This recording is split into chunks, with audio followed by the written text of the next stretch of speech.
Routing. We love routing. 1, 2, 3.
Ladies and gentlemen, the program is about to begin. Please take your seats as the program is about to begin. Thank you.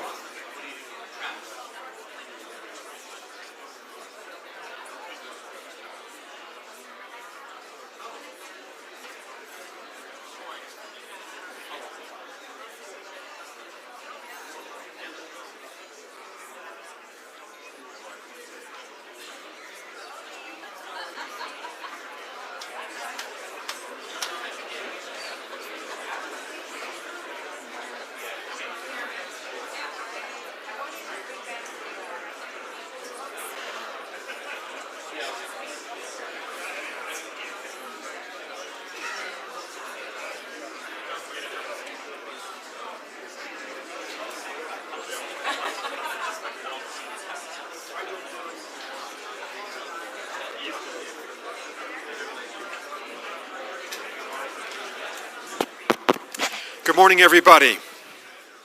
Good morning, everybody. Welcome back to the Aspen Security Forum. My name is Nick Burns. I'm co-chair of the Security Forum in the Aspen Strategy Group with my friend Condoleezza Rice. I'm going to say a few words this morning about the program and about who we are and the way we do business, and then I'll introduce my friend and colleague, Anya Manuel. We're up here in the Rocky Mountains, and in part because of the vision of three great American patriots, Joe Nye, Brent Scowcroft, and Bill Perry, and at a time in division in American society in the 1980s and in the foreign and defense policy communities during the Reagan administration, they were Democrats and Republicans who couldn't quite talk to each other in Washington. Does this sound familiar? And it was the vision of these three people that they should repair to the Rocky Mountains here in Aspen, and to talk to each other, and to listen to each other, and to show respect for each other, and to remember that we're all Americans and we're all dedicated to the same thing, which is the future of our country, its security to peace. As Anya said so beautifully last night, we all want the same things in the end for our great country. And so that's where we are today. We in the Aspen Security Forum believe deeply that when we come to Aspen, the R and D, and maybe even the I, if you're independent, they disappear from our lanyards. We're all Americans. And for those of us who are overseas, I'm not trying to exclude you at all. We're just having a discussion here in our country about the way forward. But you are so welcome here as well. But we come here to show respect and to show dignity for each other. And it's a learning process. And I hope that you'll find by the time that you leave here in a couple of days, it's been a beneficial experience. You've listened to people maybe that you wouldn't have met before. And we all would learn from each other.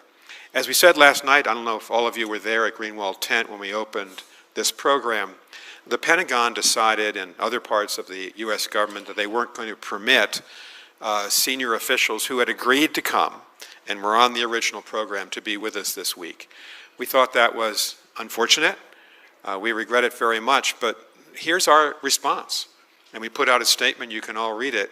Our door is open, obviously, to the Trump administration. We want our government to succeed in the world. We want America to be successful. So it's open, we're open this week. We'll be open next year, and we'll be back here, same time, same channel next year, and the year after that, because we live in a democracy. We have to have discussions and debate, and that's the basis of why we're assembling today.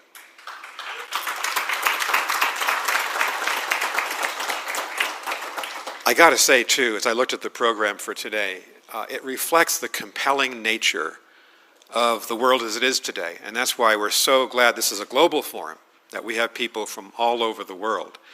And if you think about the future of 8 billion people, if you think about the future of our children, my wife Libby and I have grandchildren. Jane Harmon has 9 grandchildren. So we're at that stage of our life. And you think about them living in the second half of this century, and hopefully even into the next century, they're going to have to think about space. That's our first panel this morning. And about the future of humans in space, and that's positive if you think about space exploration and living beyond this planet. But also, think about the fact that great powers are competing in space. I know that in spades from my time I just returned from China as the U.S. ambassador. You think about U.S.-China competition, U.S.-Russia competition, what the Japanese and the Europeans are doing. That's going to be a compelling panel. We're going to talk about cyber. And that, of course, has been a very divisive issue in global politics. Again, in the U.S.-China relationship, if you remember our great FBI director, Chris Wray's statements publicly in 2023 and 24, he cited that as one of the greatest challenges in the U.S.-China relationship, and I came back from China believing that to be absolutely true. We're going to hear about energy, and we have a collection. The former Secretary of the Energy is here. Megan O'Sullivan, my friend and colleague at Harvard Kennedy School, will be here.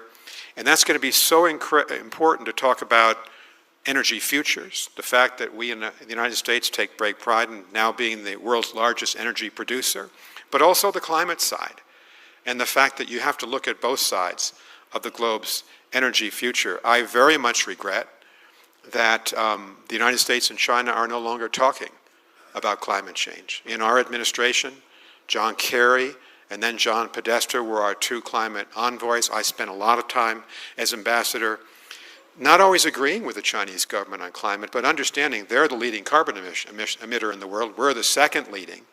I'm a climate change acceptor, not denier, and I think it's really lamentable that that conversation has stopped between the United States and China. So they'll talk about that, and I think one of the highlights today will be the Singapore Foreign Minister, Minister Balakrishnan. He's a really outstanding and experienced global diplomat.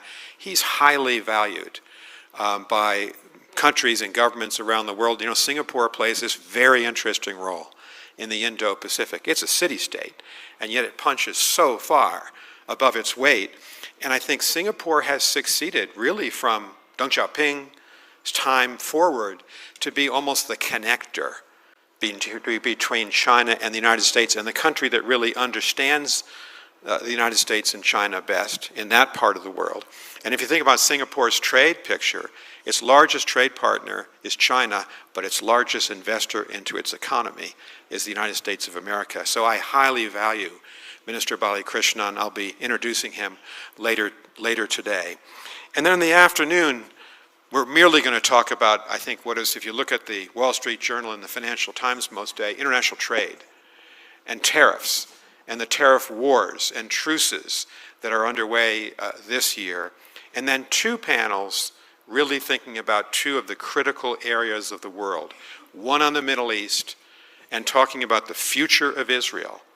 Israel in such an extraordinary position. If you think about this, we mentioned it yesterday, think about Israel being born, created May 14th, 1948, besieged over decades by attacks and enmity from all of its Arab neighbors, now the strongest country in the Middle East. Israel's in the strongest geopolitical position it's ever been in after the extraordinary events in Lebanon, in Gaza, in Iran, in Syria over the last 2 years. So we have a panel on that. And then we conclude today with a panel on China, and with 4 really outstanding thinkers about China, chaired by, I think, one of the most gifted correspondents on China, Lingling Wei of the Wall Street Journal. Does that get you excited about today? It has me excited. So This is going to be a great day. We're all going to learn a lot. Please, when you ask your questions, questions are good, comments are good, advice is good, disagreements. It's how we learn from each other, respectfully, as I know we'll be. So now let me introduce the person who really makes the group run. Condi Rice and I are co-chairs, but Anya Manuel is the executive director, so that means all the responsibility lies with her. Just kidding. And with Neve King, and with Leah Batunis, and with Alana, and all the fantastic team. But Anya has done a spectacular job over the last 4 or 5 years. Anya Manuel.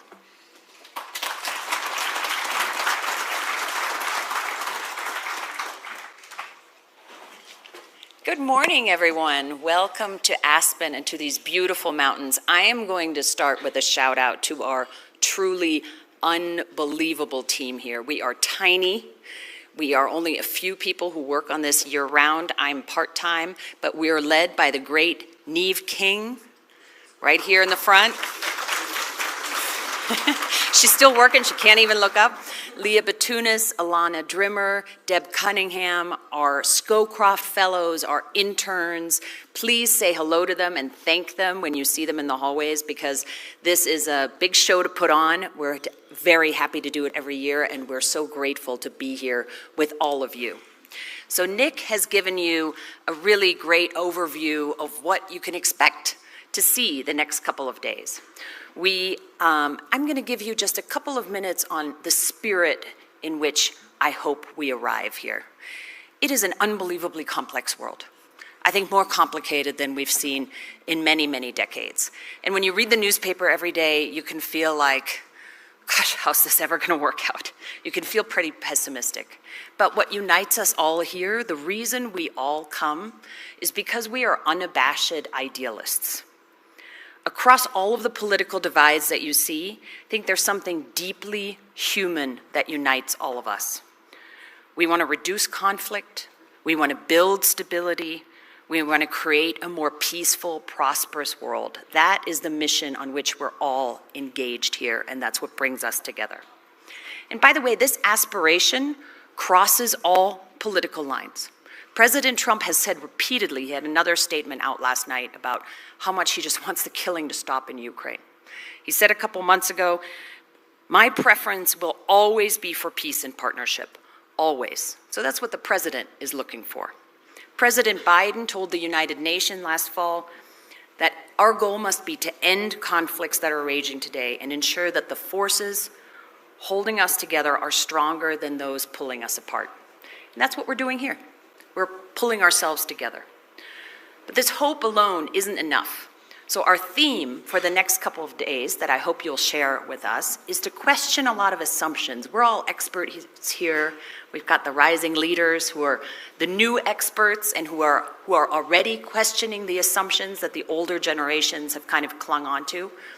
But just look at where our assumptions have gotten us. They don't hold anymore. We used to assume that economic interdependence would naturally lead to less conflict. We assumed that technology will always serve humans. We assumed that institutions built for a different era will remain fit for today. Our task here over the next couple of days is to question those assumptions and to come up with new tools, with new ideas. That's why we retreat to nature. We've said a lot already about Joe Nye, our wonderful founder of the group, who founded the Aspen Strategy Group 41 years ago. He passed away just a couple of months ago, and he would say to us repeatedly, you have to retreat to nature. The reason we come all the way up here with all the canceled flights, with people with layovers everywhere, is because this place is magic. There's a magic here with these forests and these mountains. And so here we are, we're retreating to nature to renew our thinking and to seek fresh ideas amongst all of you thoughtful, principled people. Thank you for being here, and let's get started. Thanks. And it's now my pleasure to introduce the first panel, if you can join me up here, on one of our most critical issues that are just really coming to the forefront, and that is space policy. If you look at it, we are dependent on space commercially, Every tech company I work with in California is fundamentally dependent on our satellites, on GPS, on what our infrastructure in space, and militarily. And we're also deeply vulnerable here. And we have with you really an incredible panel. Nina Armagno was one of the leaders who started the U.S. Space Force, who stood it up. There's still some growing pains, but it's an impressive thing that you did, so we're really grateful to have her with us today. Tim Ray is a retired four-star general and former commander of the Air Force Global Strike Command. Robert Lightfoot is the president of Lockheed Martin Space, so he is doing this for us, building this great infrastructure for us. And Jane Harmon, of course, chaired the Commission on National Defense Strategy. She's one of our most experienced legislators on intelligence and others. And to interview them, we have Gordon Lubold, who is currently formerly of the Wall Street Journal and now with NBC News. Thank you all.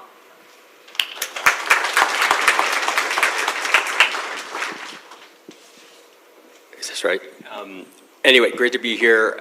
Welcome. Honored to be here. I guess now the first panel, talking about a great topic. I was chatting before we came up here that as in prepping for this panel, I was talking to various smart people I know, what's a good thing I should think about on space, questions or whatever. And one guy who's particularly smart, Jane and I were just chatting about, he said, yeah, like I want to know more about space. I just don't have time, or I just didn't really, I haven't spent a lot. I should be more into it, but I'm not.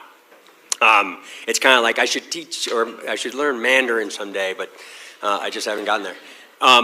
So I think that with that, what I'm hoping we can do in the next 37 to 40 minutes is have a smart conversation with smart people, obviously, about this topic, but even recognizing the caliber of the people who are gathered here today, not everybody knows enough about space as much as they might like to. So I'm hoping that kind of one of the takeaways here ultimately is that you come back or come out of here thinking like, maybe I should be thinking more about space. I think I probably will, now having prepped for this and then had this conversation. You know, where in this moment, President Trump has focused some on space. He did create Space Force. You know, candidly, people thought it was kind of a joke, and the uniforms, and it was like Star Trek or whatever. But it's actually like it was a smart move. And I'm not saying that politically. I'm just saying I think we're gathered here to talk about this for a reason. And we'll get later to Golden Dome, which is a signature initiative of the president's. But somebody in the audience who shall remain unnamed gave me a good question to kind of start out with the panel, because I'm hoping to kind of get like a 2 or 3 minute take from each of you on kind of how you see the world in this context. But recognizing that a lot of people don't necessarily understand what space means, what it is, how it affects us, our phones, our GPS systems. The question is, what is a day without space? Recognizing that we don't always know what a day with space is. So we can just go down the line on this one.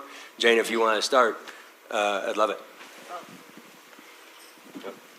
Good morning, everyone. I would just say a day without space is a catastrophe, both personally, commercially, and strategically. I can't imagine. How many of you use GPS? Oh, look, guess what wouldn't work? Thank you, Lockheed, by the way, for helping us with GPS. How many of you use cell phones? How many of you, I mean, we could go down the list, but it is not just personal use and personal comfort. I would argue that everything we do, and certainly militarily, something I have focused on over time, depends on space. The U.S. is the largest user of space. You can hear more details from the smart people to my left. And we are the most vulnerable in space. And I'm sure we'll get to China and ASAT tests and everything else that China's doing to win the race against us in space. But I would just say a couple more things. When I was elected to Congress in 1992, in the Aerospace Center of Los Angeles, where the LA Air Force Base is, it now has a new fancy name, and the Aerospace Corporation, nobody knew what it was.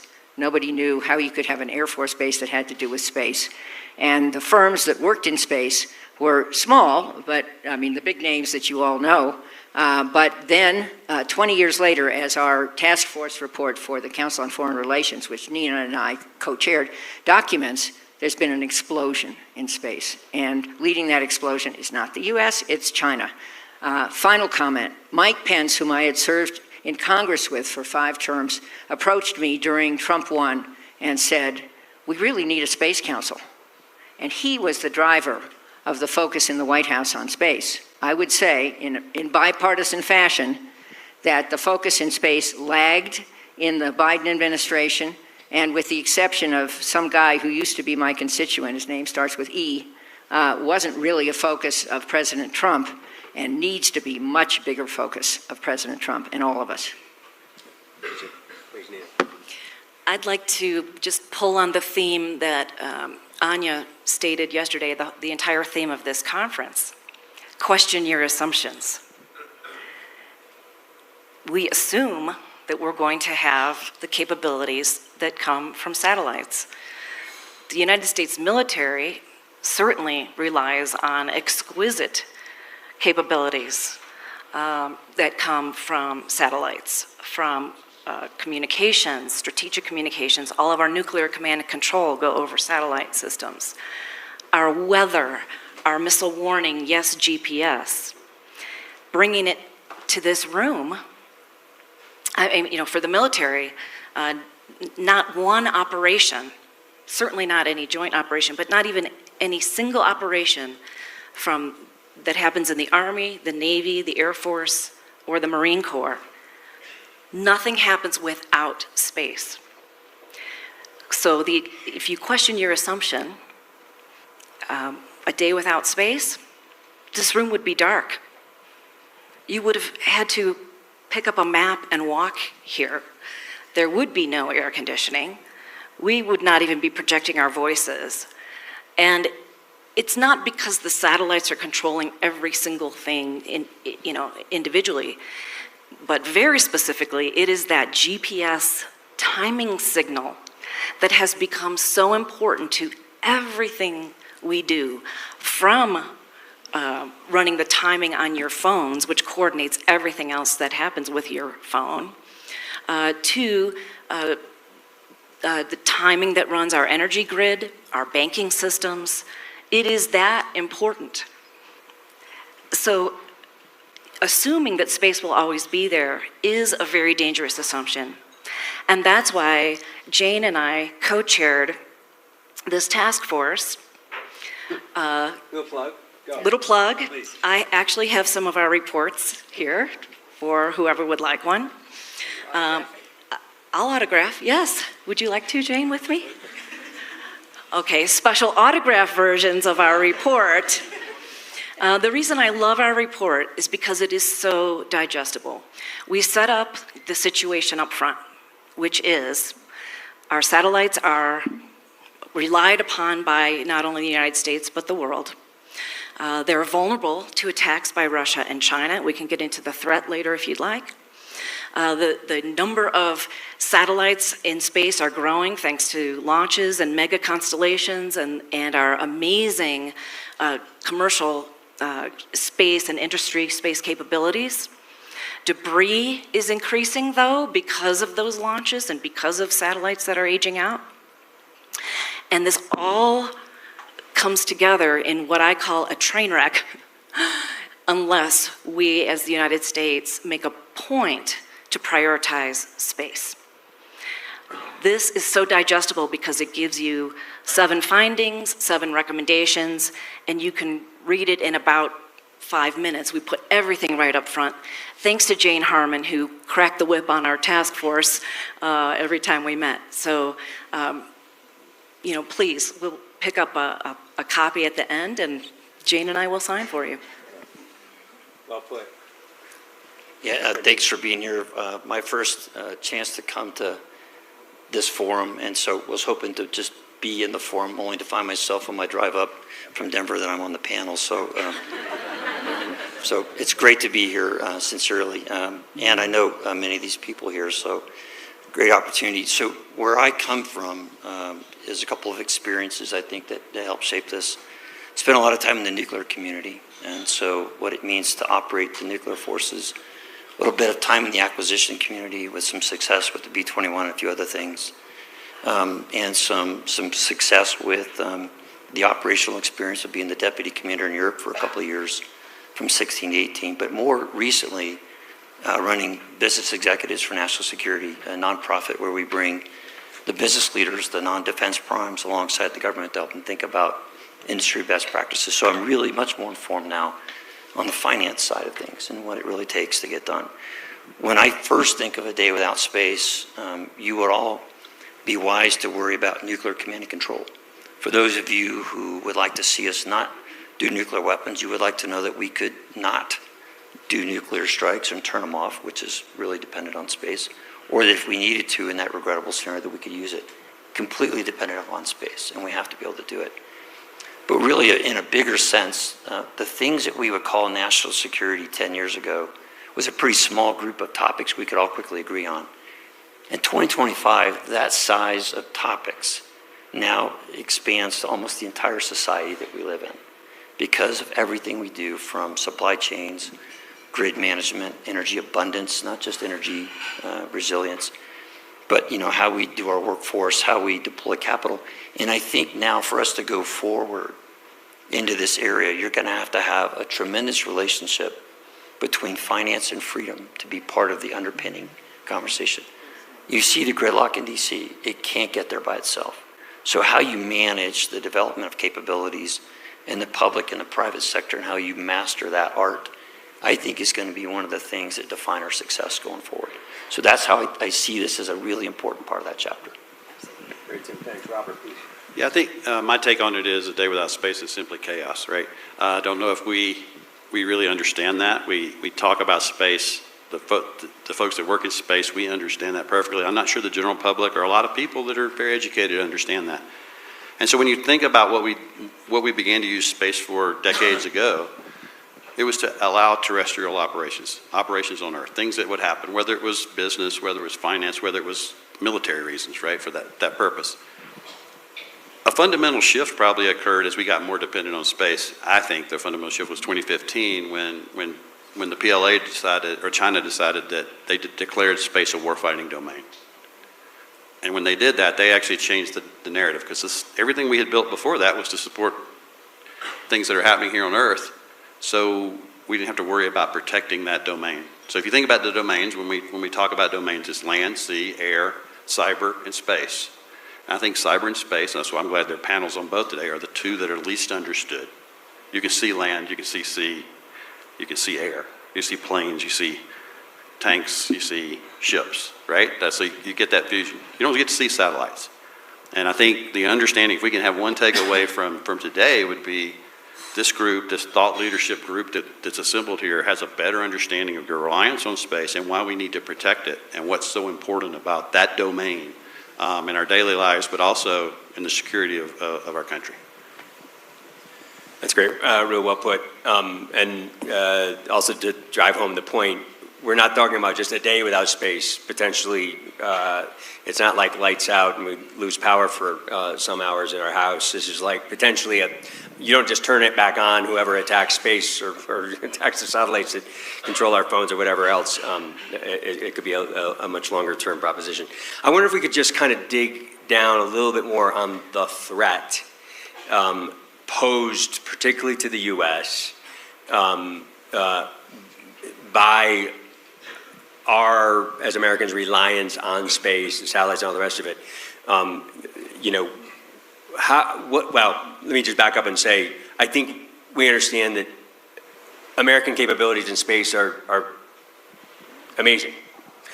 You guys can speak to that if you want. But it's, in particular, China's ability to blunt some of those capabilities, their counter capabilities, that I think is where you see the rub of this kind of space race.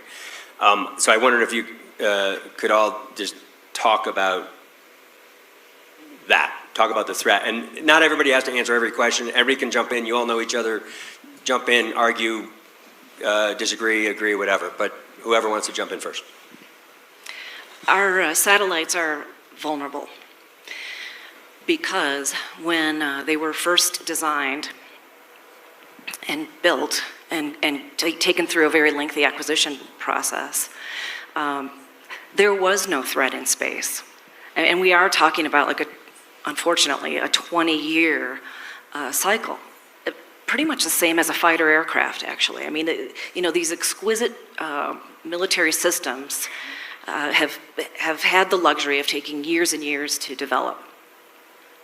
But we don't have that luxury anymore because Russia and China have built weapons and deployed them in space. All the way back to 2007, when China launched an anti-satellite missile, destroyed one of their own defunct weather satellites, created thousands of pieces of debris, and, you know, in space, debris creates even more debris. So it was a terrible situation.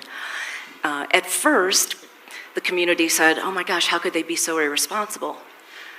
But very, very quickly, the community said, this wasn't irresponsible, this was a statement. This was a show, a demonstration of their capability to destroy not only a Chinese satellite, but any satellite that they could reach. And this was in low Earth orbit. Today they can reach geosynchronous Earth orbit, which is 23,000 miles above the Earth's surface. That's just Russia. China have ground-based anti-satellite missiles. In space, they can attack our satellites, and they have, especially Russia has demonstrated this. There are ways to attack our ground control stations. I mean, that would just be a kinetic attack. We're vulnerable to cyber attacks in space, of course. Everything is connected from the satellite, the connective tissue to the ground segment, and then the connective tissue to the user equipment. And for this audience, the user equipment is your iPhone. All of those connections are vulnerable. And so the Space Force was actually established to protect and defend the domain, and we can certainly get into that. But the threat is real, and I think Jane wants to add to this. Well, I wanted to segue to the threat to commercial and personal use of space, because it's not seamless. The military use is you know, a specific focus, but the rest of it gets hurt too. And just think of all that debris called space junk floating around that can attack not just military satellites, which are vulnerable, but commercial satellites. And again, let's go back to GPS and all the things we can't live without. All of that stuff can go down basically accidentally, maybe intentionally, but possibly accidentally because of things crashing around in space. So our report doesn't just focus on the military threat, which is crucially important, and this is the Aspen Security Forum, but we also focus on search and rescue missions, on how to regulate space junk, on how to regulate space. Space doesn't respect national borders. I mean, President Trump can issue as many executive orders as he wants, but he's not going to take over the management of space with an executive order. Even Elon Musk, with his prowess, isn't going to take over the management of space. And just one little segue. In the 90s, when I was in Congress, this young South African called, and he was in a rental facility in El Segundo in my district. El Segundo is also where the Aerospace Corporation and the LA Air Force Base are. And he said, I want to talk to you. I'm building these less expensive missiles with Russian technology, and I want to sell them to the Pentagon. So I don't know what your reaction would have been. Mine was, really? And shows what my judgment is worth. But more seriously, I'll just make one comment on that. He has shown his incredible genius, but so have other companies, one of whom is on this platform. And it is important not to rely on sole source contracts. It's important for our government to use all the innovation the private sector can provide. This was a recommendation of the Commission on National Defense Strategy that I chaired as well, and to leverage, respect, applaud, help amplify the prowess of the private sector. Yeah, I'd like to pitch in there. I always think about these as the margin to respond. You can't, on the surface, just stop somebody from acting. You need to deter.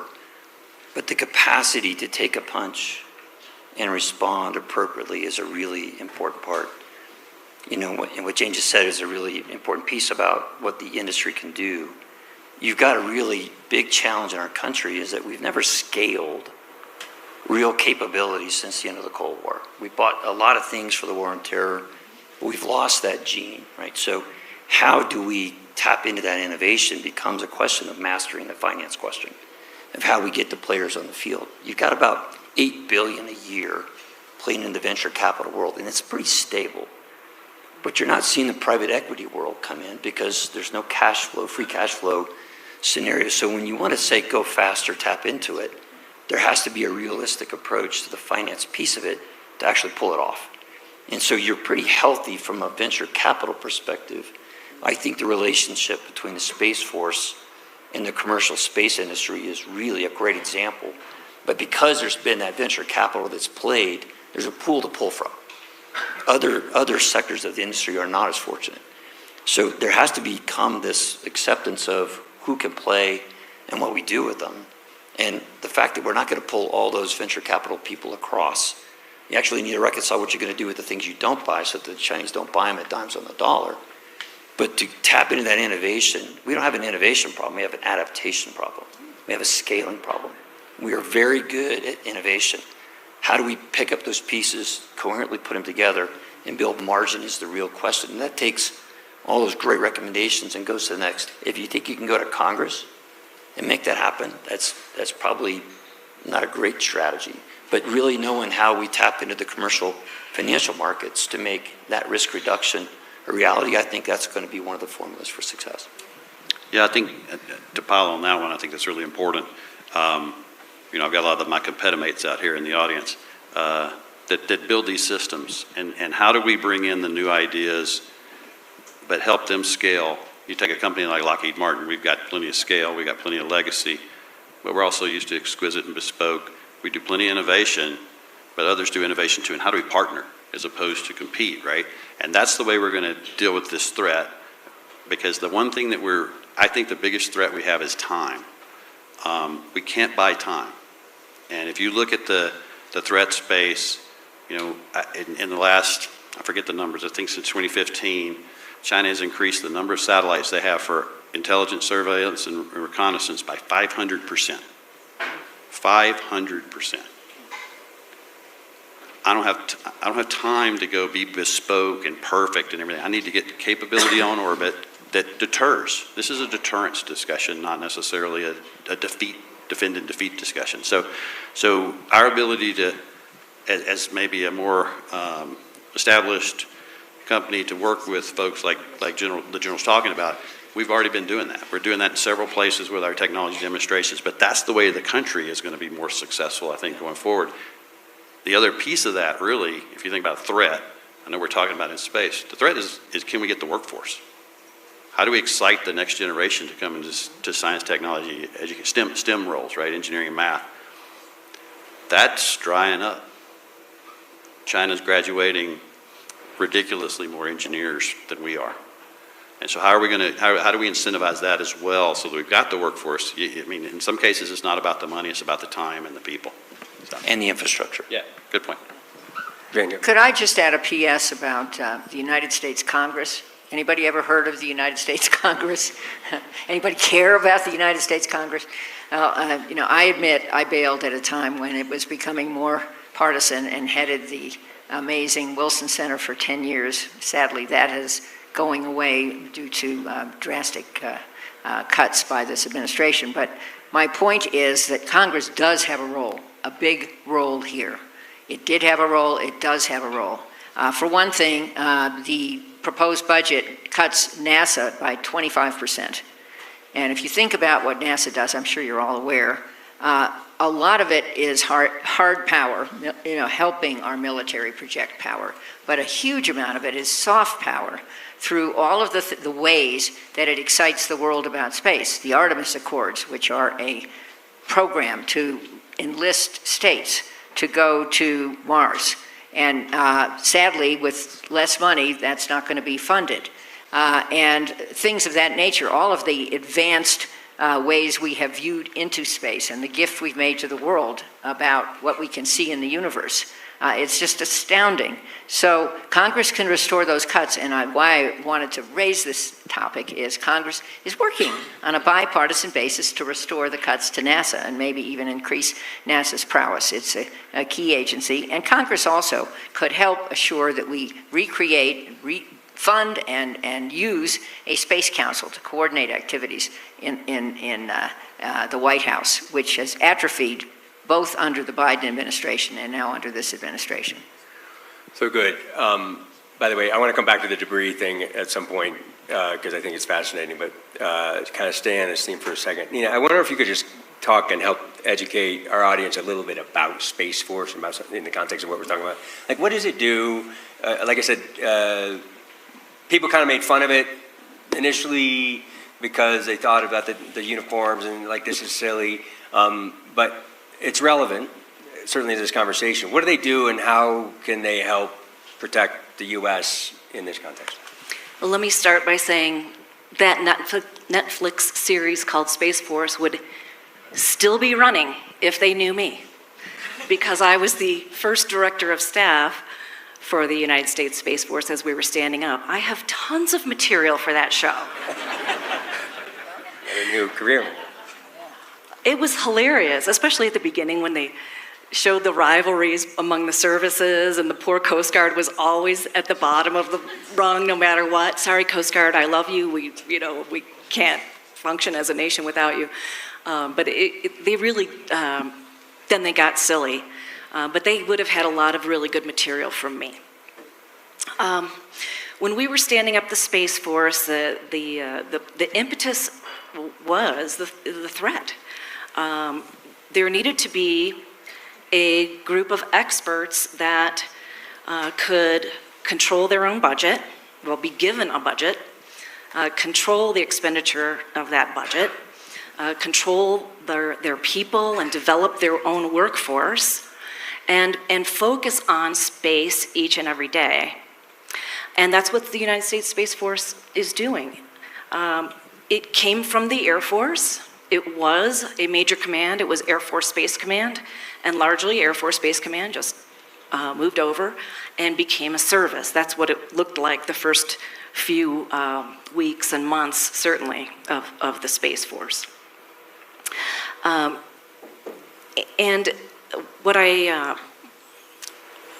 like about what they're doing now, those first few months and years were about the uniform and the song, and it was just an effort to establish a separate culture, internally, a separate look externally.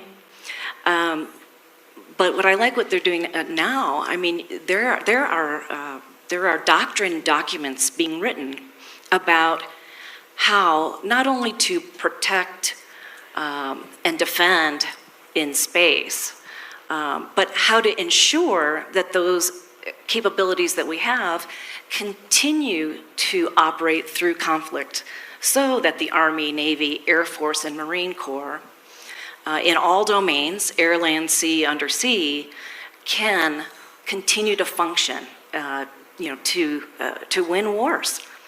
That's what the Space Force is all about.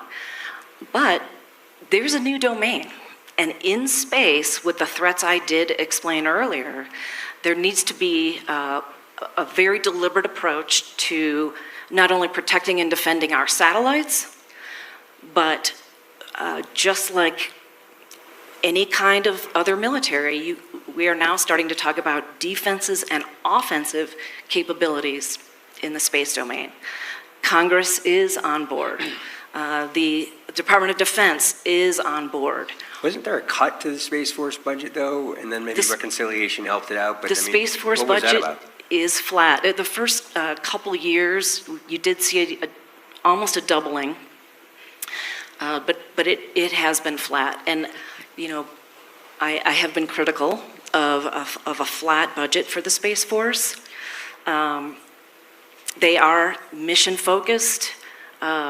They are small, maybe not as savvy as the other services as far as arguing for their capabilities. When you see, I'm just going to be honest, when you see the Army growing in those first couple of years, the Army growing, and the Space Force, 3% of the DoD budget, that's a foul.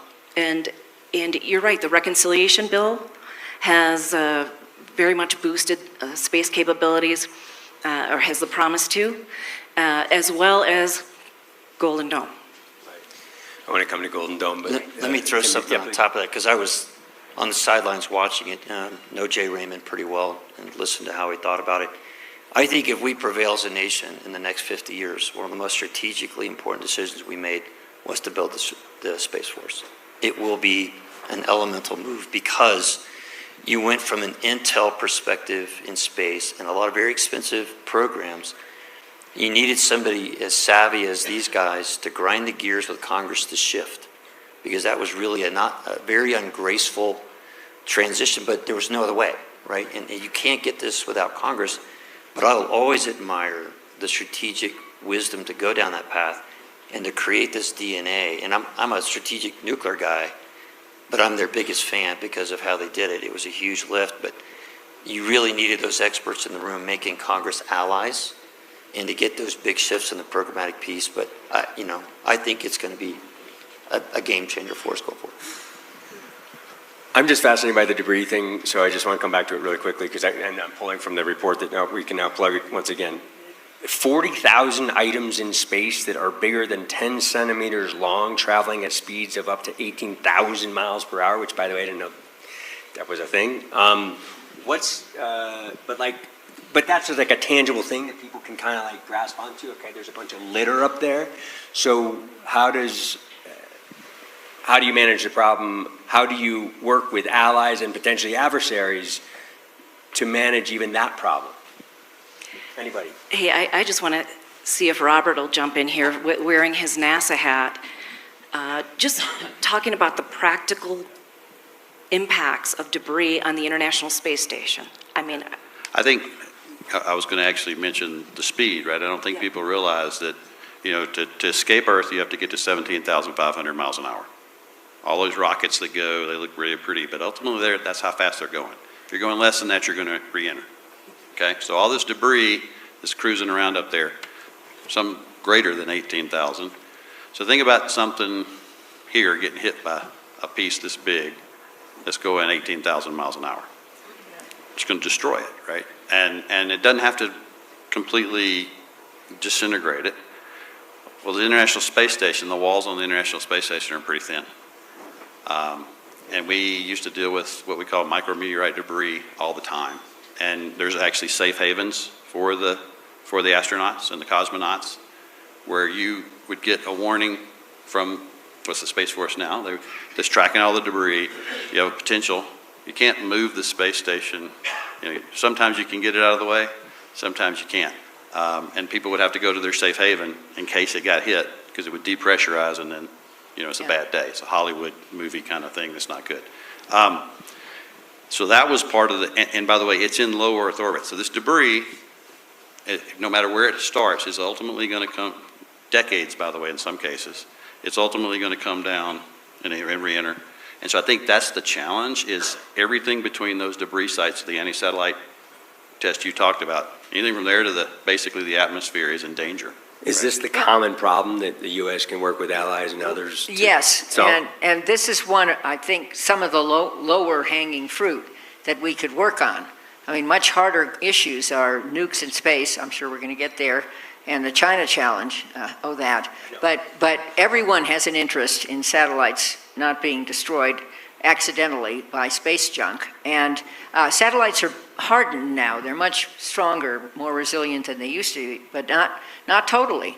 And another piece of this is space traffic management. Think about satellites crashing into each other and what tools we have. We're good at, not perfect, at air traffic management, but we don't have an adequate system in space. And all of what we do is evolving toward space and away from some of our older analog, I don't know that anything's analog anymore except me, but our older analog systems. And we call for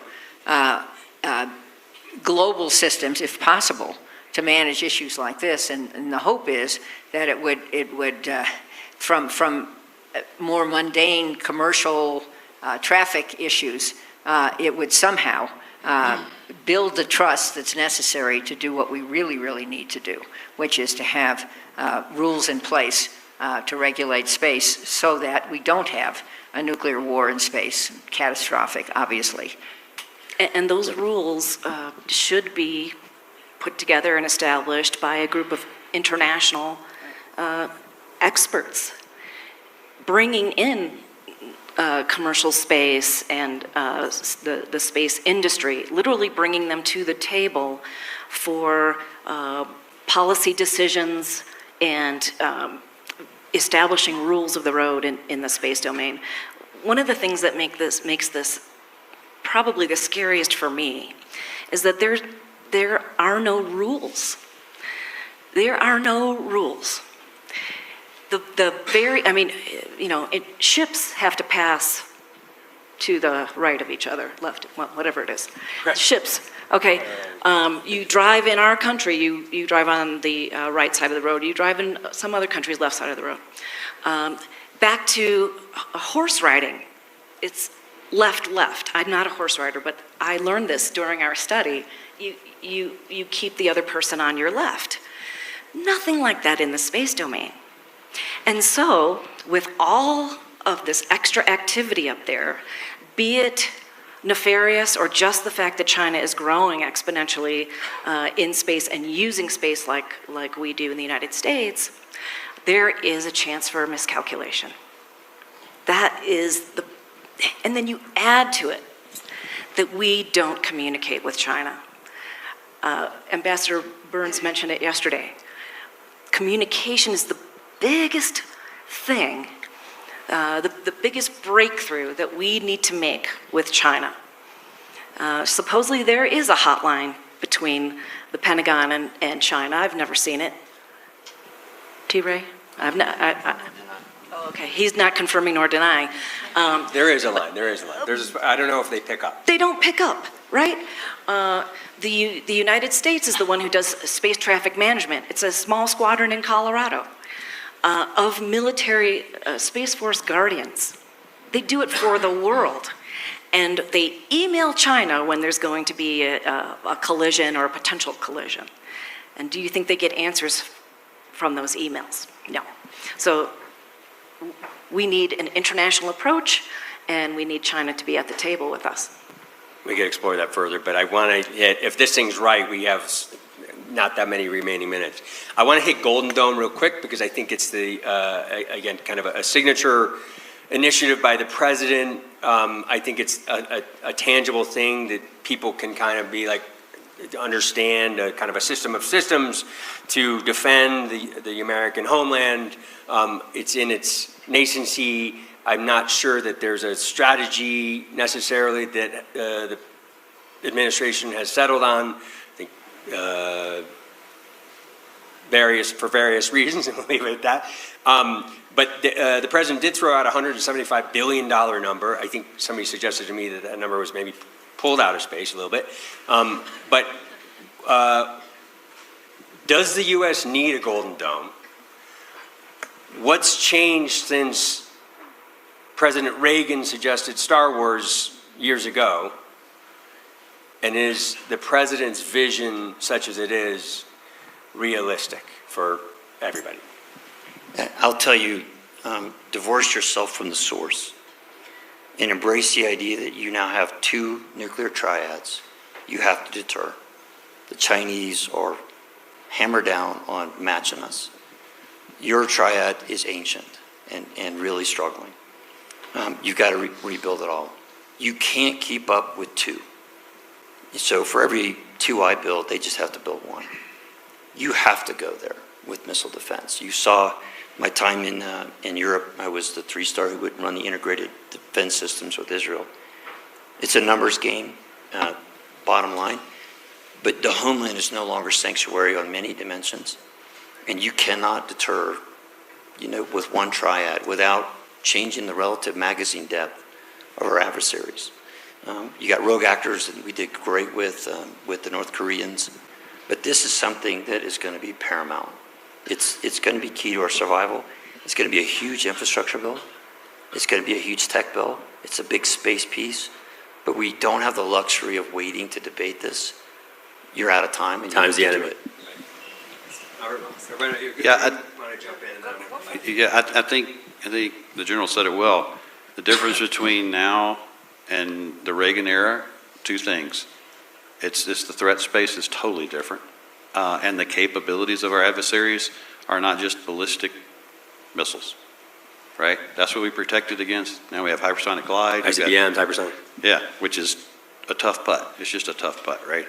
And then the second piece to me is we have a lot better technology than we had back then, and it's proven out. A lot of that technology is the same technology we're seeing in the Middle East will be kit that is brought to this battle from a Golden Dome perspective. And while we built all that from a deterrent perspective, it's working pretty well. Yeah. I would just say, I think the concept is worth pursuing, but if it eats the whole defense budget, and if it explodes our debt even further, that's a huge new vulnerability for us. So we have to do this carefully, strategically, and not just go to a sole source contract. Think somebody whose name starts with E, and which is what I think generated This time I got that. The first time generated this, although there are real threats. That's not a partisan comment, Nick. I don't know where Nick is. I promise it's not. Because he was my constituent, so okay. But my point is, it needs to be considered in a context, and this commission that I chaired recommended that we have to use all aspects of national power, including soft power, to project adequate U.S. strength against our enemies, China, Russia, and others, and rogue actors, and obviously terror groups. So let's keep that in mind as we debate this. I have one question for Robert, but yeah, please. Yeah, go. I just wanted to say I like the approach, stitch together what we have currently and integrate it. That's not, we don't have the capability today for all of those piece parts to communicate in any kind of a defensive way. Only facing out over the Pacific and only for essentially North Korean ballistic missiles. So I like the fact that the first step is to take what we have and integrate it and then build. And I like that some of that space technology, Space-Based Interceptor, is a program that is being funded under Golden Dome. I like the fact that maybe some of that tech can be applied to the needs of your Space Force. In terms of capabilities that exist now, industry has some. THAADs and Patriots are the things that we hear about all the time. We hear about it not only in this context, but in the context of the operations in the Middle East and all the rest of it. Everybody wants a Patriot, more THAADs, more interceptors. Can industry scale quickly and make enough for the demand? I think it's to what General said about infrastructure, right? Yes, we can scale, but again, it's time. It's going to take a little while to do it.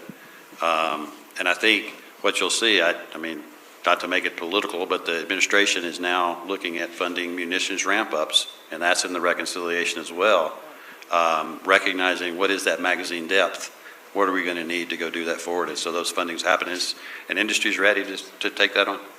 Yeah. But there's a lot of work for the government to do to integrate the tech sector and the innovation sector, which is mostly outside of government, with government procurement. Government procurement was built in the 14th century, and it is absolutely mind-boggling how inefficient it is and how new inventions never get anywhere. It's not just funding, it's actually adaptation of the technology. And the good news is the Pentagon does have something called the Defense Innovation Unit. I think Doug Beck will be here. But the bad news is, he can't be here. Pardon me, Doug Beck has magically disappeared. He's a great guy, but the point is, DIU is funded at about $1 billion out of an $850 billion growing to $1 trillion budget. go figure and ask yourself, is that enough money to do what is really needed? Let me throw one last thought. And to then our we're going to get partners there. now. Okay. Yeah. Go ahead, please. If you want the American military to come to your aid, which we absolutely must do, if you want us in your regions, in the Pacific, in Europe, we have to project power from the homeland, and it is no longer sanctuary. This is in the good of everyone's interest that we do this, because if we want to go to Europe, then we're going to be attacked in the homeland, and we're going to be stopped from a multitude of threats. And so this is about, not just about America, this is about strategic depth to take care of our partners as well. All right, thanks so much. I actually had a great closing question, I thought, but I don't think we have time because I think Neve has given me the virtual hook. I wanted to get to some questions here, didn't get that. There's a lot to talk about. Thank you for everybody for joining us. Please join me in thanking our panel, and also a special star for Tim, who stepped in at the last minute. So thanks very much.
You ready? Yes. Thank you. Zanny will sit here.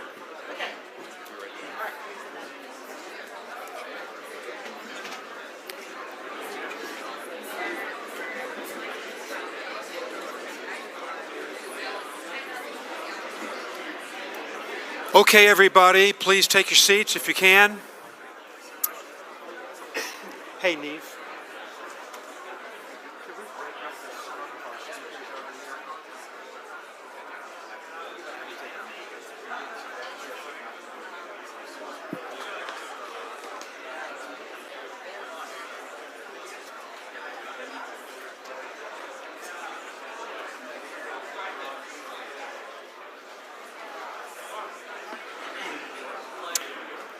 Okay, everybody, good morning. Please take your seats.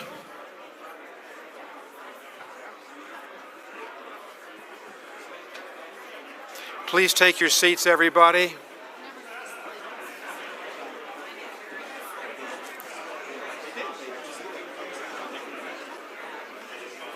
Good morning, everybody. If I could ask everyone to be seated, we would appreciate it. Thank you so much. Thank you, everyone. We're now going to talk about energy.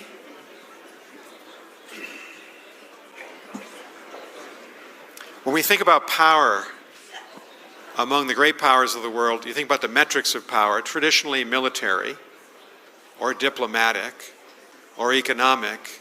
Energy power has taken center stage. The United States has significant energy power. Russia, it's one of its sole sources of power. China, deficient. Maybe the Achilles heel. We've got a great panel to talk about that. I hope they'll also talk about climate in relation to energy.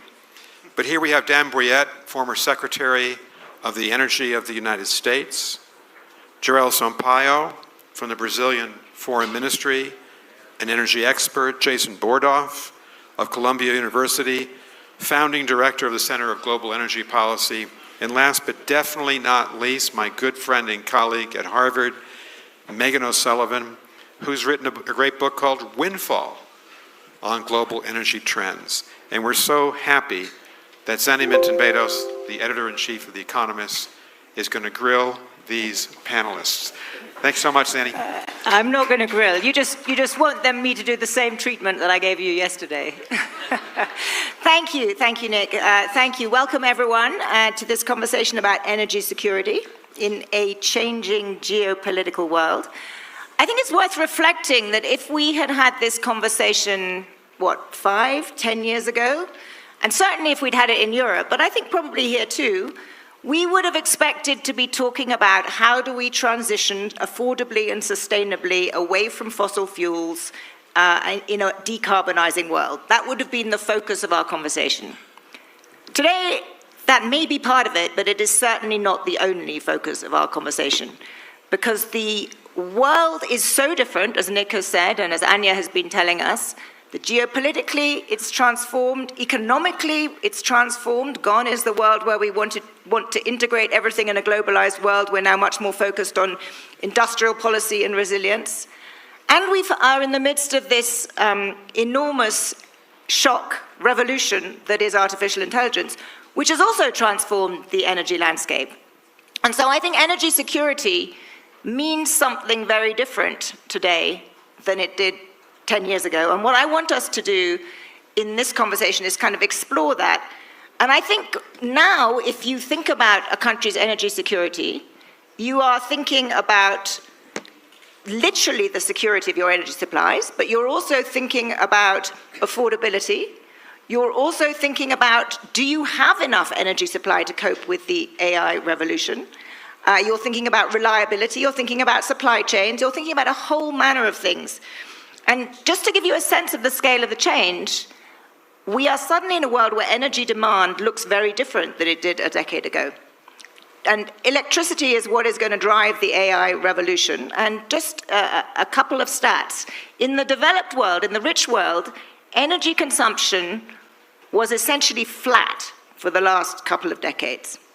In the US alone, the latest projection that we wrote about a couple of weeks ago is from a consultancy, these figures, for a 25% increase in demand for power by 2030 and a 78% increase by 2050. And that's just the United States. So to drive this AI revolution, we are going to need a huge amount more power. Secondly, the geopolitical landscape gives an enormous number of new strengths and vulnerabilities. Those of us who come from Europe are acutely aware of what over-reliance on one provider of a key energy source means. If we didn't know it before February 2022, we certainly know it now. But it's not just Europe, although Europe's particularly poorly positioned. If you look at the United States, it's the biggest exporter of oil and gas, but China dominates supply chains for clean energy. There are vulnerabilities there, I think, for the US. And then the third area is the area of political economy, which I think has changed very dramatically. We are learning that there is a limit to the price that voters are prepared to pay for decarbonization. We are learning that it is not simply possible to optimize only for the climate. We're also learning that the biggest economy in the world has what one might call an erratic approach to energy policy. If you look at the thrust of the IRA, and you look at the thrust of the BBB, they are very different in terms of the attitude to energy. So I think there's a kind of policy, what should we call it, inconsistency or policy shock there. So this is the world that we all inhabit now. So how do you think about what it means to be energy secure? And if you're a policymaker, how do you kind of put these different things in different priorities? So that's why I wanted to start. And Dan, since you have been Energy Secretary, I'm going to start by asking you to imagine you are back in your old job. And indeed, you've also been Deputy Energy Secretary. Please don't. And first of all, do correct me if I've mischaracterized the things that I assume you were thinking about then. But how do you put some sense of priority on this? How do you think about what energy security means and what should be the priorities? Wow. I hate getting the first question. It seems like the hardest one, and it should go to somebody like Jason or someone else who's really, really talented at this. Look, thank you for the opportunity to be with all of you here today. It's an honor for me to join you at the Aspen Security Forum. It's my first time here, and I've enjoyed the few hours that I've been on the ground, so thank you for the opportunity to be with you. Look, if I were in the role today, it is obviously a much different world than it was just 5 years ago when I was in office. It seems like 5 lifetimes ago, but the world's changed quite a bit in 5 years.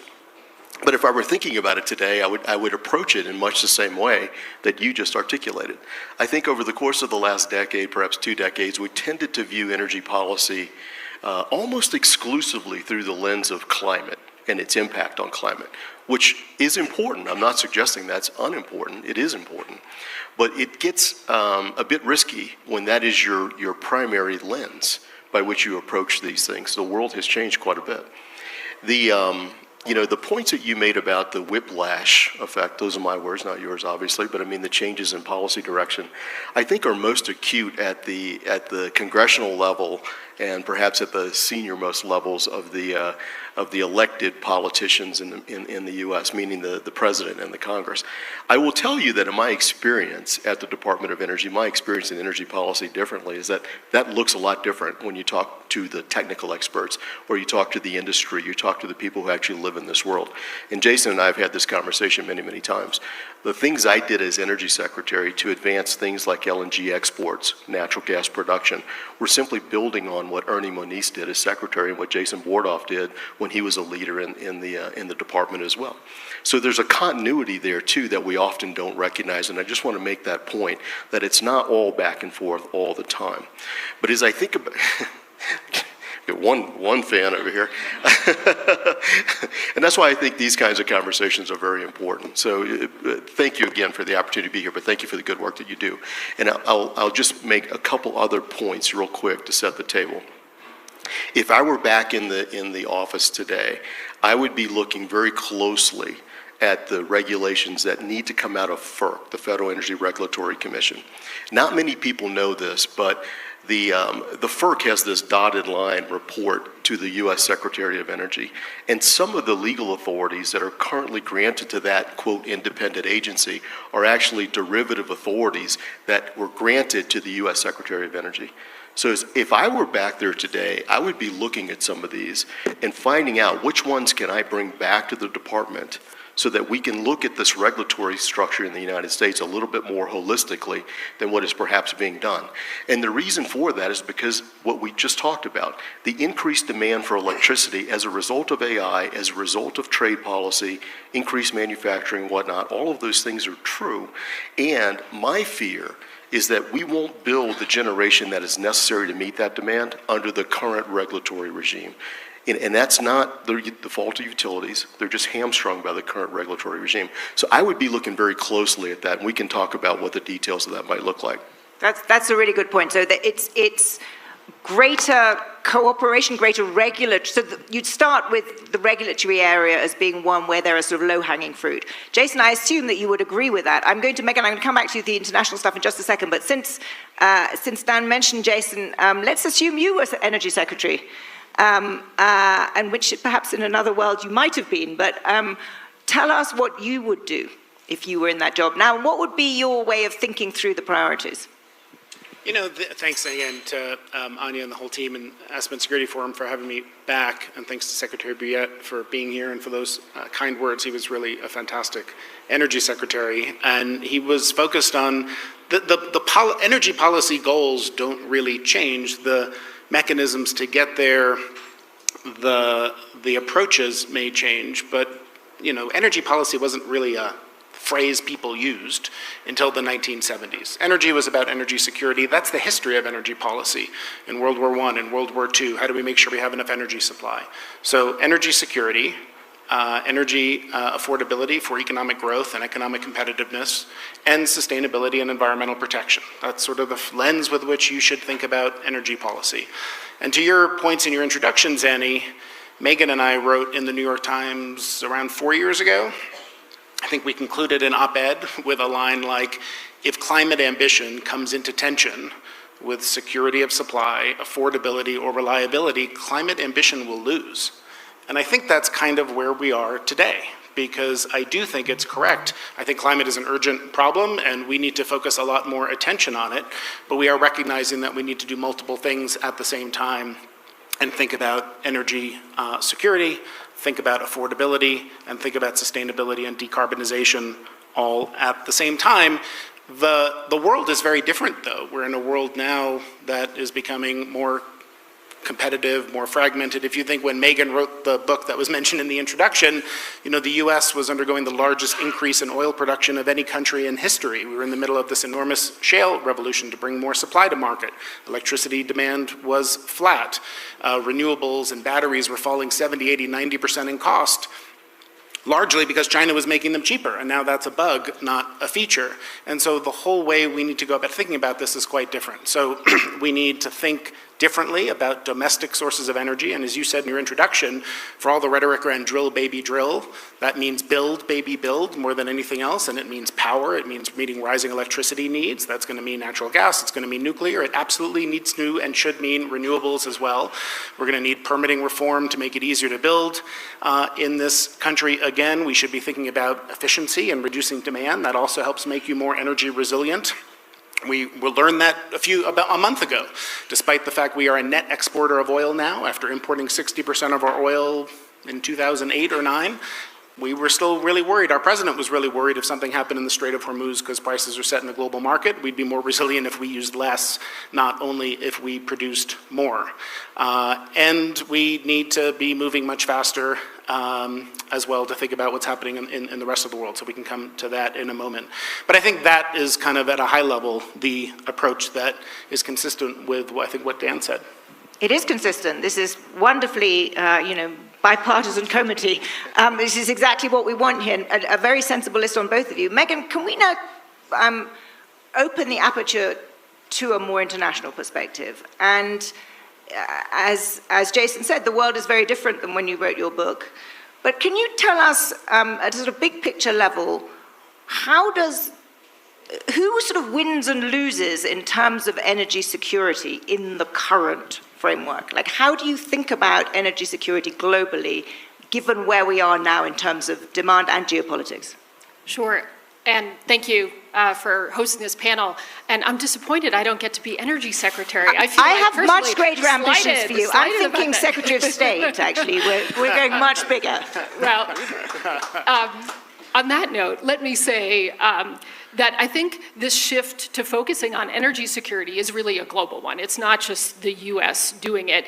And that it's really important to understand why this is happening, why the world is shifting to focus on energy security, because that's the only way we're going to be able to address energy security accurately. So, let me make 2 points on that. In terms of why it's happening, there's a lot of reasons. You mentioned AI, even climate change is contributing to energy and security.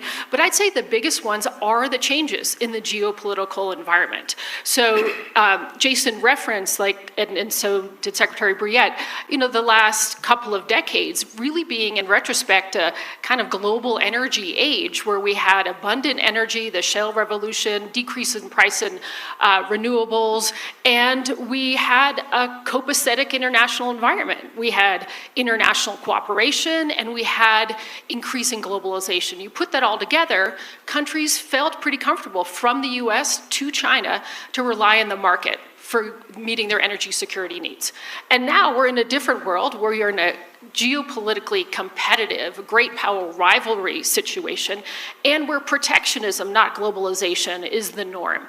And in that world, countries do not have comfort in thinking that the market is going to provide for their energy security. So energy security is back up at the top of the agenda. But as Jason sort of intimated, there may be kind of a false policy confidence. Oh, we know how to deal with energy security. We dealt with it in the 70s, and we've dealt with it through a lot of the last 50 years. And the point is, we dealt with that in large part by further integrating into global markets. That was the way we perceived to increase energy security. And when I say we, I don't just mean the United States. Certainly Europe was doing this as well. And doing that in today's geopolitically competitive environment is a recipe for crisis. So if you go back to 2021, what Europe was doing, it was saying we're in this global age of energy abundance. The natural gas boom is further integrating regional natural gas markets. We're going to move away from long-term contracts. We're going to go to spot markets. And so we're going to no longer sign these long-term contracts with Russia. So before the invasion of Ukraine, Russia started saying, well, we're only going to meet the things that are actually contracted for. We're not going to supply the rest of that natural gas. So again, global competitiveness, great power rivalry amidst an attitude of, oh, let's just integrate into a global market, created the grounds for this major energy crisis. So understanding that today is going to be key to devising the toolkit that actually will allow countries to meet energy security needs in this geopolitical moment. Can I just push you a little bit on that? Because it sounds as though you think it's, given the geopolitics, a bad idea for countries to think that it is okay to rely on the market for their energy security. Whereas another way of looking at Europe's predicament is that Europe was incredibly naive to rely on essentially a sole supplier for cheap energy, and that had it actually had a much more diversified set of suppliers through the market, it would have been in a much better shape. So I guess I'm slightly surprised that you think the lesson is the market is a bad idea. I wouldn't say that I come at it from a perspective the market is the bad idea. The market is a great idea in certain geopolitical circumstances. In a geopolitical world where China is willing and very able to weaponize its energy supply chains for a geopolitical reason, then expecting that you're going to be able to react to that simply because, the price of rare earths will go up, and then companies will invest in new production because the price goes up, and that will allow us to meet our needs. That would be relying on the market. And that would work if you didn't have a time frame problem. Right? You have a time frame problem because left to the market, that may take 16 years. So you may be in a crisis for 16 years or something like that. So again, we can't just blithely rely on the market when we've got a different geopolitical environment that will require a little bit more of a government intervention. I just wanted to add one thing, because I think it's a really interesting question to think about, what delivers energy security. And part of the answer, I think, is also it's different for different parts of the energy sector, and we don't tend to differentiate enough. So what was the lesson we learned a month ago? Iran did not go into the Strait of Hormuz. It did not strike Abqaiq. Israel did not strike Karg Island. There was some measure of security that came from the fact that we're in a global oil market and we're all in this together. And if Iran had tried to do that, it would have imposed pain on itself. It would have imposed pain on China. It would have imposed pain on Gulf countries it was trying to keep on its side. Same reason that the West didn't sanction Russian Russian oil, because that would have impacted global markets. Europe is more secure when Russian gas is cut off, and it can go into a global LNG market, but also subject now to much more price volatility than it was before. It's very different when you're talking about heavy rare earths, for which there's 90% dominance in China, which is why we just saw the US government make an equity investment so there aren't deep liquid markets. So the question is... Very good point. We're going to get on to rare earths in a second, but first I want to bring Joel in, because you come from a country that is a major player in global energy. Oil exports are your biggest exports. How do you, listening to this conversation, do you think, first of all, how do you think and how does Brazil think about energy security? And secondly, do you think that being a big player in global markets is a route to energy security for Brazil or not? Well, first of all, thank you for having me here. I'll start with a figure, and then I'll go on from there. From Brazil's energy matrix, for the whole matrix, 50% come from renewable sources. So that's a good starting point for just about anybody if you consider that the international average is 15. How did we get there while becoming, over the last 20 years, one of the top 10 oil producers in the world. We did that through certain programs. The biofuels program is probably one of the most well-known, which has been running for about 50 years. Developing the hydraulic source was also very relevant and still is.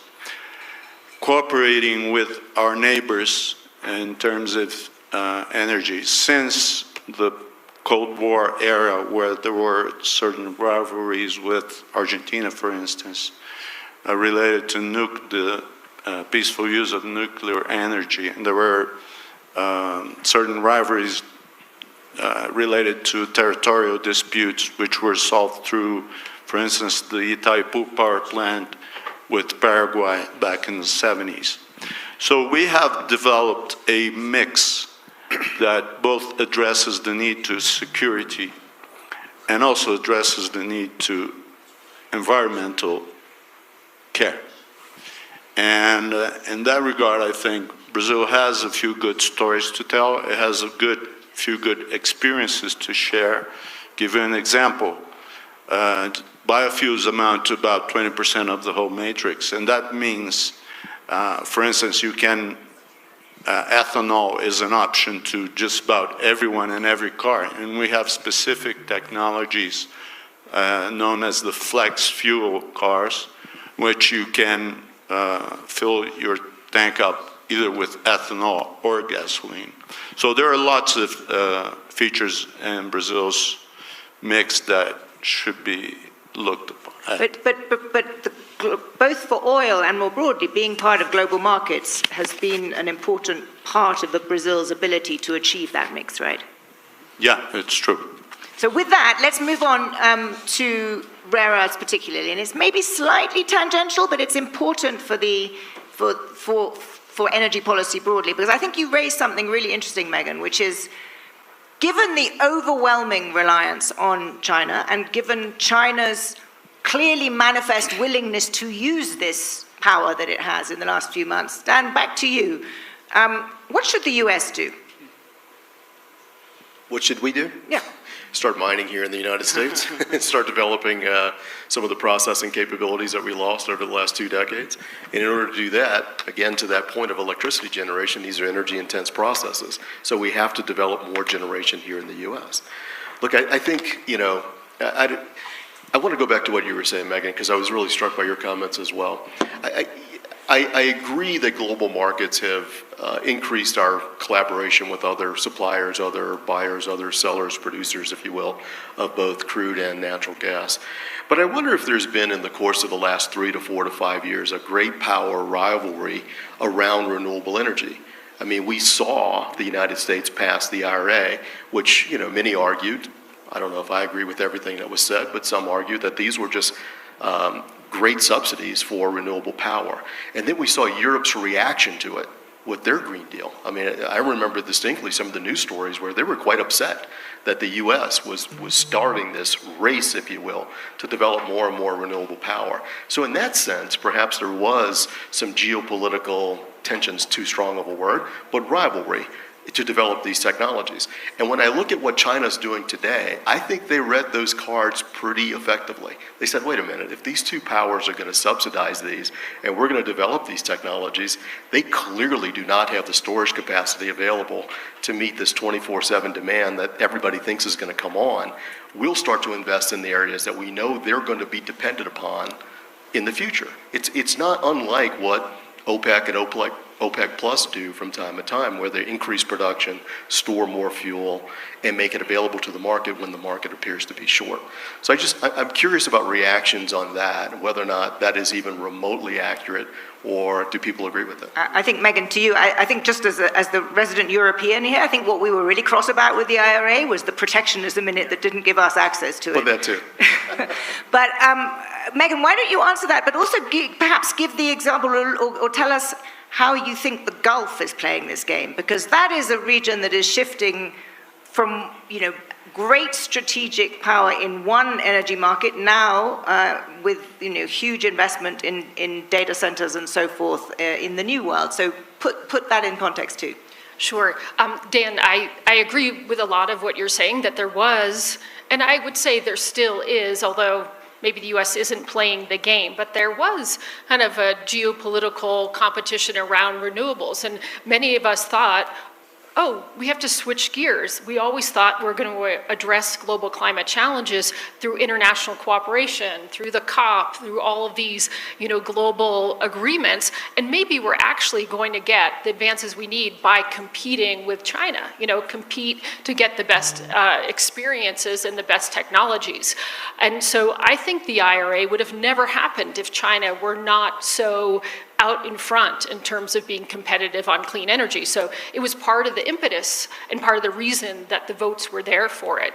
On the point about China and its investment in clean energy supply chains, I think it goes back much further. I agree with the general supposition. This is going to be geopolitically advantageous for them. But this started, in the 90s when you had one Chinese leader say, Saudi Arabia has oil, but China has rare earths. And so there was a long foresight that China could actually be dominant in these global supply chains. And the rest of the world, because we were operating in an internationally cooperative world where we felt like we could rely on markets, we said, China wants to do this, they can do it more cheaply, they can do it and bear the environmental costs. We're great with that. And it's only recently, in the last 5 years, that we're not so great with that, for the obvious reasons.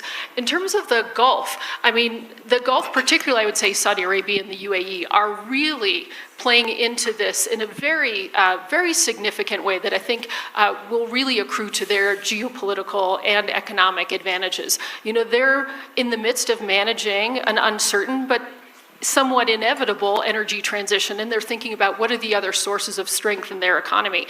And so, Saudi Arabia is leaning into building some of the largest renewable energy spaces in the world. And they're doing that partially as a way of preparing for a world where oil is less significant, but also taking advantage of the fact that they can just sell more oil until the time when that commodity is not worth as much as it is today. But they're also doing this to really drive home to places, particularly the United States, that they have the advantage when it comes to energy and the energy needs for AI. You mentioned this in your opening comments. It's a huge part of the equation. It's one of the reasons that I answered you so wrongly when we spoke in January about expectations about what the Trump administration would do related to renewable energy. I thought that the need for electricity for AI was going to be a much stronger driver in this administration to allow all energy sources to contribute to the national power structure. But in terms of the Gulf, what they're doing is they are quite smartly bringing renewable energy online and using their wide spectrum of abilities to contribute energy as a competitive advantage for offering hyperscalers these guaranteed low-price energy out as far as the eye can see. And this is part of the reason why President Trump, when he went to visit the Gulf in May, was able to get agreement on some deals that would actually place the heart of American AI advantage in the Gulf, which is a huge strategic win for the Gulf.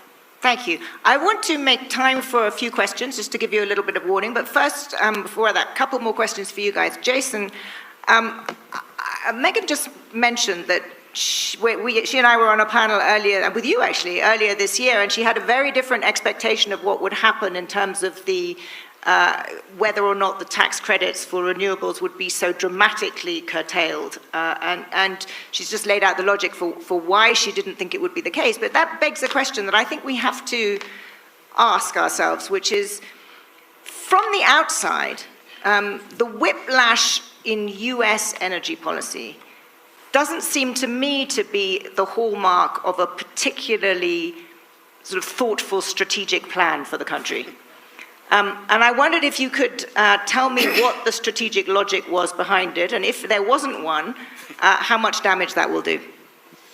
Well, it's hard to identify what the strategic logic was when Dan was a part of this on Capitol Hill, a long time ago. There is supposed to be a process by which committees with jurisdiction and expertise sit down and think about how to solve large problems. Now we're just taking this one shot at reconciliation every year and mushing the biggest healthcare bill and energy bill and everything. So it's hard to sort of say there is a clear defined logic to it. I think if you step back, I don't know if Dan agrees with this, what you see coming out, one was we needed to find a lot of money to pay for other things like tax cuts, and it still is an enormous increase in the deficit. But the approach that was taken to what remained of the IRA or in the one big beautiful bill, support for nuclear and making it easier to build infrastructure and permitting reform, even geothermal, and the things that were pulled out, and some of the process by which we got there was a point when the Senate was actually going to impose a tax on solar and wind if more than a certain percentage of the components came from China. I think the way to think about this is intermittent forms of energy are bad, not good, because they create reliability and security problems. I don't think that's correct, and I think those can be managed. And China's bad. And so, you saw a lot of support for domestic energy that's 24/7, that's firm power, and support pulled back for things where there's a very heavy element of Chinese dominance in these supply chains, like electric vehicles and solar and wind. And that sort of comes back to, some of the comments you asked about, Zenny, with critical minerals, because if you're thinking about energy security, if you're in the US or if you're in Europe in particular, where you're exposed to volatile global oil and gas markets, exposed to geopolitical risks, and you want to increase your energy security, what would you do? You'd want to electrify a lot of things that aren't electrified today. If you want to move in a lower carbon direction, you'd want to electrify a lot of things that aren't electrified today. That means an enormous amount of copper and other critical minerals, and we know that China either mines or refines and processes 70, 80, 90% of these. So as Dan said, to address that, you would want to do more of that at home. The problem is it takes a very long time to do that. You want to diversify those supply chains, and diversification and reducing China's dominant role in these supply chains needs to mean like everyone else except North Korea or something is your friend, and we're working with allies and we're building partnerships and trade arrangements, not throwing sand in the gears of those. I think that's a really important lesson from it as well. And a lot of those things really didn't play into how the One Build Back Better thing emerged. I think Dan is right that when you look at the reason China is where it is, and Megan said this too, it's energy security as much as anything else. China's a very import-dependent country for oil and gas. They've deployed a lot of intervention of the state. More than half the cars sold there are electric, not only for local environmental problems, but it reduces their need for imported oil. They use a lot of solar and they use a lot of coal, and that's domestic resources and supply. And so I think we need to approach diversification of our energy system similarly, but we need to be honest with ourselves about the fact that even if you do all the things we should be doing, China's going to have a really dominant position in these supply chains for a very long time, and we need to be thinking about other tools of resilience to manage that dependence, the same way we did in the 1970s by building strategic stockpiles of oil, for example, reducing the potential leverage they have because they're going to be in this position for a long time to come. I'm going to just bring in Joel here because there's one question I want to make sure we have time for, and then we are going to get to a couple from you, which is, we started this conversation by saying that, or I started it by saying that 10 years ago we would have talked overwhelmingly about climate change. This time we've hardly talked about it at all. Your country is trying hard to maintain progress there and push it on the international agenda. When you hear this conversation about energy and energy security coming from the United States, do you think that it is going to be possible to continue to make progress on the climate agenda? It's clearly a tough sell, but we're stubborn, and we have good allies, and I think there's an understanding that the environmental aspects of it should be taken care of. As far as energy security, I think with the current exception of the dispute between Venezuela and Guyana over the rights of drilling in a territorial disputed area, cooperation has worked very well for South America as a whole, and it's still true today. For instance, the shale gas projects in Argentina are clearly another source that we will cooperate on. So I think cooperation and attention to the environmental aspects of it are very important, and also as to American interests as a whole, I would say engagement is key. Not engaging is giving room to other actors, and not only this one you have been mentioning quite often. And those actors have taken full, they have identified and they have used the opportunities that are available in the Brazilian market, which has transitioned in energy from state-run to market-driven. So there are lots of opportunities to be addressed there. And engagement is key. That's a very important point. Right, questions? Yes. 5 rows back there, gentleman in the light jacket. Yeah. Keep it very brief, and we're going to get a couple of questions and then come back to you. Go for it. Hi, thank you. The panel was great. I think we discussed a lot of the issues at hand, but not enough of the solutions. Micronuclear seems to be the solution to everything that you discussed as the problem. So it's scalable, brings jobs to the U.S., the public markets love it. Look at Oklo and NuScale. Oklo's up, 180%. Department of Energy head was a board member. Reduces our dependence on Gulf states and any bad actors. And I think it's an inflation reducer, right? So it helps the middle class as much as it does AI. Keep it short, because I want to get another couple of questions in. Okay, but micronuclear, we haven't discussed it. Can you give some thoughts onto that? Okay, we'll get a couple more questions, and then we'll get to micronuclear. There was a lady over there. Yes. Thank you. I have a quick comment and a question. Very quick. Very quick.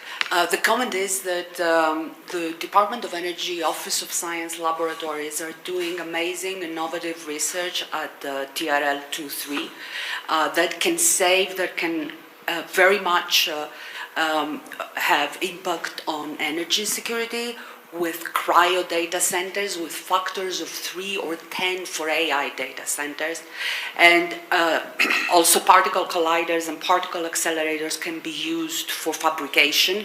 I want to thank my former boss. Okay, thank you. Can you just give us your question? Because otherwise we're going to run out of time. The question is why the mining of rare earths in the US is so strongly regulated. Today, I think the Department of Defense just now committed $400 million to MP materials in California. So what are the regulatory processes to make this better? Again, to my former boss. Thank you. Okay. I think we're going to have to actually leave it at 2 to give you a chance to answer them. Micronuclear and the regulatory barriers to rare earths. I think they're both directed at you. I think, the answer is similar for both questions, I think, in some respects. That's kind of what I was alluding to earlier. We have to allow small modular reactors behind the meter. If they're going to work, we have to put them behind the meter, because the regulatory structure in the United States, state regulators will not allow the cost of that first-of-a-kind technology to be borne exclusively by ratepayers in those geographic regions. So we have to come up with a new paradigm, a new regime to allow hyperscalers or others to pay for the generation, perhaps let the utility operate it, but it's got to be behind the meter. And we'll have to figure out the tariff schedules if they want to use the grid for backup power for that generation source. But that is what I was alluding to earlier, and that really needs to happen. That's a tough challenge. I don't want to minimize how hard that is. It's very, very difficult. The same thing with reprocessing or processing of critical minerals here. We've developed an environmental regime here in the United States that says that's going to be very difficult to do if you want to do it here, which is why we've exported it to countries around the world, like China. If we want to bring that back, we have to, 1, look at the environmental regime that we've established here, but 2, we also have to think about how do you generate the electricity that's required to do that processing. And that gets back again to the small modular reactor or other forms of generation that state regulators are not going to let the ratepayers in their geographic regions pay for exclusively. Industry wants to do it, the regulators are going to say let industry pay for it. Okay, we have 30 seconds. So Jason, I'm not sure, you've got to answer something in 20 seconds, but if we have this increase in demand that we've been discussing, and if we don't solve all of these regulatory challenges that the Secretary laid out, we are going to see a large increase in prices. Talk me through what happens then. Yeah, it's starting to happen already. If you look at the utilities and the requests they made for rate increases this year, it was twice what it was compared to last year. So you're already seeing that impact. I think your caveat at the beginning was right. If we see this increase, clearly power demand is going to go up. There was an article in the New York Times a few weeks ago about 2 gigawatts to train the next generation of anthropic models.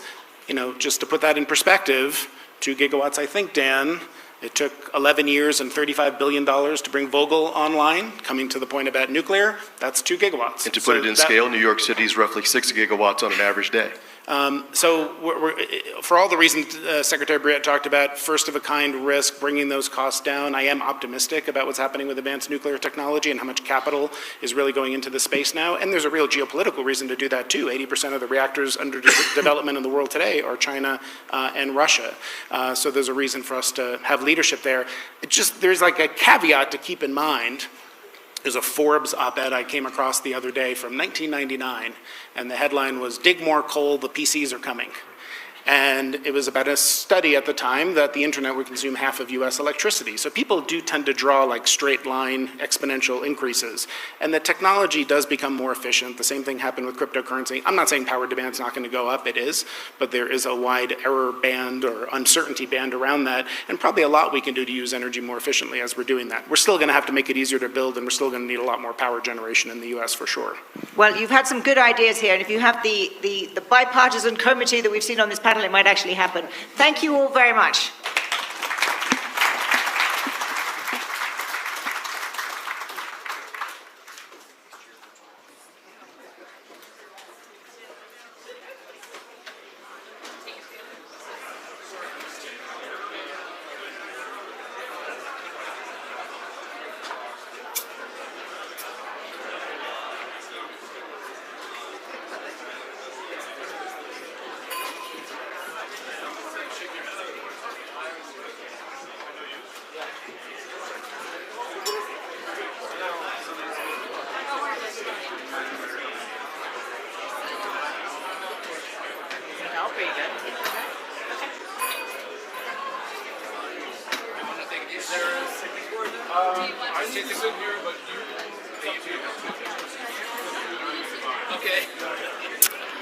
Good morning, everybody. We're ready to start our next panel. If you could take your seats, please. Good morning. Thank you for taking your seats so we can start the next panel promptly. Okay, terrific. Our next panel promises to be very fascinating. As many of you know, we miss our currents being here, but formers always get to be more frank, so we're excited to hear from them. Navigating Great Power Competition Global POVs. On our panel today, starting from the left, we have Balázs Orbán, the political director for the Prime Minister and a member of Parliament for Hungary. Next, we have Hina Rabbani Kar, the former Foreign Minister of Pakistan and chairperson of the National Assembly's Foreign Affairs Committee. Then we have Claudia Ruiz Massieu, Congresswoman from the Chamber of Deputies of Mexico and former Foreign Minister of Mexico. And then also Elbejord Shakia, who is the Distinguished Visiting Fellow at Hoover and the former President and Prime Minister of Mongolia. We have an excellent moderator today, Jim Sciutto from CNN, who actually wrote the book on this. He has a great book out called The Return of Great Powers, Russia, China, and the Next World War, and it's going to be available at our mobile bookstore. So thank you very much. Welcome, panel, and I'll turn you over to Jim. Thanks so much, Niamh, and thanks so much to all of you. I spent a lot of time in the great power space, not just writing about it and reporting on it, but in many of the fronts of this great power conflict in Ukraine, in Taiwan, in the Middle East, and also in the technology fronts of this, cyber space, drone warfare, etc. I'm particularly glad in our conversation today to have voices from parts of the world that we don't have often enough commenting on this, because we tend to favor the Northern Hemisphere, in particular countries from the, perhaps you're familiar with this phenomenon. So I'm glad to have the folks we have with us here today. I want to begin with a big picture question, one of which is, do you agree with the framing of a great power conflict with China and Russia allied on one side and their smaller partners, Iran, North Korea, and others, and the U.S. and its Western allies or democratic allies on the other. And do you agree, and I want to quote from one of the panelists yesterday, a line that really stood out to me, Tordis Gylfadóttir, former Icelandic foreign minister, who said that when you look at Ukraine as a front of this great power competition, that it is literally a test of everything that we stand for, and the we in that sentence being the folks on this side of the frontier of great power competition. I might begin with you, if I can, Elba George, because you mentioned to me prior that Mongolia's the only democracy between Russia and China, and I hadn't thought about it, the framing in that way. But do you agree that this is a conflict, that there's essentially a dividing line down the planet, right, and a meaningful conflict in terms of values, investment in a rules-based international order, et cetera? Is that an accurate framing and a fair framing? Thank you. I'm really happy to be part of this great gathering, and thank you for inviting me. And I think when it comes to great power competition, of course, during Cold War, that was kind of the bipolar. And now it's very different, and we all know. And also there is a new player and technology, AI. And you know that my country is only democracy since 1990 between Russia and China. And I was one of the leaders of the democratic revolution. And I was one of the co-drafters of our democratic constitution in 1990. And I see that even a small country, I think resistance is possible. You know, between Russia and China, keeping that liberal order and government is quite challenging. But we know that Russia and China has also its weak spots. And when it comes to China, of course, there are issues. China is not tested power since Vietnam War. And also those authoritarian states usually afraid of their people's voice. And that's one thing. And during my prime ministership and president, I met President Xi and Putin around 3 dozen times, each of them. And I actually have no illusion. And thank you. Yeah.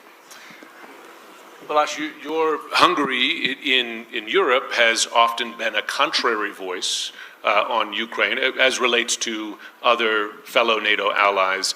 Do you, and also offering itself as a mediator between the West and Russia on the Ukraine war and other places that they come into contact, do you agree with the framing? Do you find yourself on one side or the other? Well, first of all, thank you very much for having me. I'm coming from a country which is well integrated into the Western structure. We are members of NATO, members of the European Union, but also having a strategy which is based not on bloc formation logic, but on the idea of connectivity. So we are working together with the Chinese on the Belt and Road Initiative. We are observing members of the Turkic States Organization, and I think this is very important for us, because a realist-based, national interest-driven foreign policy should look like this in modern times. And then I understand that there is a great power rivalry. I understand that the Chinese thinkers, politicians, and the American thinkers and politicians, they look at each other in that way. But there are at least 190 other countries. They are not great powers, and they don't want to. They don't want a third world war, and they are not happy with the rivalry idea, and they are not happy with the bloc formation logic, which is actually pushed by the liberal thinkers and politicians from the western part of the world. Because in the framing itself, I disagree with it very much to describe the word that there are the good guys and the bad guys, democracies and autocracies. And what about the Gulf countries, for example? They are democracies considered because they are good guys now. So, it's not a good framework. And when I keep hearing, for example, Francis Fukuyama or some other thinkers when they are mentioning that, the end of history will come. We just have to prepare for the ultimate battle between democracies and autocracies, and we have to stick together and isolate ourselves from the others. This is first, I'm coming from a post-communist country, so this is the Marxist term. So communism is coming. We just have to wait until that, and we just have to win the final battle. And I think it's quite scary, because if you start to describe the world like this, that there are the good guys and there are the bad guys, and the bad guys should be punished and destroyed based on moral ideas, then how you preserve peace and how you preserve the stability of a new world order, because the world order is changing whether we like it or not. There are new powers coming up.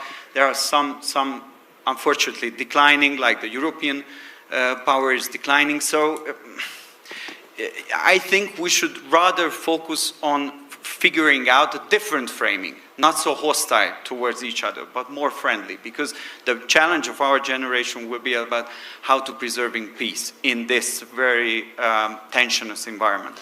I suppose the question is are there steps too far, in your view? For instance, violating another country's borders or attempting to absorb another one.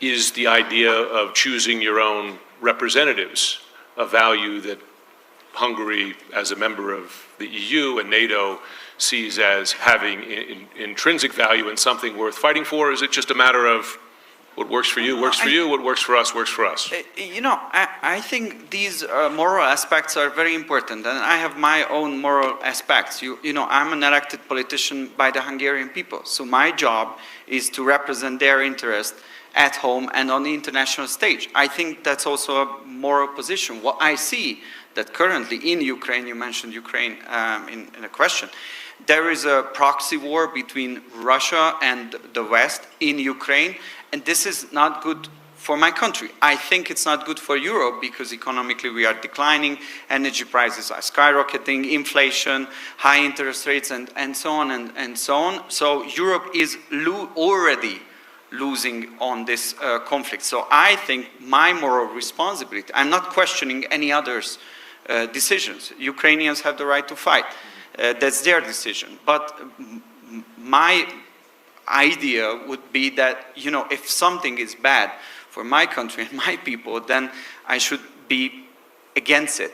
And this is why the Hungarian position on the war is a little bit different. We are just talking about restoring communication, ceasefire, try to solve the conflict. The sooner we solve it, would be the better for I think my country definitely, but for many countries as well. Claudia, do you, and I hesitate to use the word middle powers because that suggests a sort of agreed upon hierarchy of nations, but as a nation outside the Russia, China, US kind of nexus, but still very much a close ally and trading partner of the US, do you find that countries such as Mexico feel a pressure to choose sides? And is that a pressure that you would rather not face? Well, first of all, there is a struggle between great powers to define who's going to be the hegemon in the coming years. And that's a struggle that's going to take time. And that's a struggle that's putting everyone else in the world in a very, let's say, cautious or difficult position. For Mexico, being the only country that has a 2,000-mile border with the U.S., that is part of an economic integration process that's been very successful with the U.S. and Canada, but that also has close ties with, of course, with Latin America and the Caribbean, but with the Global South. That puts us in a unique position. We have, and I have to say, most of Latin America as well, have taken an active, non-aligned stance in this conflict. We're determined not to choose sides. That's what we're trying to do. We don't see it as a zero-sum stage as yet. We have been, each of us, depending on our historical and geographical and national interest perspective, dealing with both the US and China, particularly from a different point of view, but trying to have ties with both. And depending on our unique perspective, how deep those ties go. For Mexico, there's no question. The US is our largest trading partner. Our natural resources management, our security, our human mobility issues have to do with a common approach, or at least an understanding with the US, but we are not in a position to choose sides. And we're going to very much be in accordance with all the other Latin American countries in this regard, not choosing sides, but cultivating productive relationships with both, and being active in the international arena in order to increase our room for maneuver and not, being forced to pick sides. By going to war, in effect, with Mexico in a trade context, is it your view that the U.S. under President Trump has actually weakened its position in great power competition by reducing those alliances, which were seen used to be in a bipartisan way as a strength in great power competition to keep your allies close? Well, there's no question that all old alliances have been put to a test by the new administration in the United States. And what we thought were, paradigms and were the rules that we had all agreed to, and that gave us certainty in how to navigate our relationships and our challenges, are being put into question. But in that sense, there's also reality, and reality is often, weightier than other considerations. And I would say the U.S. has lost the trust of long-time allies and friends, but that does not mean that those allies and friends are ready to, take meaningful steps away or back from having a deeper relationship with the U.S. I think most of us are trying to diversify our relationships, whether it is in trade or other instances, diversification without alienating the U.S. I hear that so often. I hear it from Canadian officials involved in trade talks. You hear it from EU officials quite publicly. Hina, you heard Balázs describe the Ukraine war, and this is true in many respects, as a proxy war between the U.S. and Russia. There are those who describe the most recent military clash between India and Pakistan as, to some degree, given the weapons systems that were used on both sides.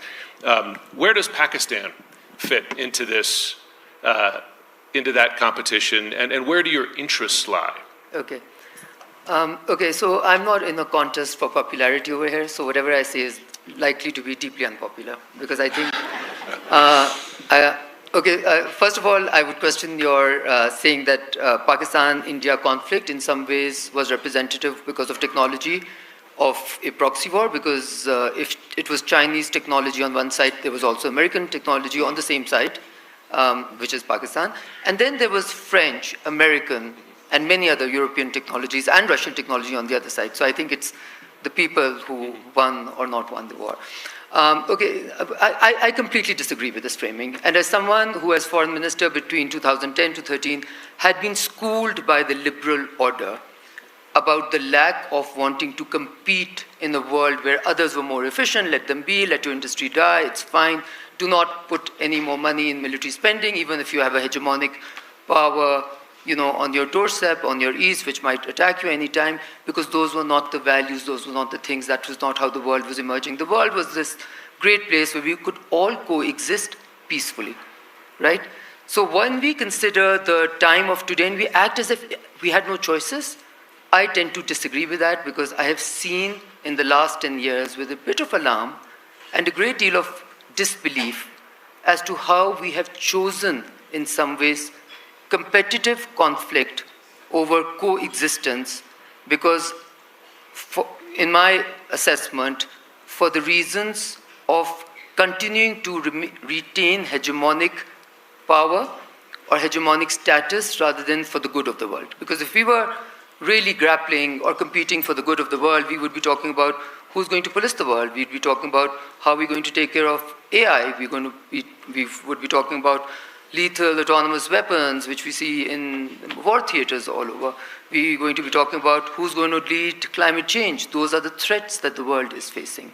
So we're not competing for leadership in some ways. We are competing for the continuation of hegemonic power, and some other competitors are now emerging.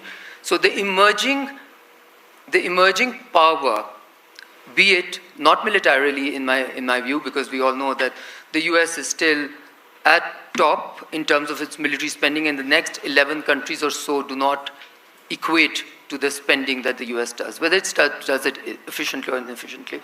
And I think this whole march towards wanting the world to divide itself between camps is so ancient.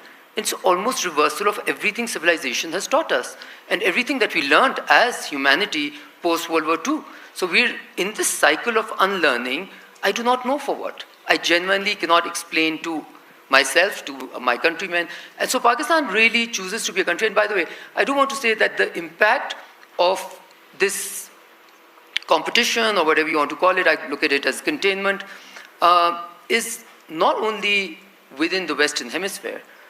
I believe in our region, in the last 10 years or so, India's movement away from the region and its belligerence towards the region is a direct result of the impunity that has been provided to a country like India because of its China containment factor.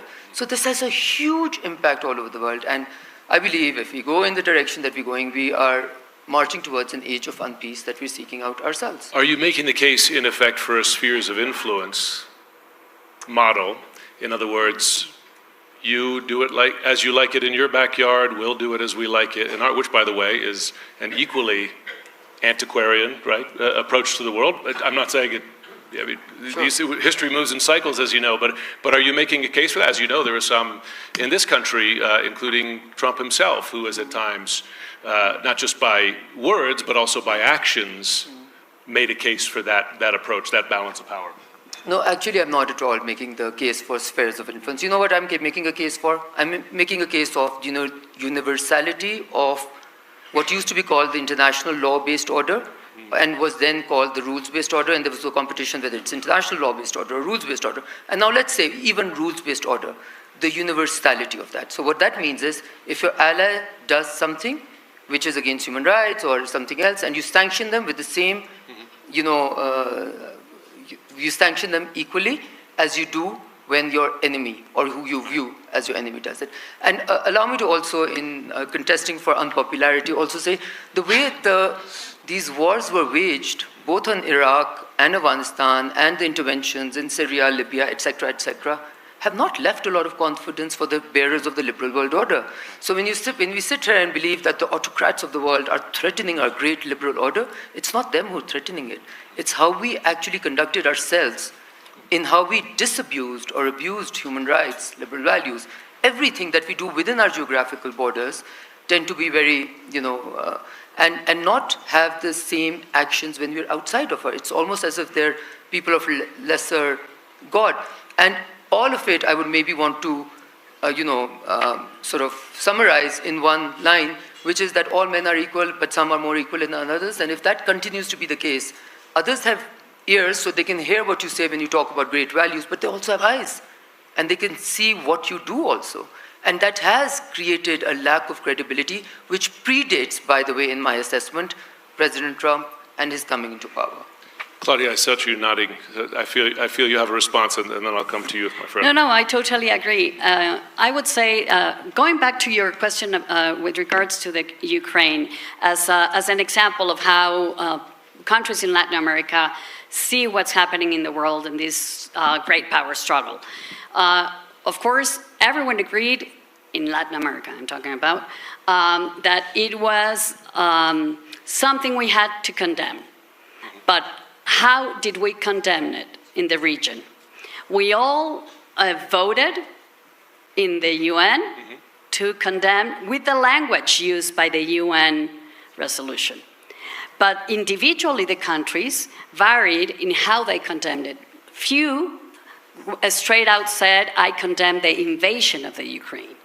But everyone agreed, And we do that because there's safety in, not safety, but there's a sense of security when you go back to the principles and the universal principles that you were talking about. And one of those principles is territory integrity and sovereignty. And when we go to that place, to the principal place, it's easy for all of us to agree that there was an aggression to the Ukrainian territory and that as international community, we have to condemn it.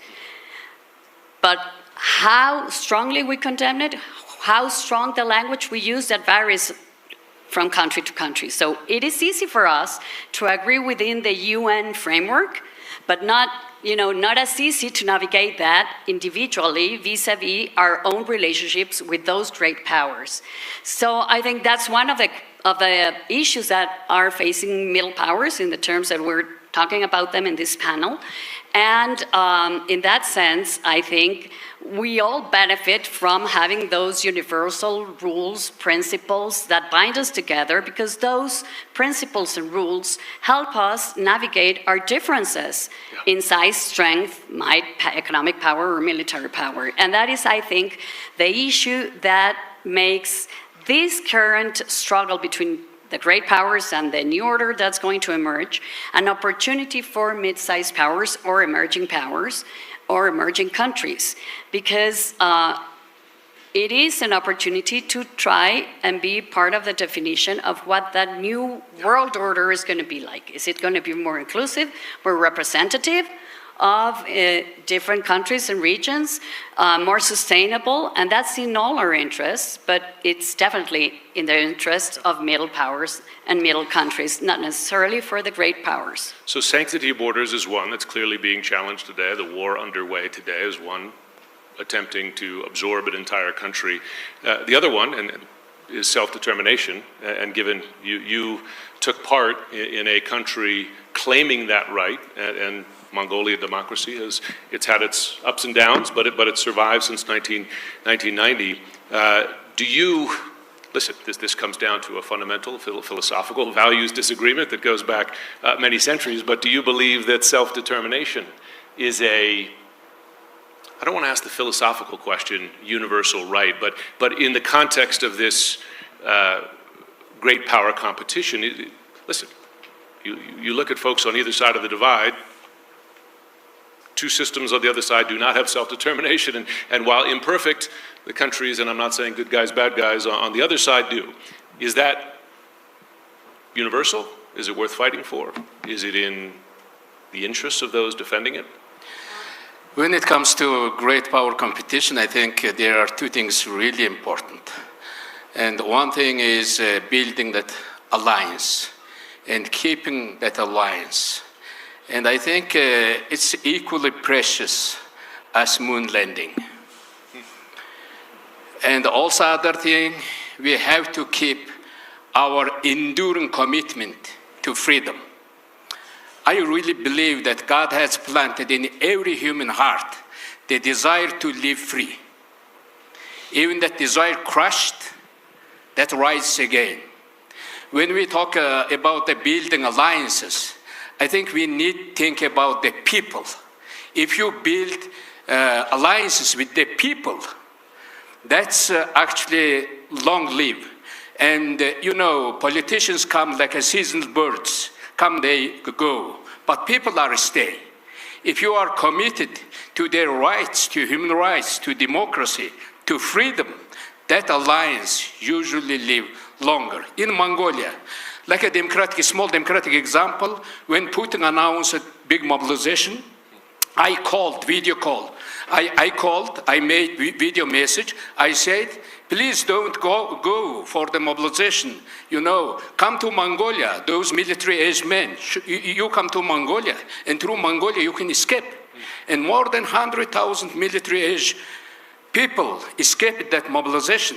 I think if there is one less man with gun against Ukraine, it's our contribution to the peace in Europe. And that's really important. But when it comes to the leaders, I know that Putin one time claimed that showing that imperial Russian map and saying that Ukraine was their part or something that I actually found out during that time, Great Mongolian Empire map. And I wrote Twitter during that time. And I said, after Putin's talk, I found Mongolian historical map. And I said, don't worry, Mongolia is peaceful and free nation. And that tweet actually reached more than 12 million people worldwide. Please follow me on X, actually.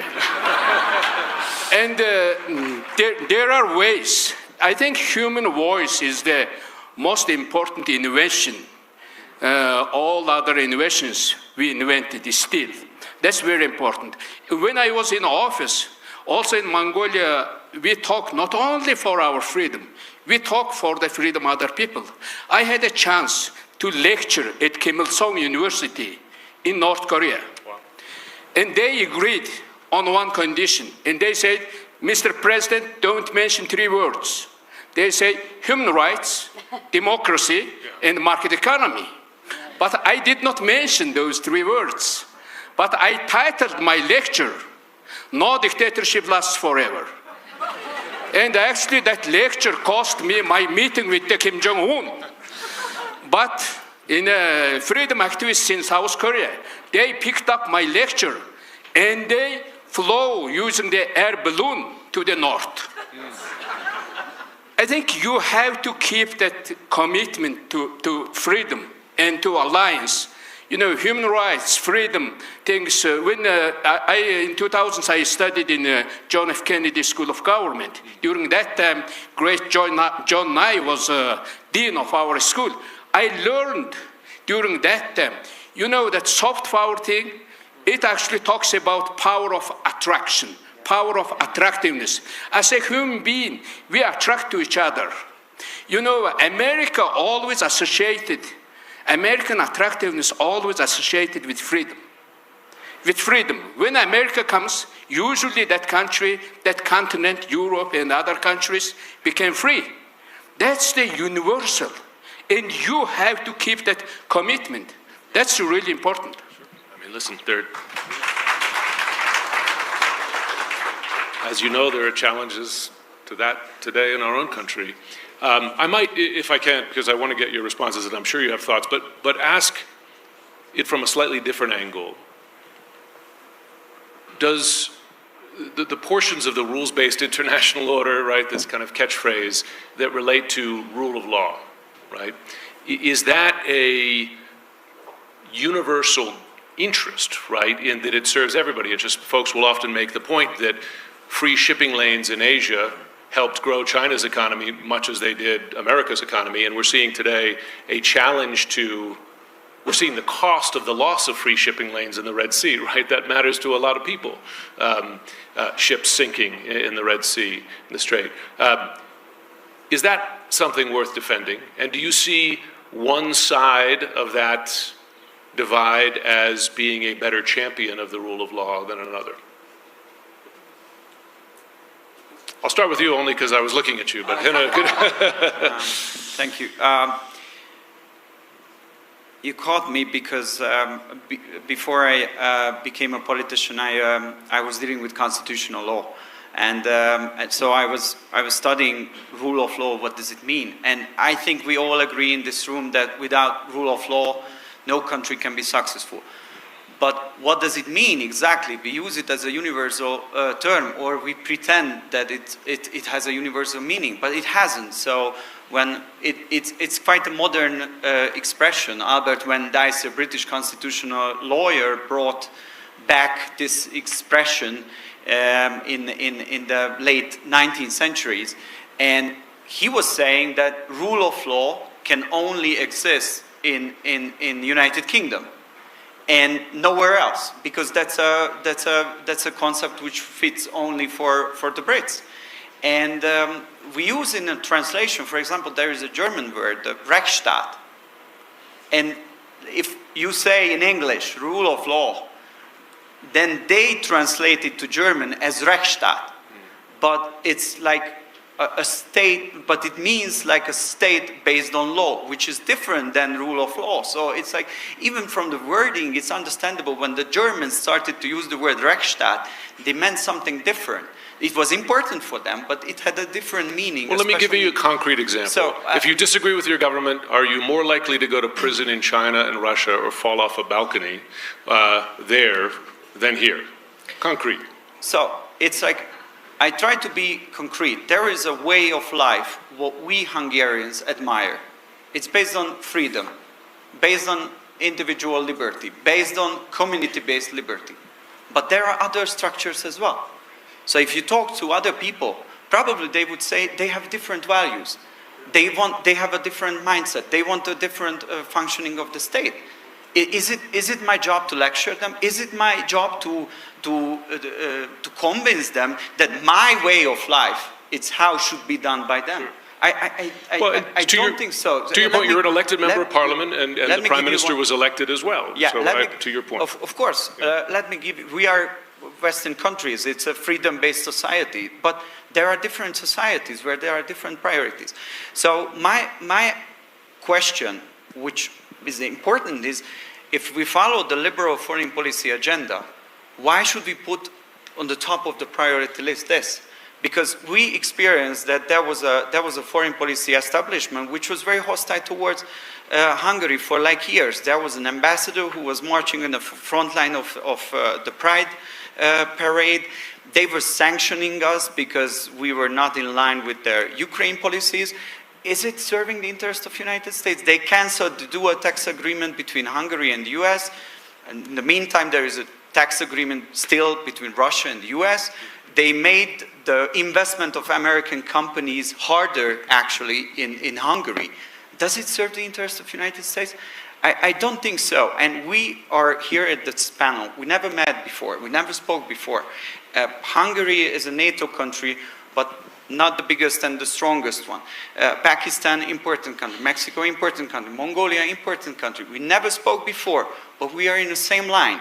That this description of the word based on so-called progressive liberal principles is just not working. It's dysfunctioning. It's alienating countries from each other. Well, one of those is debate, of course. I want to give Hina a chance to respond. Yeah. Okay, so, one thing which was very, left a deep mark was once Margaret Thatcher was asked about Lee Kuan Yew and, Harry Lee, and she said that she had great deal of respect for him because he was able to look outside and think outside of conventional thinking. Okay, so allow me to say that I think in the West right now, what we have is this conventional thinking which is based on exceptionalism, which is rooted on past behavior and not the current behavior or the behavior of the last decade and a half or so. And there's no introspection in terms of how different the application of the rules-based order is, whether it is the sea lanes or the upholding of WTO or the upholding of WHO or the upholding of UN URBA. So it has almost been so clear and glaringly clear, and this wasn't the case in the past.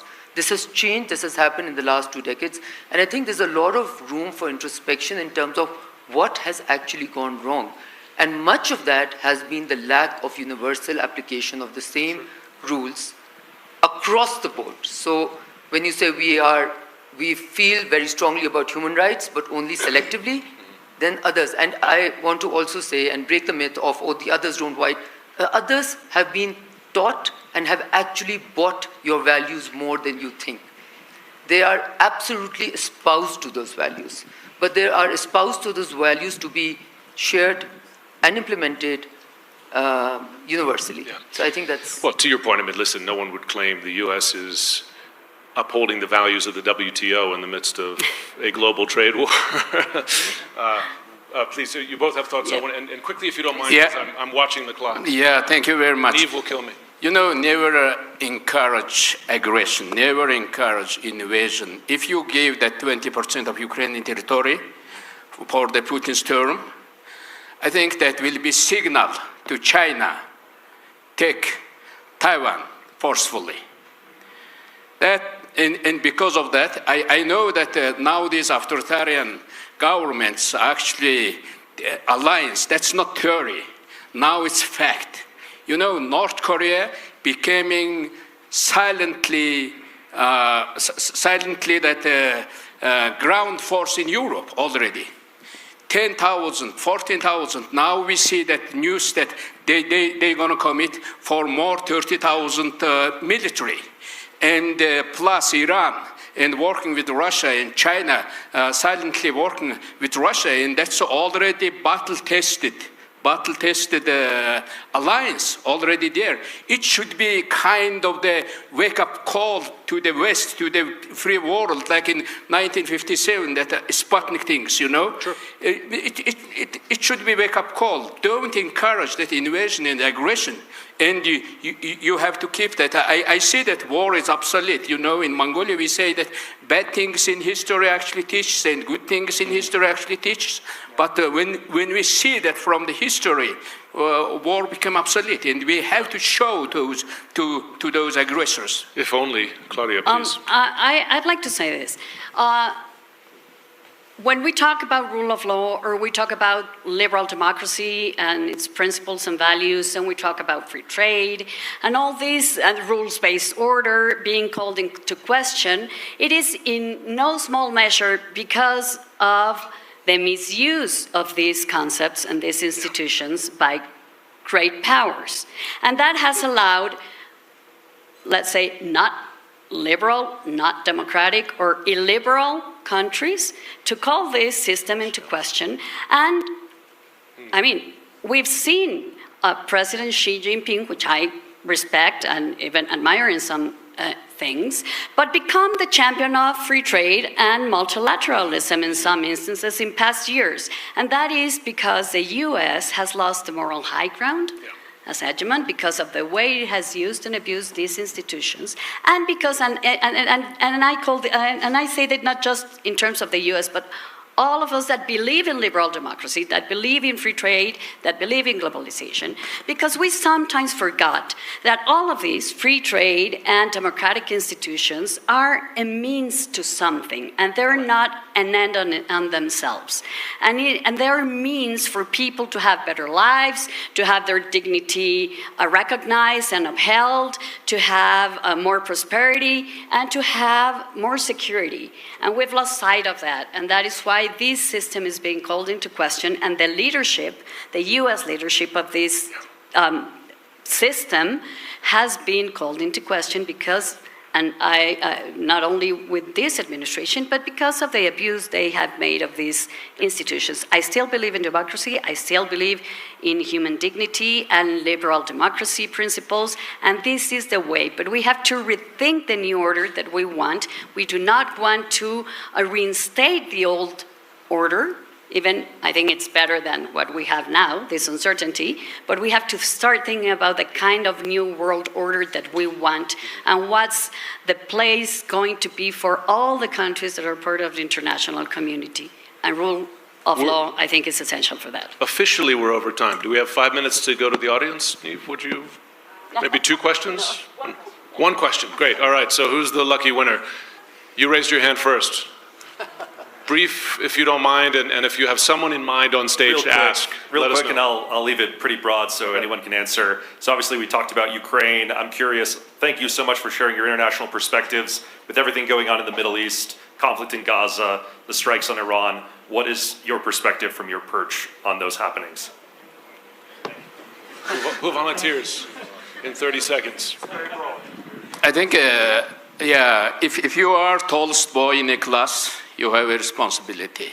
America was tallest boy in a class. Now we got another tall boy, China. And as Nelson Mandela said, most powerful weapon is to sit down and to talk. And that's really something. And just talk with the Chinese. When you talk about that, keep that principles. And freedom is non-negotiable. When I meet Xi Jinping or Putin, I usually say that. In Mongolia, freedom is non-negotiable. That belongs to people. Let's talk other topics. And they usually accept that. You have to show to them where you are stand, where you can negotiate with the people talk. Any quick final thought? Please. It has broken away or taken away any remnants of soft power that existed. I cannot overproject the impact of what is happening in the Middle East and people seeing this on live screen, children butchered, etc., and seeing most of the West standing on one side and some countries now finally coming there, and the veto power being used, etc. I cannot emphasize enough in the rest of the world the credibility, complete earthquake it has given on all the values which have been projected. And remember this, please. We have, when I say we mean everyone, or the world, the Western Hemisphere mostly, and behind which countries like mine have also stood, gone to war for human rights. In many, many countries where many, many people have lost lives. We have used economic sanctions which have starved people for human rights and things like this. So when people see this type of butchery in some ways, right, there is an impact. And also just want to say at the end, I think the difference between, even within the Western Hemisphere, how the younger adults are reacting to this and the older generation is. So it's in some ways the older generation is leaving for the younger generation something that they do not entirely agree with. There's a clear difference generationally, not just on that conflict. Thanks so much to all of you. Spirited conversation. Appreciate it. Thank you.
Ladies and gentlemen, we're going to proceed with the next panel. If you wouldn't mind taking your seats, we'd appreciate it.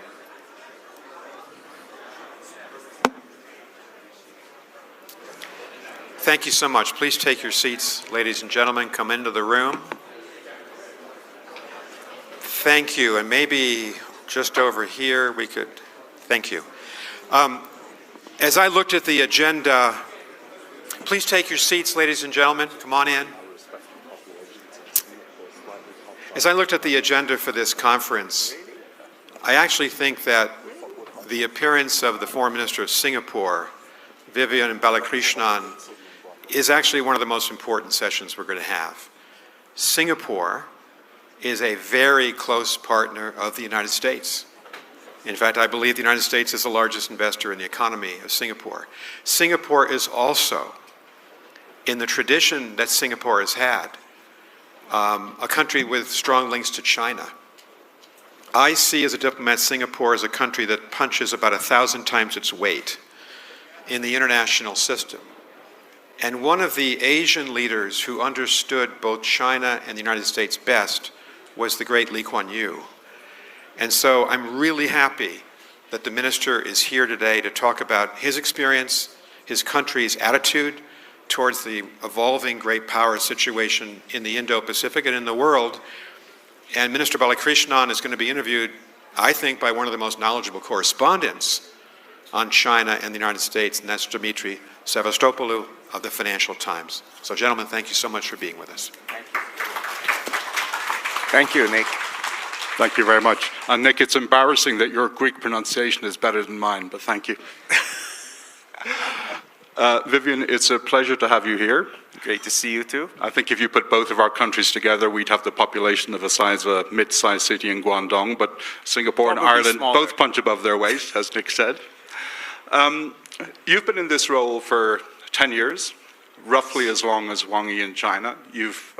a bit long. He's been there a bit longer. A bit longer, okay. You have dealt with the Trump administration the first time, obviously the Biden administration, now we're back at Trump again. So I want to start off by asking you, how is Singapore navigating Trump 2.0? And just to put a little bit of context, you have a trade deficit with the US, you have a free trade agreement with the US. You haven't received one of Trump's trade love letters yet. Not yet. Not yet. Is Singapore in a safe zone? Singapore is a tiny city-state, an island 1/5 the size of Rhode Island. And we are not yet 60 years since independence. So just put things in context.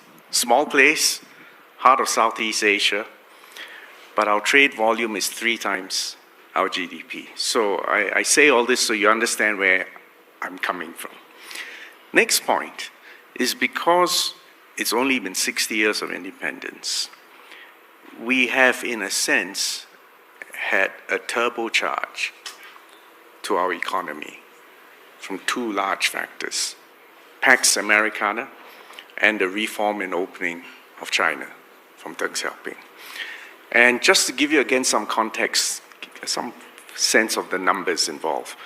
When we were made independent, and I say made independent, in 1965, because we were divorced from our northern neighbor, our per capita GDP was $500 US. Today, if you check ChatGPT or whatever your favorite search engine, you'll get a figure somewhere between 80 to 90,000 US dollars. So not bad for 6 decades. But the point is that it was Pax Americana and China.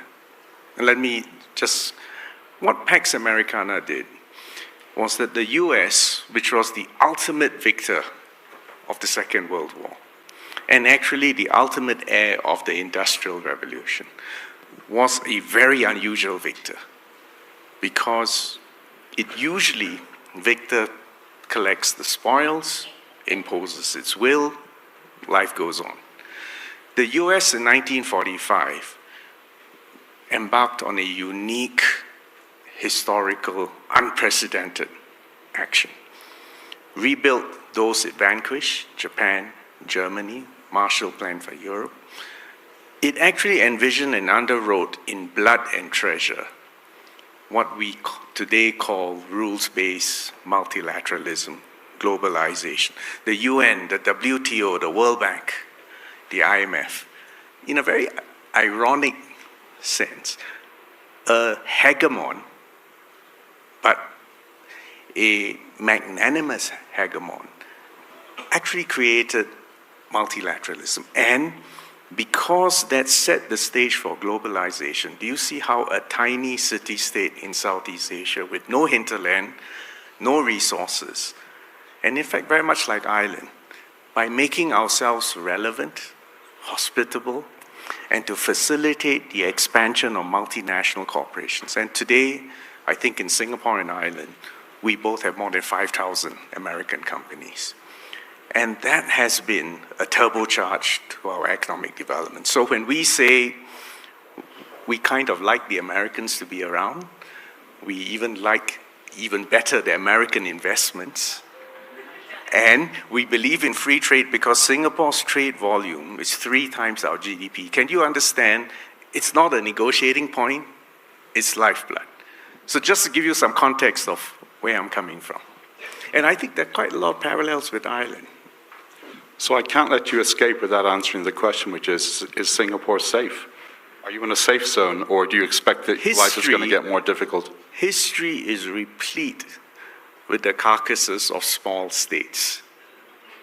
Well, let's be realistic about it. And the thing that Mr. Lee Kuan Yew always reminded all of us, take the world as it is, not as how you wish it to be. So no, a small city-state is never safe. And what is happening now in the world is, in fact, that magnanimous hegemon has changed its posture. But that change, and I don't want to personalize this, but think about it. What has really changed is domestic politics in the United States. Because at the end of World War II, American GDP was 40% of global GDP. At that rate, it is entirely worth America's while, in its own enlightened national interests, to underwrite in blood and treasure the global system. Because for every additional dollar generated in the world, 40 cents came back to America. Today, it's 26%. Now, in nominal terms, the US is still the largest GDP in the world. But at 26%, it is an entirely legitimate question for the American voter to say, excuse me, why are we shedding blood and treasure underwriting this system? Shouldn't there be a fairer distribution of the burden? Shouldn't there be less free riding? And all this thing about the peace dividend, right? If the US spends 3% on defense, what about the rest of the world? And you know, there was a speech that my good friend Joseph Borrell, who was the vice president of the European Commission, and he's in charge of foreign affairs, there was one speech where he said, look, in Europe, we outsource security to the US, outsource energy to Russia, and outsource trade to China. Is that sustainable? The point I'm making is that this is the end of an era. It's not just because of one man or one country, but that these 80 years have been historically unprecedented, and now we just have to grow up and realize it's the end, and now we have to look forward. So I want to ask you about trade. Singapore has been one of the lauded voices over time, over the last number of years, calling for the US to be more engaged, not just security in the region, but trade. Trump abandoned the Trans-Pacific Partnership. Biden attempted something called IPEF, which essentially flopped. Now you have US tariffs on countries all across Southeast Asia, although Indonesia has done a deal and Vietnam may have done a deal. What opportunities is this providing for China? Well, let's back up a bit and look at some numbers. Right? US trade with Southeast Asia, I think it runs at somewhere about $500 billion. If you look at China's trade with Southeast Asia, it runs at about $1 trillion US dollars, so a factor of 2. But beyond trade, let's look at investment. And if you look just in the year, say 2024, you'll find that in fact the flow of FDI from the US to Southeast Asia is 4 times that of China. And these are things which people don't delve into numbers. Is that gap shrinking, or is it fairly constant? Well, if you look at in terms of stock of FDI, the US stock of FDI in Southeast Asia is something like $500 billion. Because China came on later, I think the ratio is about 1/10 of the US. So my point I'm making is that yes, look at trade, these are significant numbers, but look at investments, because you can trade with anyone, but investment requires a certain belief, a certain optimism, a certain confidence in the future. So in Trump 1.0, whenever I met the president, I used to tell him, sir, you have a trade surplus against Singapore. Initially, he didn't believe me, and I said, no, these are figures from your own BIS. I made a point. And he still didn't believe them. Well, he came round to it. The next time I met him, I repeated it. He said, "You must be the only one." I said, no, we're not the only one. So for us now to be subjected to a 10% baseline, when we in fact have had a free trade agreement with the US since 2004, and the US has a trade surplus against us, obviously, as far as we're concerned, doesn't quite compute. But actually, the problem goes far deeper than this. Because you could say, well, 10%, and if 10% is baseline and universal, this is just a revenue-raising measure on the part of US, and after all, the US does have a deficit. You could say, not such a big deal.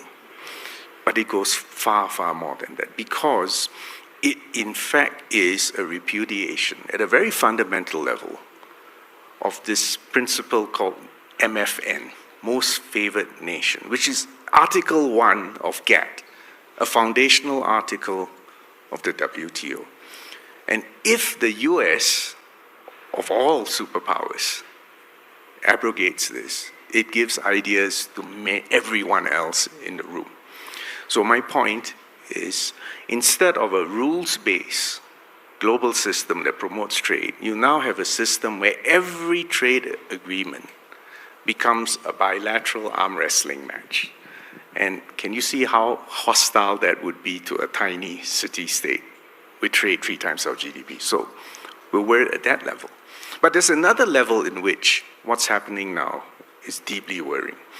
Because if you impose tariffs, there will be strong temptation from the other side to impose reciprocal tariffs, and you end up in an escalatory spiral.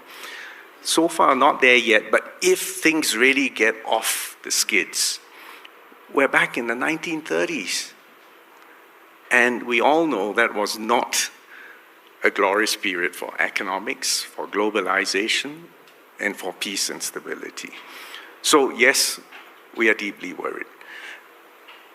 We'll have to see what happens now. And obviously, the real big contest in the room is actually China and the US, right? And, well, I've been in Washington, a month ago. 2 months ago, I was in Beijing a month ago. Actually, let me let you in on not really a secret, but the Chinese are in a confident mood. Why? Because number one, you say, look, this trade tensions just turbocharges our efforts at self-reliance. It is a spur to our people that you can't be complacent, you can't take the world for granted, and we need to speed up this journey for self-reliance. So making virtue out of a necessity. Number two, and I think that's become clear even to the US now, China has leverage. Take rare earths, critical minerals, for instance. So it's not as if your counterparty has no agency. And third, China has a much higher threshold for pain than others. And whatever the criticisms you may have on political systems, China has a system which is capable of a long-term outlook. So it's in a state of confidence. Now, that does not mean that China actually wants to wreck the global trading system, because I mentioned Singapore as a beneficiary of Pax Americana and the other Asian tigers, but actually the biggest beneficiary of the last 80 years has been China, especially after reform and opening. So China is not a revanchist power from an economic perspective. So they would still much prefer a modus vivendi with America. And that does require respectful, candid, constructive conversation in the room. I want to come back to China specifically in a minute, but before that, I'm going to do something very unfair. I'm going to ask you something that your former boss, Lee Kuan Yew's son, Prime Minister Lee, said in 2018. Yes. I think at the Shangri-La Dialogue, if I'm not mistaken. He said it would be better or desirable if ASEAN countries did not have to choose between the US and China, but the day may come when it has to. So my question is, are we closer to that day? Let me give you a Southeast Asian view. When we look at Europe, and I know there was discussion of the war in Ukraine just now, it seems to me, and Nick can correct me, that the fundamental strategic question in Europe is, where is that line? The Iron Curtain, the Warsaw Pact, the eastward expansion of NATO. Where is Ukraine? And where does Russia fit into Europe? Where is that line? And unfortunately, that question still results in ongoing bloodshed. In Southeast Asia, we don't want to be trapped in that same paradigm of where is that line. The preferred strategic model for all of us in Southeast Asia is to make sure that the two superpowers, the United States and China, and the middle powers, including India, Australia, the Middle East, have skin in the game and have a stake in our continued peace and prosperity. And that we do not want Southeast Asia to become, again, an arena for proxy wars. So can you see we are on a completely different, operating on a completely different paradigm. What my former Prime Minister said, in Southeast Asia, we believe in overlapping circles of friends, which means your circle may be different from mine, but they're overlapping circles. And we truly believe in win-win arrangements. We are champions at negotiating free trade agreements. I mean, from a Singapore perspective, over 90% of my trade is covered in some free trade agreement or the other. We are strong proponents of the WTO.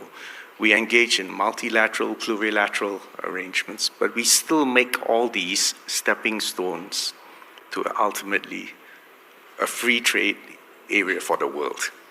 Right? So it's a completely different paradigm. So when you pose the question, do you want to be forced to choose sides? Of course we don't. That goes against our organizing principle. But having said that, we don't control the agenda in Beijing and Washington. What I can say from direct experience over a decade is that so far, both sides reassure us we're not forcing you to choose sides. Now, I will take that at face value, but it is a delicate balancing act. But do you feel like it's becoming harder to do that delicate balancing act? It will become, let's put it this way, in a period where you've reached an end of an era and the rules are no longer underwritten, and any student of history will know the most dangerous phase is the interregnum between one world order and an inchoate new world order. Are we in that interregnum? Yes, we are. Are we witnessing hot wars in Europe? Hot wars in the Middle East? Yes, we are. Are we anxious about potential rising tensions in the Pacific, in the South China Sea, in the Straits? Yes, we are. So I am concerned, and on a macro level, that this is a very dangerous time geopolitically. This is a very unconducive time for trade because of the profound damage to an architecture which has served us well for 80 years. And I may add, the United Nations and the Security Council is essentially paralyzed. So there are enough reasons for amber lights to be going off. And it's not just because of Washington and Beijing. I'm trying to take a broader and longer view of what's happening in the world. So I want to ask you on China, one of the interesting slight differences of opinion last night between Nick and Zani and their talk. Yes, I replayed his session twice last night. Twice? You deprived me of an hour of sleep. So the one area where they had a slight disagreement was China and the US have been essentially in a game of economic chicken over the last few months. I think Zani's view was that China came out on top. Nick's view was not necessarily. Actually, the US had measures it used. How do you see it? I don't think China sees it as a chicken game. I think their posture right now has been to stand firm. Right? As I said earlier, they have a high threshold for pain. They have a longer-term perspective. They have leverage.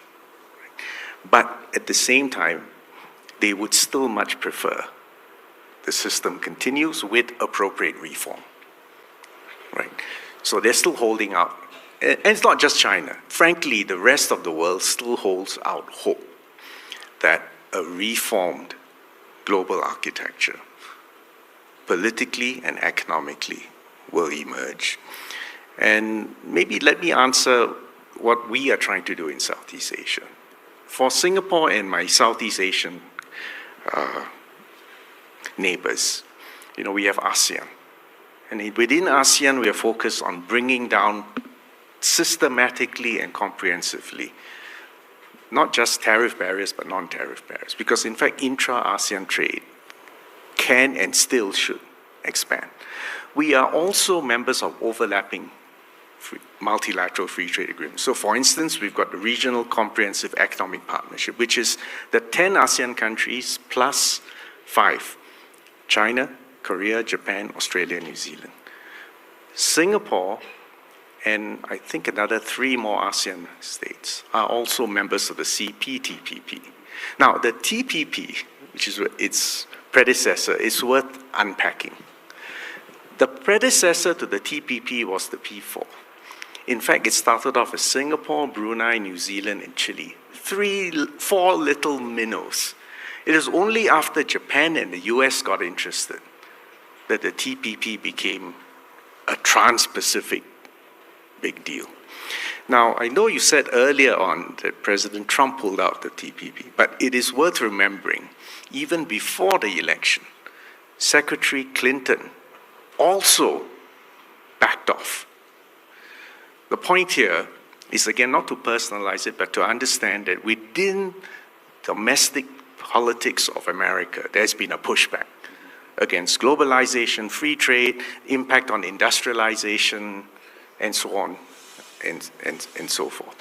What we are now trying to assemble is the CPTPP and the EU, which makes quite a natural partner for globalization, rules-based trade integration, to explore whether we can do some sort of partnership between the EU and the CPTPP. And there are others, for instance, the CPTPP had 11 because America pulled up, but we now have 12 because the UK has joined, and there are others in the queue. So can you see what we're trying to assemble is a coalition of the willing who still believe in globalization, economic integration, and free trade.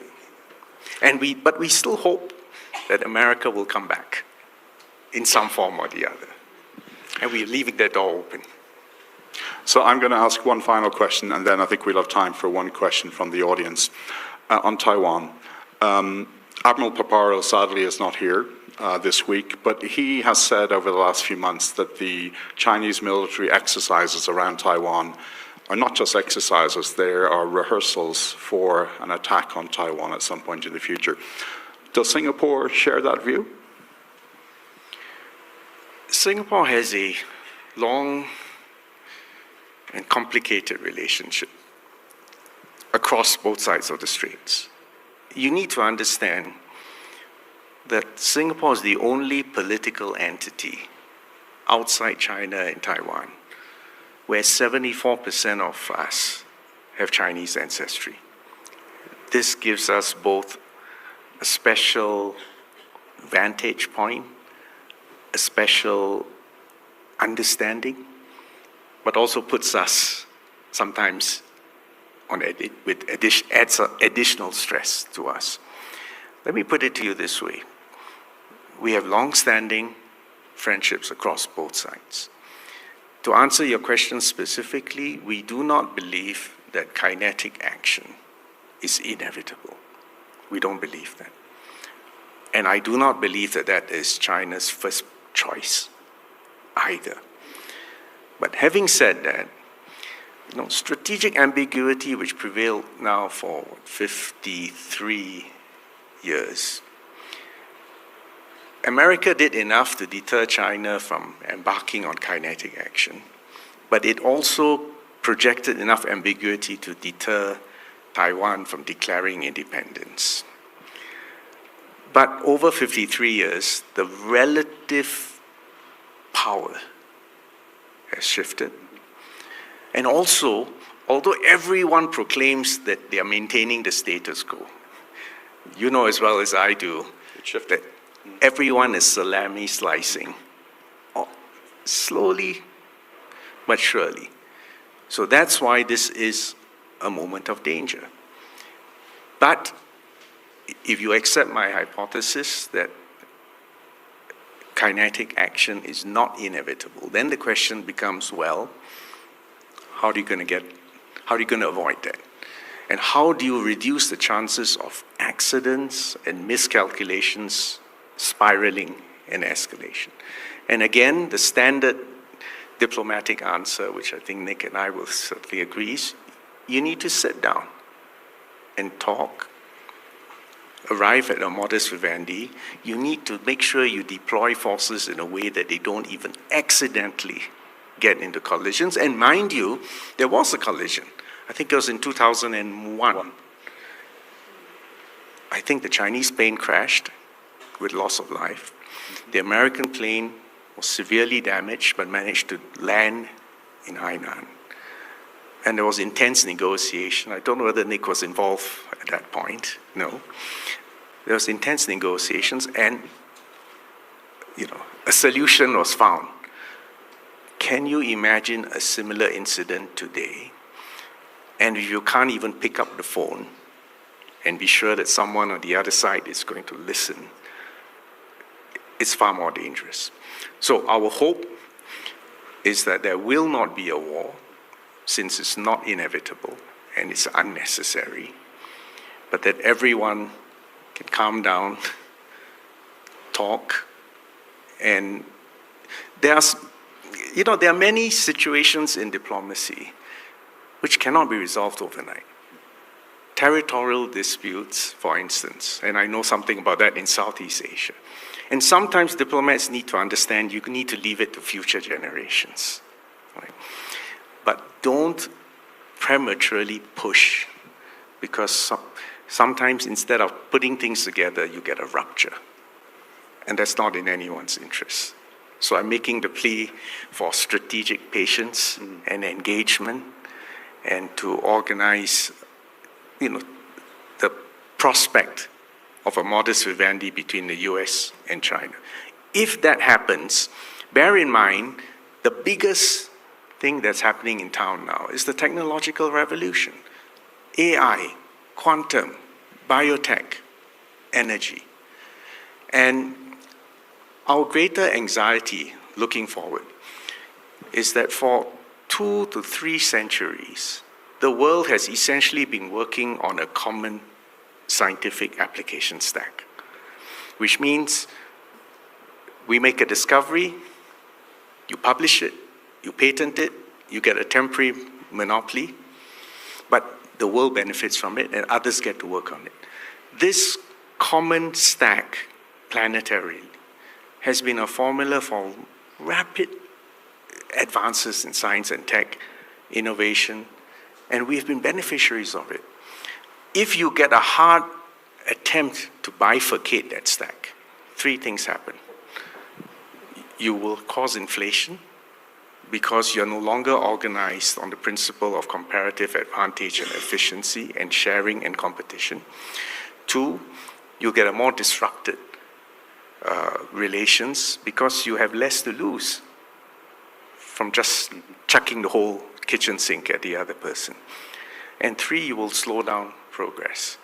So again, I'm trying to make the argument, if we are to maximize opportunities for the future, you need a modest vivendi. But my final point I wanted to make is that foreign policy, economic policy, technological policy begins at home. If you don't settle the situation back home, you won't be able to embark on all this. In the case of Singapore, we believe that free trade must be complemented by industrial policy and social security.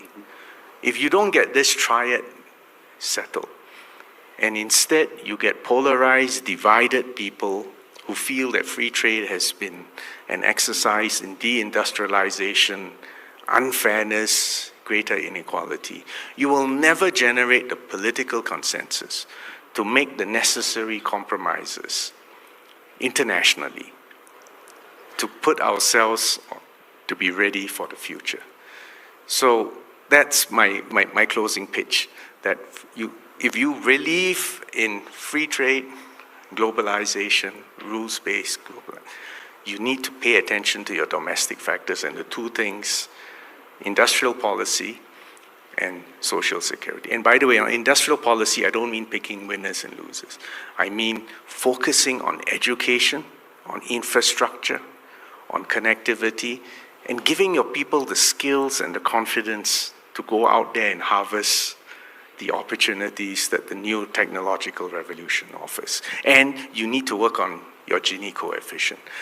One of the things which we are most proud about, you mentioned my former Prime Minister, is that in the last decade of his term, Singapore was able to reduce our Gini coefficient after taxes and redistribution.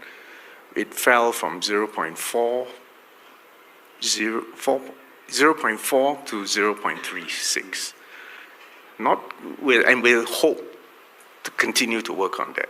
But can you see how these things, social policy, industrial policy, and diplomacy, all interlock? And I just want to make this appeal, that everyone just chill, take a step back, understand the opportunities of the future, and understand the need to get your foreign policy, your domestic policy, and your economic policy in sync. If we can do that, we have a second win for another season of opportunity. So if we can take one super quick one. I'll get in trouble with Niamh, and she'll shout at me in Irish so no one else can understand. So one super quick question. Lady in the very back. Sorry, it's not a lady, it's Nick Schifrin. Apologies. I've been called worse, it's okay. Thanks very much, great session. Can I pick up on the security aspect where Dimitri left off, which is that you may believe that conflict is not inevitable, but what seems to be the reality is an expansionist Chinese policy throughout Southeast Asia, whether it's military, economic, or diplomatic. For the last decade or so, the U.S. has prioritized things like minilaterals or constellations around the region to try and get at that, including, or in addition to increasing security in the Pacific. So what do you believe is the best way to respond to Beijing's expansionist policy? Thanks. Every year, I used to pay my respects to Henry Kissinger in his office, right up to the final year. And the point he kept reminding me was that a war between China and the US must never be fought, because the consequences are just too catastrophic. And I think even now, Henry's admonition and reminder to all of us is worth bearing in mind. So if you start with that as the first line, then next is to understand the domestic politics and self-image of both China and the US. China is a 5,000-year civilization. And the reason we are both speaking English today is because the Industrial Revolution began in England and then went across to Europe. And the ultimate beneficiary, or the ultimate heir of the Industrial Revolution was the United States of America. The last time China had a maritime fleet, you've got to go back to the Ming Dynasty, 1403 or so, Admiral Zheng He, the rest of it. And then China decided they would stop these fleets. There was a waste of money. Anyway, China had reached the zenith of civilization. There was nothing the barbarians could teach. And China paid a very heavy price for turning inwards. And Europe and America won. And what the Chinese remember most now is, if you really want to trigger a Chinese diplomat, talk about unequal treaties. I think Nick is familiar with it. Do you agree? That's, if you want to press a button, unequal treaties. And China is not short of treaties in the last 2 centuries which are highly unequal, including some with its greatest pal today. Let's not get into it. Right? The point is that if you look over millennia, every time China was at peace and intact, and running a continental-sized economy, it constituted about 25 to 30% of global GDP. But the trouble is, if you look across 2 to 5 millennia, the United States was not there. The United States is, what, 249 years? Thereabouts. So what you have now is 2 superpowers with no historical memory of ever having to engage with one another. Do you see that? So we are truly in uncharted waters. Having said that, we have to all hope and pray that these 2 giants work something out. Because war is not, inevitable, right? And you can sit down and focus on the future and focus on your getting your domestic house in order. And frankly, both China and the US have got a lot of domestic homework to focus on. And for the rest of us, do the same. Check our domestic situation and check our fitness for the future. Try to make common cause. And when the 2 big boys have sorted their modus vivendi, try to plug them in and make sure they have a stake in our survival, our prosperity, and our stability. And that's why maybe it's just I've been in this post for too long, but diplomats have to be somewhat optimistic. Otherwise, you can't get up and go to work every day. So anyway, I hope you accept my thesis. Coming from a tiny island city-state, dependent on the world, but having to take the world as it is, but still have enough hope and vision that there is a better tomorrow. So on that optimistic note, Vivian, thank you very much.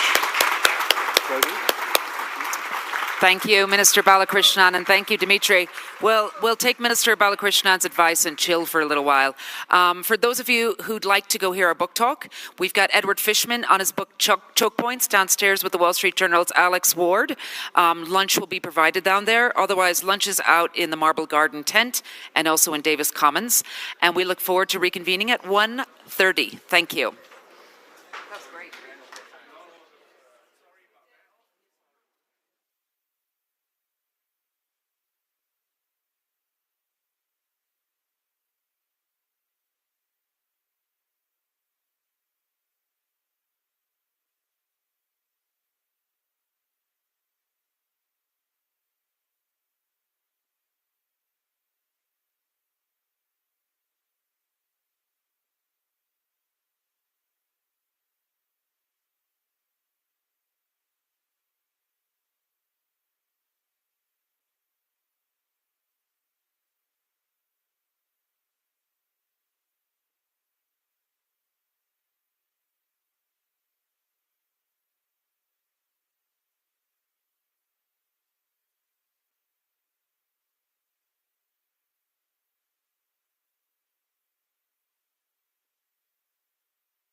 Yeah, when this ends.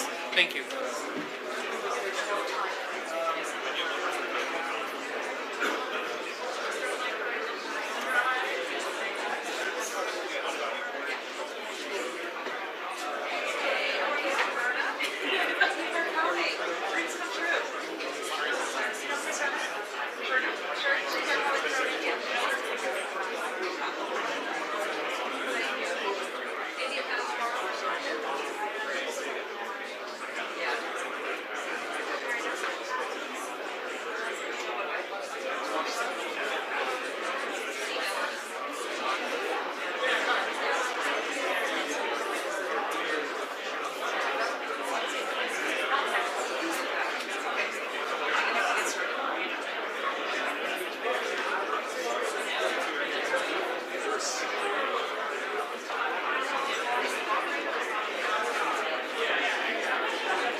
Thanks, Joe. Gotta keep you guys in line. Truth hurts. Wait. It has me catching up to you. Okay, good afternoon, everybody. Welcome back. Hope you had a lovely lunch. If you're hanging around outside, if you could please come in and sit down now, that would be terrific. We're thrilled to be bringing the next panel to you. It's had some shapes and movements over the last 48 hours, but we're in for a treat. It's a great topic. From acquisition to adoption, integrating commercial tech for warfighter advantage. We have Greg Levesque, who's the CEO and co-founder of Strider Technologies. We have Joe Felter, who's the director of the Gordian Knot Center at Stanford University, and Chris Brose, who's president and chief strategy officer at Anduril, and also an Aspen Strategy Group member. Thank you, Chris. And this is all going to be wonderfully moderated by Jim Sciutto from CNN. Please join me in welcoming them to the stage. Thank you. Thanks to all of you as well. Hope we didn't rush your lunch. Good to have you gentlemen on the stage alongside me. Of course, we meant to have a DIU component to this, but one of the victims of the Defense Department's decision, but we have a lot of folks here plugged into defense innovation, and I think we're going to be able to dig deep. I want to start big picture if I can, because just from our pre-discussion, a couple of you made the point that as we speak about technology for war-fighting advantage, that we're already in that war. We're already in that conflict now. And I wonder, perhaps, Greg, I could start with you. Tell us how. And on which fronts specifically? Yeah. So, I mean, if you take a big picture view of what's happening geopolitically with, China, Russia, Iran, industry and the emerging technology startups and ecosystem are dead center in their eyesights. We're seeing this across not just the United States, but the world. So we are already in the tech race. That is happening every single day. A great example of that we all know about is the DeepSeek announcement that came out, right? That is, I think, indicative of the competition that we're seeing. And And what nation states like China are doing is they have built out entire apparatuses from an intelligence perspective to map out our industry players, map out the technologies that are being developed, and actually look at ways that they can disrupt them from a commercial perspective, but also keep them out of the hands of the US government. And so things that we've seen are instances of new tech startups coming out of the gate. They go to DoD, provide a briefing to them about their new technology, and a Chinese venture firm pops up and offers them a very large valuation and a lot of money. That is purely an operation to neuter that technology and keep it out of the hands of going into the defense ecosystem. The same is happening too with AI, quantum, synthetic biology. And corporations are now beginning to develop their own intelligence systems and operations to counteract that.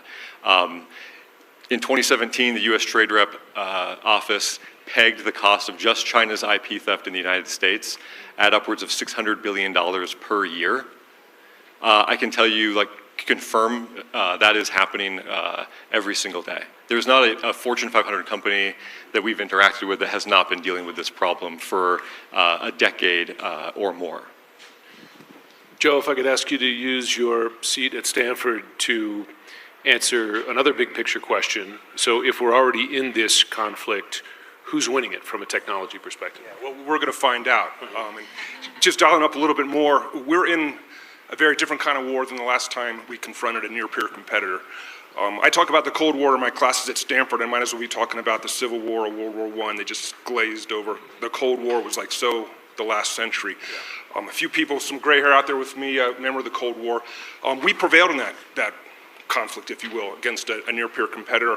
And the defense-relevant technologies that we needed to compete and prevail, certainly was an economic component. It was coming out of, big defense primes, government labs, and those places. And we could stay competitive and eventually win if we just developed, a incrementally better large end system, a better aircraft carrier or submarine or fighter jet every 10 years. Fast forward to now, the war we're in right now, it's a very different fight. The type of technology that we need to compete and win in this conflict, it's coming out of the commercial technology base. It's AI, cyber, autonomy, that slew of technologies that Chris Brose's world. And importantly, that's coming out of the commercial technology base. Not, so you can't have government directives that say, develop a better technology and develop better AI, develop better cyber.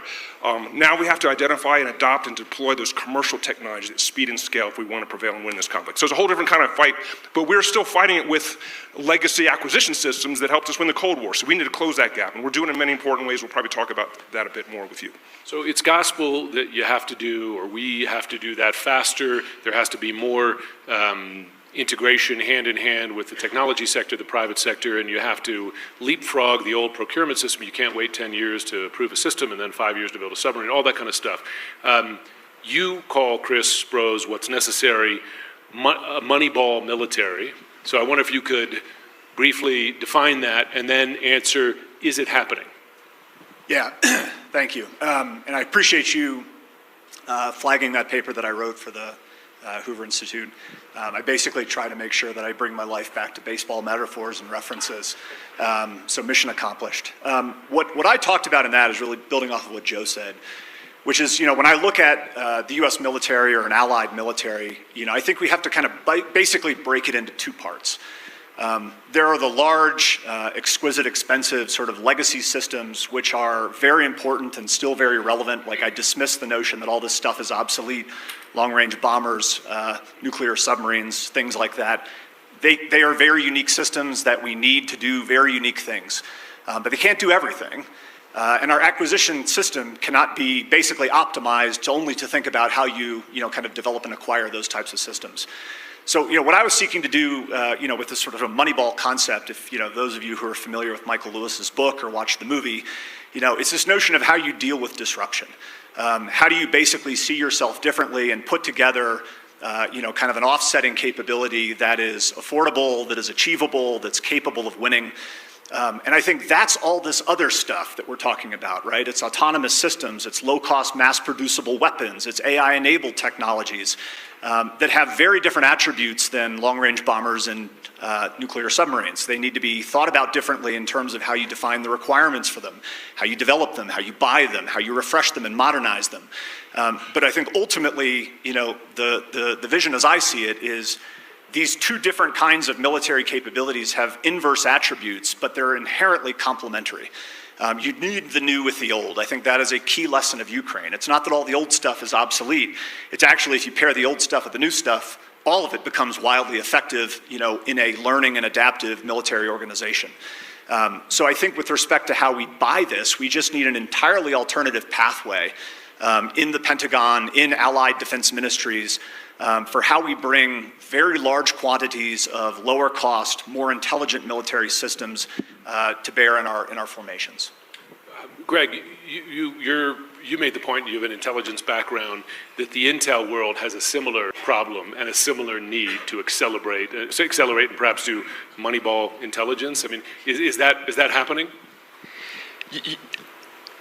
Not fast enough or not at scale. And I think this is a topic that doesn't get really addressed a lot publicly, given that it's an intelligence vertical. So I'm not going to talk a whole lot about what we're doing on that space. There's a great piece by David Ignatius that just came out on that. But there's a lack of imagination, and there's a bit of a failure of creativity to understand the fact that, look, everybody in this room that has a cell phone, there is intelligence that can be collected from that. And it is being collected.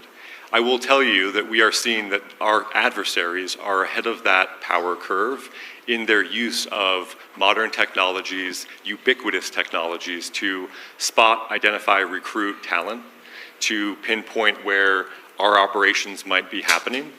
And this is something that I think we all need to begin to wake up to because, as I said earlier, I mean, even as a corporate entity, Strider, right, we have been able to see how China is leveraging this technology to infiltrate our systems and our companies. And we really have no meaningful defense at the moment. On the flip side of that, we're not deploying the same types of approaches and models in our own intelligence operations at scale. Okay, so I think we are in this inflection point in a realization that, as Joe was saying here, we have legacy systems that are now confronting very abruptly modern technologies that are being developed, deployed, and utilized in a commercial context, and there's no frameworks for how those two things converge. So right now it is a bit of a Wild West domain. So the Pentagon has a DIU, which preaches this gospel, right, and it is acting on it. And if Doug were here, and I know he wanted to be here, he would be explaining to us right now about how they're doing it.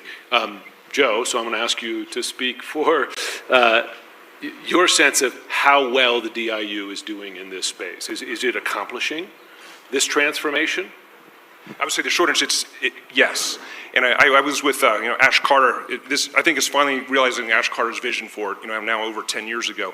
Some great leadership under Raj Shah, Mike Brown, and now with Doug Beck. But it's been a long road. It's been over 10 years, and we're finally getting to the point where it's getting the resources. I know Jane Harmon identified it's getting $1 billion, which it's a lot more than it used to have, and it could do more than that. That's still a fraction. It's a of the fraction, investment. point-something% of the budget. But right now, DIU, again, if Admiral Paparo was here, he could tell you about DIU being embedded in Indo-Pacific Command, for example. It is a direct report to the Secretary of Defense, which is key, and which I think constrained it in previous DIUs. And it also has a lot more flexibility with the color of money. It can really spend much more effectively and efficiently. So Doug will tell you that they've got a ways to go, but they've made some great progress. I think Ash Carter would be proud of it today. A lot of examples, counter-UAS systems. I could reel off a few, but maybe that's a little more detail than you want. But they are getting down there, embedded with the warfighter, reporting directly to Secretary of Defense, and having some flexibility with their colors of money, and they're really having impact and building capabilities out there, getting that commercial tech deployed at speed and scale and have an impact. So give them more money, they'll do a little better, but they're doing pretty well, and we should be proud about everyone who's responsible for that. So I had him come speak to my class at Yale this spring about this, and he gave a couple of examples of where DIU is making progress and moving cutting-edge weaponry quicker through procurement, and he mentioned a couple in the drone space specifically. But I wonder, Chris, can you describe some weapon systems where we're seeing this bear fruit? Yeah, I mean, I'll give you a personal example with Anduril. I think the answer is, is DIU changing the Pentagon? It was never DIU's job, right? DIU is helping the Pentagon move faster, access a lot of the commercial technology that's out there, and then connect that back to the institutions of the Pentagon that really buy things and deploy things and operate them at scale, the Army, the Navy, Air Force, et cetera. Anduril got started on counter-drone work through DIU. Shout out Scott Sanders, who's here, who led that effort for us. This was something that was enabled by DIU that basically put us immediately out into the operational environment in the Central Command Middle East AOR. And we saw a lot of the problems that are now headline news 5-6 years ago as a result of being out there embedded with the warfighter, having to build and rebuild and fix and refix and redeploy our systems to deal with an incredibly fast-moving pace of technology and an equally fast-moving threat from the standpoint of Iranian one-way attack drones and other things. So it's absolutely contributing in that regard, and that has enabled us to then begin doing a lot of the work that we're doing on counter-drone at scale with the military services, with other combatant commands, other government agencies. But for the fact that we got started on a production contract or a prototyping leading to production contract with DIU, that wouldn't have happened. And DIU, it can't do it all, and what it's doing can be scaled. It can be scaled to the services. So DIU, it's leading in a lot of these areas, and hopefully other organizations like the services can get on board and have a similar approach to getting that commercial tech deployed. Let's talk, if we can, about Ukraine, because I don't want to overstate, but I certainly don't want to understate, because I've watched with fascination the rapid progression of drone technology there, and how Ukraine, what is it, 70-80% of the casualties on the front lines are now from drones, and how Ukraine did this largely on their own, right? And, with all the attention early in the war about waiting for whatever weapon system that we were going to grant them and at what time, and I'm not diminishing the use or value of those weapon systems, but just what they've done on their own on the front end. I mean, listen, they made the Black Sea unfriendly territory for the Black Sea Fleet without a navy because of their drone technology. What else have we learned from there? And is it maybe, Greg, you want to pipe in, given that I'm sure the intel world has been watching it very closely, ours and Russia's and China's. What have they taught us? I think they're showing a pathway for how you can begin to more cleanly integrate commercial capability into what are traditional weapons and intelligence platforms and systems. On the intel side, right, a lot of this success is due to the intelligence that's flowing into the systems that have been created in Ukraine for targeting purposes. And I think that's a unique moment that we're in to begin to look at that, how it was developed, the partners that were involved in it. I mean, we're talking large cloud infrastructure, open source intelligence that's feeding into this, along with classified SIGINT, et cetera.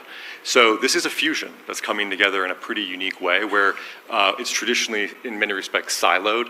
And that is what happens in wartime, right? When you're in a war, you have to begin to integrate and combine these capabilities together for a clear mission and a clear objective. I think a lot of what we're chatting through here in the United States and other places is we are still acting as if the war hasn't started. So there is a lack of clarity around the intention behind what companies like us are doing and where to orient that capability in practice today. I think all of us on stage would say the war has already begun. It is here, it's real. And so that's, I think, what we were now looking at Ukraine to say, when it becomes kinetic, right, what does that then mean? We should be developing these programs, systems, strategies, concepts before it goes kinetic. Can I add to that, Jim? I completely agree with all of that, and would just add another point of what it's teaching us, and then there's another question of whether we're adequately learning these lessons, is the importance of scale. I think for basically the past generation, we have been optimizing the American military to be like relatively small, very expensive, very exquisite. We're going to win through technological overmatch against adversaries that aren't exactly that sophisticated. When we go to war, we're not going to shoot a lot of weapons, we're not going to lose a lot of vehicles, the war's not going to last a long time. if you actually look at that in the context of American history, it's a total anomaly. And I think what Ukraine is showing is really kind of where we are now going in this quote-unquote new era of great power competition, which is back to the future.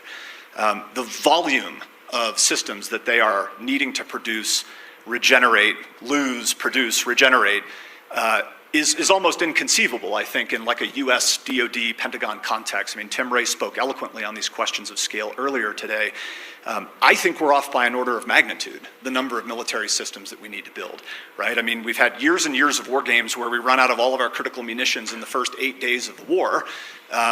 That's a little easier to believe when Ukraine goes through an entire decade's worth of, anti-tank and anti-aircraft weaponry in the first several months of combat against Russia.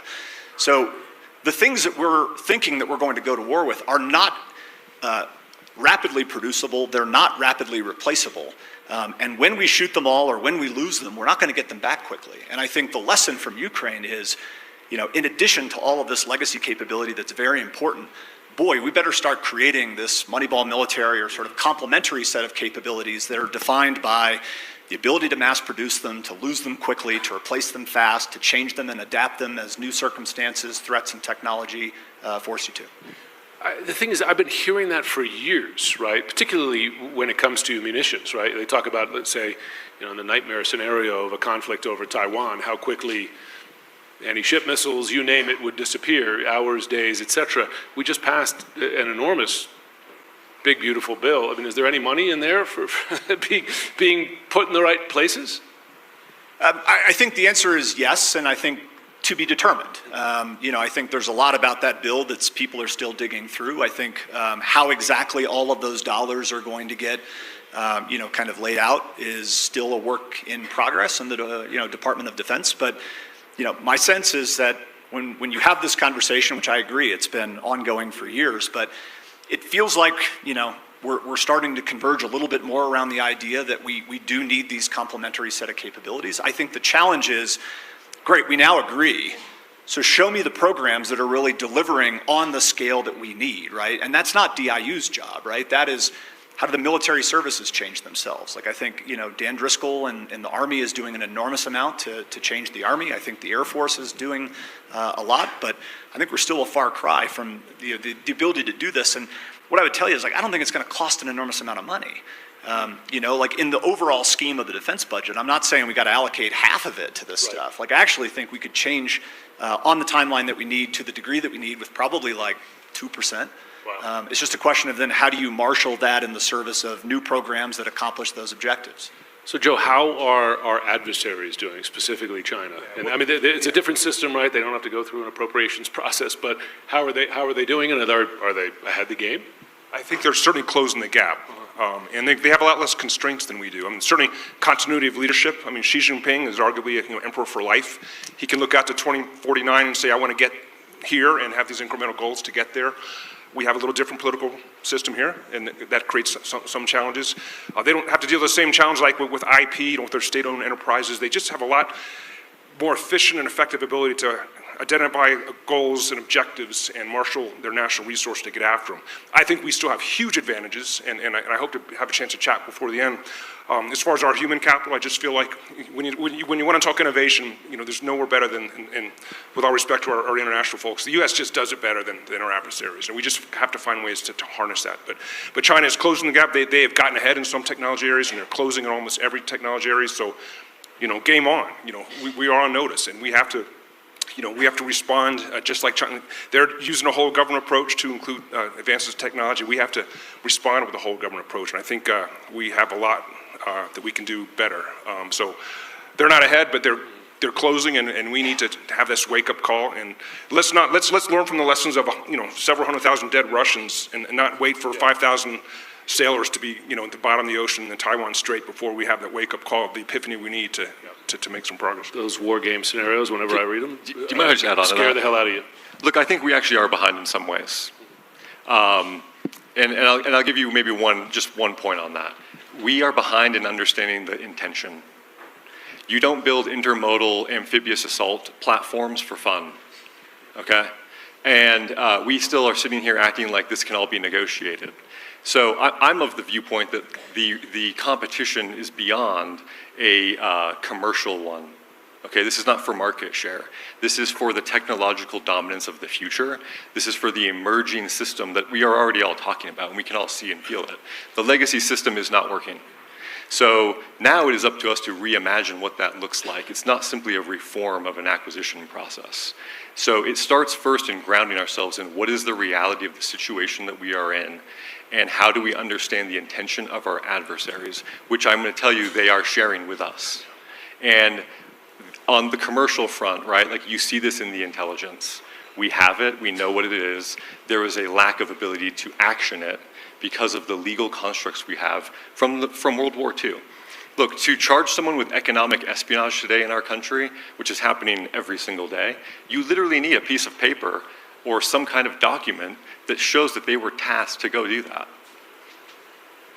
That's not how the world currently operates in reality. And so, look, while I do think we have a lot to be optimistic about, and I think we are in a position of strength, we're not going to stay there forever if we don't begin to reimagine and adapt. You know, it just seems to me that the last several years have had so many instances of missing what's right before our eyes, right? As relates to Russia or China, and even what they say, right? What the leaders say about what their intentions are. Chinese leaders have been quite public and definitive about what their intentions are in terms of taking over supremacy from the U.S., et cetera. So anyway, let's hope we're learning some lessons there. Chris, I was speaking to one of your colleagues prior who made the point that one difference is today in terms of speeding up innovation and development is that with VC money, companies do the R&D to develop the product. They don't wait for specs to do it, which slows things down. Can you explain how that process is different, and is it happening now? Yeah, I absolutely think it's happening. We're certainly a living example of it, right? I think the way the Defense Department's process works is, first they will define a requirement for exactly the solution they think that they need, and then they'll go out and freely compete it, and then, eventually award a contract to some company to build the very thing they said they had a requirement for, on a cost-plus contract where that company is basically given a guaranteed profit on the work that they do, regardless of whether that work is fast or slow, good or bad, et cetera. There's reasons for why that makes sense in some instances that I won't belabor today. But I think that's sort of assuming that the government always, in all instances, knows the solution that it needs. Like, if I operated that way in my commercial world, I'd have the most amazing flip phone known to man, because I would have put those requirements on the street in 2007, and it would be killer right now in 2025. There is something to be said for sharing your problems and allowing industry to come forward, and even come forward with capital and a desire to take risk to say, let us go build for you the thing that you can't envision right now but needs to be true. That is something that Anduril has done from the very beginning of our company. It's something that we continue to do now. As we become a larger company with more capital, we have more capital to put against those types of bets. Now, at the end of the day, we're a business, right? So you want to make bets that are intelligent, that are aligned to problems that actually exist, that people actually care about, and that when you field a solution, they're going to buy it. So that's a lot of the back and forth and engagement with the government. But there's a whole world of new business models, I think, that exist and are being created and are being tried. We're certainly leading the way on a lot of that. For how the government can get out of the business of basically trying to give color by numbers solutions to industry and actually get back to where we used to be, which is I'm going to provide you problems and then I'm going to reward performance and capability and schedule. I'm going to buy what works, I'm going to field it quickly. I think there is now more money going into defense technology than ever before. As a company, I would submit we are spending more of our own independent capital than large defense technology companies, large defense primes. And I think now there is, again, something that didn't exist 5 or 10 years ago, dozens and dozens of companies that are eager to do the same thing, that are doing the same thing, that are starting their own journey and scaling. That's an enormous good news story for America. That is American innovation, competitiveness, capitalism at work. I think the real question becomes, is the government capable of meeting those companies where they're at, putting the onus to them to say, I need you to build me things that matter, but when you do, I'm going to reward you through large production contracts that get that capability built and deployed at scale. Joe, you had a thought? Just doubling down on something Chris said about requirements and how that's the root of some of the problems we have in our acquisition. I know some early success stories like Palantir. I had something called a forward deployed engineer, I think years ago when I first came across them, where they literally would put engineers embedded into tactical units to get direct feedback. I know DIU right now is embedding elements in COCOMs. Certainly I know I've met the one out of NUPACOM. Our program at Stanford, we turn students away that want to take our defense innovation class if they come with a solution. You've got to go through the customer discovery process, the beneficiary discovery process. So I think Chris is dead on. We've got to create more opportunities for the folks that are going to be tasked with coming up with a solution to really better understand the nature of the problem. And I think we got a long ways we can go in that respect. Greg, I just want to dig down on something you said earlier, that we are already at war in this space. And is that, are you saying that in the context of a rapid competition for the dominant weapon systems in the event that the superpowers or great powers would go kinetic? Or are you saying that already in certain fields, I mean, I imagine one would argue that in the cyberspace, there's already a low-grade war going on, perhaps in outer space, right, given the weapons that have been deployed. Can you describe more exactly about where and how deeply the powers are at war? Sure. So if you begin to kind of frame it in a China perspective, I'm going to focus on China just for a minute, okay? They talk about, and this is classic like Chinese policy documents and strategy, they talk about achieving the quote-unquote commanding heights of these emerging frontier technologies. So I'm gonna dial in on that part of it, but if you look at great power competition in the most holistic sense, military is one piece of it. Diplomatic, soft power, economic and technological domain is a core part of that, cyber intelligence. If you go ask any intelligence officer if we're in some kind of a conflict with these, I mean, they're operating like we are. Yeah. Okay. So that's what I'm saying is it's a low grade. It has not gone kinetic, but every single day there are battles happening. And it's for these emerging technologies, it's for supply chains, it's for being able to understand how we operate and act. This is why China is buying up farmland near all of our military installations. Just this week in the state of Utah, where I'm based, we were able to pass legislation, and the governor actually came out and said, we're stopping this, and they are no longer allowed to operate in this model at the state level. So that's really what we're seeing here, right? Like this pre-staging has been going on for a while, and I think we're all now beginning to wake up to it in a more mature way because the scope and scale of it is so vast. Do you know what, just in terms of speed or lack of speed, as you mentioned the farmland, I was in the U.S. Embassy in Beijing 2011 to 2013, so that's more than 10 years ago. And there was an incident, it was in Washington State, and they bought some property near a U.S., I think it was an Air Force installation. It was quite a controversy. That's more than a decade ago, though, right? I mean, it doesn't give confidence that we're acting quickly in response to these threats that have long been recognized if a state is just passing legislation in 2025, right? What's happening? So I've been working on this for my entire adult life, okay? I think this is just one of these moments where there is almost a little bit of a psychological issue at play here, right? Like, we can see what's going on. The question is, what should we do and whose job is it to do it? What I'll tell you is, I can't answer that question for the government, but what I can say is industry is moving out. So back in 2017, I was part of the U.S. Trade Rep 301 investigation, right, that helped to understand the scope and scale of China's efforts to target industry. And at that time, this was pretty a taboo topic within corporate boardrooms. But I'll tell you, everyone was dealing with it. And now, fast forward to today, we are seeing the emergence of literally nation-state teams being set up in U.S. corporations. We are seeing counterintelligence teams being stood up. This is not insider threat or cybersecurity. This is a recognition that corporations are playing on a nation-state global playing field, that they are being targeted, that their talent is being targeted. And that is the piece I think we all need to get our heads around. We in our country have a bifurcated view of our society. That's my view. We view government as its own domain and industry as its own domain, but we all know that is not reality. Our legal constructs actually forbid and create barriers between the two collaborating from an intelligence perspective. I'm not saying that that's good or bad, that is just the reality of the moment we're in. And so why is industry moving out on this? Because the government can't support. So if you're a U.S. corporation developing AI, quantum technologies, and you're raising millions, billions of dollars to do this, you're going to build teams and you're going to build systems to protect your assets and your people. Because otherwise what we're seeing is they're being offered, I'll give you guys one example, okay? Just bring it to life. We have a corporate customer working on quantum. They had an engineer, we saw it in the intel that this person was going to be targeted. Sure enough, over his corporate email, offered $3 million. Just email them, corporate email. We'll give you $3 million if you bring the tech you're working on, come over here, build it out in this. Foreign actor? Yeah.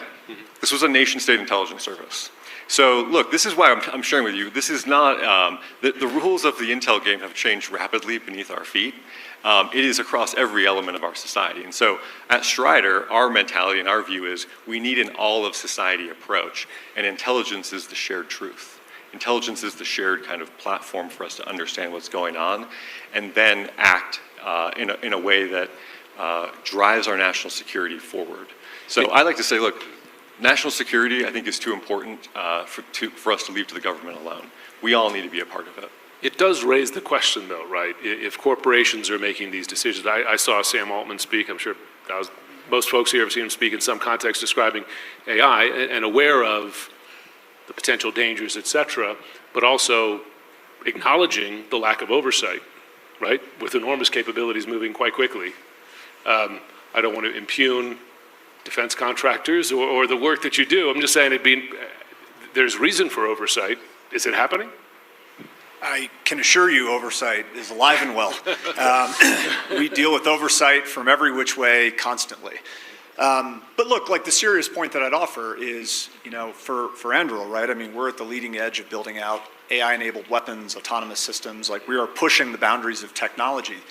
What I would submit is we do have a legal and policy and regulatory and ethical framework for how to think about bringing new and untested technology into military formations, integrating into testing and operations. We have done that before with lots of different technology. We've done it before with unmanned technology, with semi-autonomous technology, right? So not necessarily everything is all new under the sun. Right. I would argue, like, rather than say, like, oh my God, this stuff is all so new, I know this isn't your point, that we should just like cast aside these frameworks for how we have done this very successfully in the past. I actually think we need to utilize those frameworks because they're actually very flexible, very capable for bringing these kinds of technologies through a process of testing, evaluating their capabilities and limitations, building trust in the system's ability to do the thing effectively, safely, repeatedly, users' ability to trust that when they say to go do this thing, it does this thing. We've done that a lot. And I think that what I worry about is not that we're moving too slowly, or moving too quickly and sort of willy-nilly just kind of, building all this newfangled technology. It's that we're not going fast enough. They're not utilizing frameworks that we do have to move this through the process of testing, certification, fielding, and deployment to make the kind of military advantage and sort of intel advantage that we desperately needed to provide us in this competition. Okay, we had a lot of smart folks in this space in the audience, so can I have two quick questions? Just keep them short if you can. You were first up. Please. And maybe direct your question at someone if you have someone in mind. Yeah, Chris Fralick here. The question to the middle gentleman from Strider. Given everything you said about China, does it make any sense in the world that we let TikTok continue in the United States? Not under Chinese ownership and control. I think Congress passed a law. Yeah. I mean, I think this is being like negotiated as we speak. I don't have any insight into those conversations, but the national security threat is real. Over here. Sorry. He was up there trying to keep sense of order. If you're as quick as him, we could do another question. I'll be very quick. Ukraine had an amazingly effective execution and technologically and operationally delivering hundreds of drones thousands of miles inside of Russia. How much do you fear that we're in that same exposed vulnerability from a major or a minor power right now? Yeah, considerably. Look, I mean, I think, all of us are familiar with the news reports of military or drone overflights, incursions at military bases where we have billions of dollars of aircraft parked on the ramp or ships at port.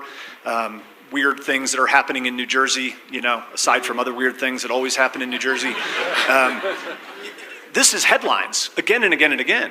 And I think that we still have this kind of pre-9/11 mindset that it couldn't happen here. This is impossible. An adversary wouldn't be that, that ambitious, that capable. I think we're fooling ourselves, which is why I think, as we really kind of look to the coming years here, whatever Golden Dome is going to be, it needs to deal with the lower level kind of aerial threat that this country is under right now from all manner of UAS, other types of weapons, things that may or may not be originating from Chinese-owned farmland.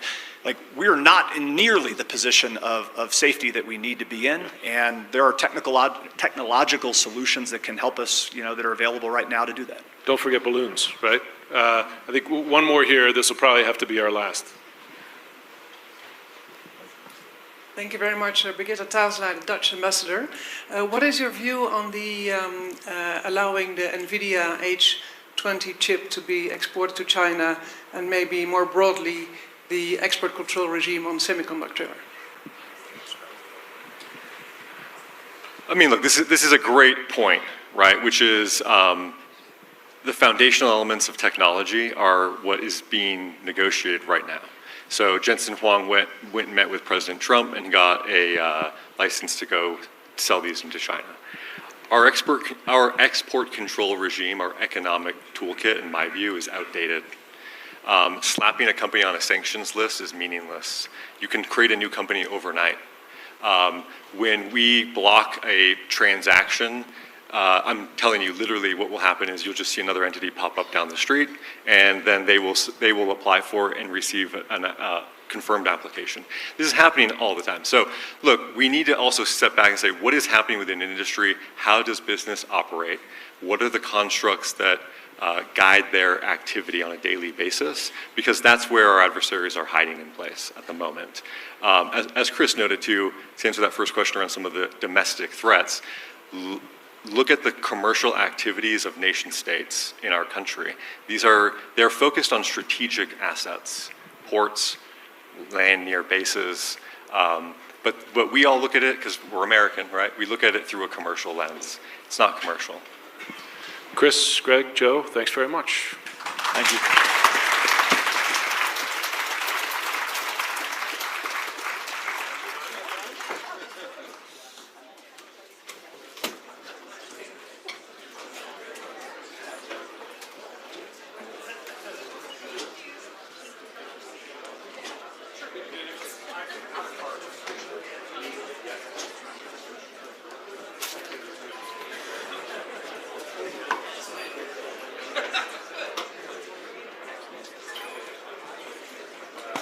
Thank you so much, Jim and Joe and Chris, for being up here. We now are moving straight on from defense acquisition and getting new innovations into the Pentagon, which is so critical, to something that has been much front of mind, that's going to be really at the forefront of warfare, and you're already seeing so much of it, and that is cyber. How can you secure our country from cyber attacks? How can we make sure that we do the offense right, we do the defense right? And there is an amazing level of expertise here in the room, and now on stage to discuss this, we have our moderator, David Sanger from the New York Times, Jenna Ben-Yehuda, who is the Executive Vice President of the Atlantic Council. We have Rob Joyce, one of the great experts in this, formerly at the NSA, and Johan Gerber, who is the Executive Vice President and Head of Security at MasterCard. Thank you all. Thank you for being here. Thanks. Well, thank you. It's great to be back here at Aspen. Great to be with this panel. I thought there for a moment that Chris Brose was actually going to explain what happened in New Jersey.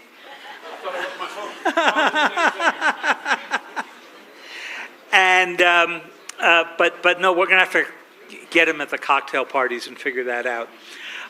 We do have a great panel here today, and you know, there was a moment I've been going to Aspen Security Forum since they started, and you may recall that for a number of years it was very focused on counterterrorism. Then it became very focused on cyber. Then the world changed a bit with President Trump's first term, and we've begun to deal with a range of issues, but we've never left the cyber issues behind. And I would say what marks this year is that we've had a lot of surprises along the way. Obviously, AI is changing the nature of the cyber warfare elements, and we'll get to that in some time. Obviously, China's Salt Typhoon has made us recognize that the era of state competition is not only here, but persistent. We've seen rises in ransomware, and President Biden's efforts in his one meeting with Vladimir Putin, which was 4 years ago, I think last week or so, or 2 weeks ago, to cut off the Russian-based ransomware has not worked. So we're at an interesting cross point here, and I'm hoping that we'll be able to go play some of that out. I'm going to start on this with Jenna, who I'm going to ask. Jenna, you're at the Atlantic Council. You guys have done a fabulous job, I think, of placing cyber in the broader geopolitical competitions. We thought in the early days of the Ukraine war that we were going to see more cyber activity by Russia against us. We did see a lot of it, obviously, against the Ukrainians and the Ukrainians on them. But give us just a little picture of where you think this fits in now to the big global competitions that we're seeing underway. Yeah. Thanks, David. It's great to be here with all of you and with these great co-panelists. So the world is a messy place right now, right? We have no shortage of geopolitical instability and contest. We have a land war in Europe. We have war in the Middle East. We're coming off the heels of Israeli and U.S. strikes in Iran, and we have this ongoing aggressive contest for the commanding heights of technological change. And amidst all of that, as if it weren't complicated enough, we have this really broad-based and deep deficit in trust. People's trust in their governments, governments' trust in each other, and trust is a really critical element to cyber. And so as we think about the kind of core underlying components of what is required to really manage this relatively new domain, consider that NATO only recognized cyber as a domain in 2016, and especially the nature of the private sector engagement in this domain. So it's not one that governments control exclusively or even always have a dominant sense of authority. And you get a pretty sticky situation that means that there is a lot at stake when it comes to cyber. And at a moment where a lot of coordination and governance and clarity about standards and authorities is needed, we have governments themselves retrenching from that and private companies demonstrating some understandable nervousness about what their own roles and responsibilities might be. And do you have a sense, Jenna, that as the companies have this nervousness, it is that they are going to be pushed too hard into offensive cyber responses? Or do they think that the government's own hesitation to go finance CISA, the chaos that we've seen take place at the NSA, where, of course, the director of the NSA and also as the commander of Cyber Command was removed months ago but has not been replaced. Are they fearful that the government is no longer there for them in a way that they had been in the first Trump administration or during the Biden administration? Well, consider that the CISA Act of 2015 is up for renewal. This is a framework that essentially provides insulation and protection for private companies as they can share intelligence with the government without fear of reprisal. That is up for renewal, and it's not a fait accompli that this is going to get done. So this is basic blocking and tackling of governance within the U.S., just a foundational element of a substrate of trust that's required. So there are some very basic elements for the private sector that have got to get locked in order to build confidence and ensure that the burden, the cost, the vulnerability that might come with sharing is a measured and balanced one that can be explained to investors and shareholders alike. So right now, even something that fundamental to this ecosystem is not certain. Let me pick that up with Rob Joyce, who is the founder of Joyce Cyber, but he was special assistant to the president of the National Security Council during the first Trump administration, but many, many years at the NSA in a range of roles from offensive to defensive. And Rob, I think this is the first time we've been on stage since you've left the NSA, but I have to thank you because I know there were moments when I and my colleagues tested your patience a little bit with things that we published. And yet you were still willing to talk to us. So I do appreciate that. And we've learned a lot from you along the years. So you've had a lot to say in recent times about our discovery that cyber is not a terribly effective tool of deterrence. And it's interesting because I think at some of the panels that we were on here 5 years ago, there was an assumption that you could make cyber a tool of deterrence. What did we get wrong? So, great question, David, and there's strong opinions across the board on this, but I think cyber is a component of deterrence, but cyber in and of itself isn't deterrence alone. So if you think about it, there are various levels we can achieve. We can achieve friction in cyber operations, so we can make it harder for governments or even criminals to come at our capabilities, and we want to challenge them so that they don't get to try over and over and over again until they succeed. So that's kind of the base layer is friction, and that a lot of that is in the cybercom doctrine of persistent engagement. We're going to challenge them. Next layer up is disruption. I'm going to take away their infrastructure. I'm going to, take away their tools. I'm going to do everything on a spectrum of, getting them ejected from their botnets, all the way to I'm going to discover and turn over their tools so that the commercial world can find them in other places. And then the next layer up is that offensive cyber destructive level. And whether you go against the governments that are doing it, or even all the way into critical infrastructure saying I'm going to deter them because they're afraid I'm going to cyber them mightily, right? At that point, are you going to scare them enough with your cyber capabilities that they'll stop? And I would offer, we've just come through a couple years where the Chinese had tremendous success in Volt Typhoon pre-positioning into our critical infrastructure, and Salt Typhoon getting into telcos.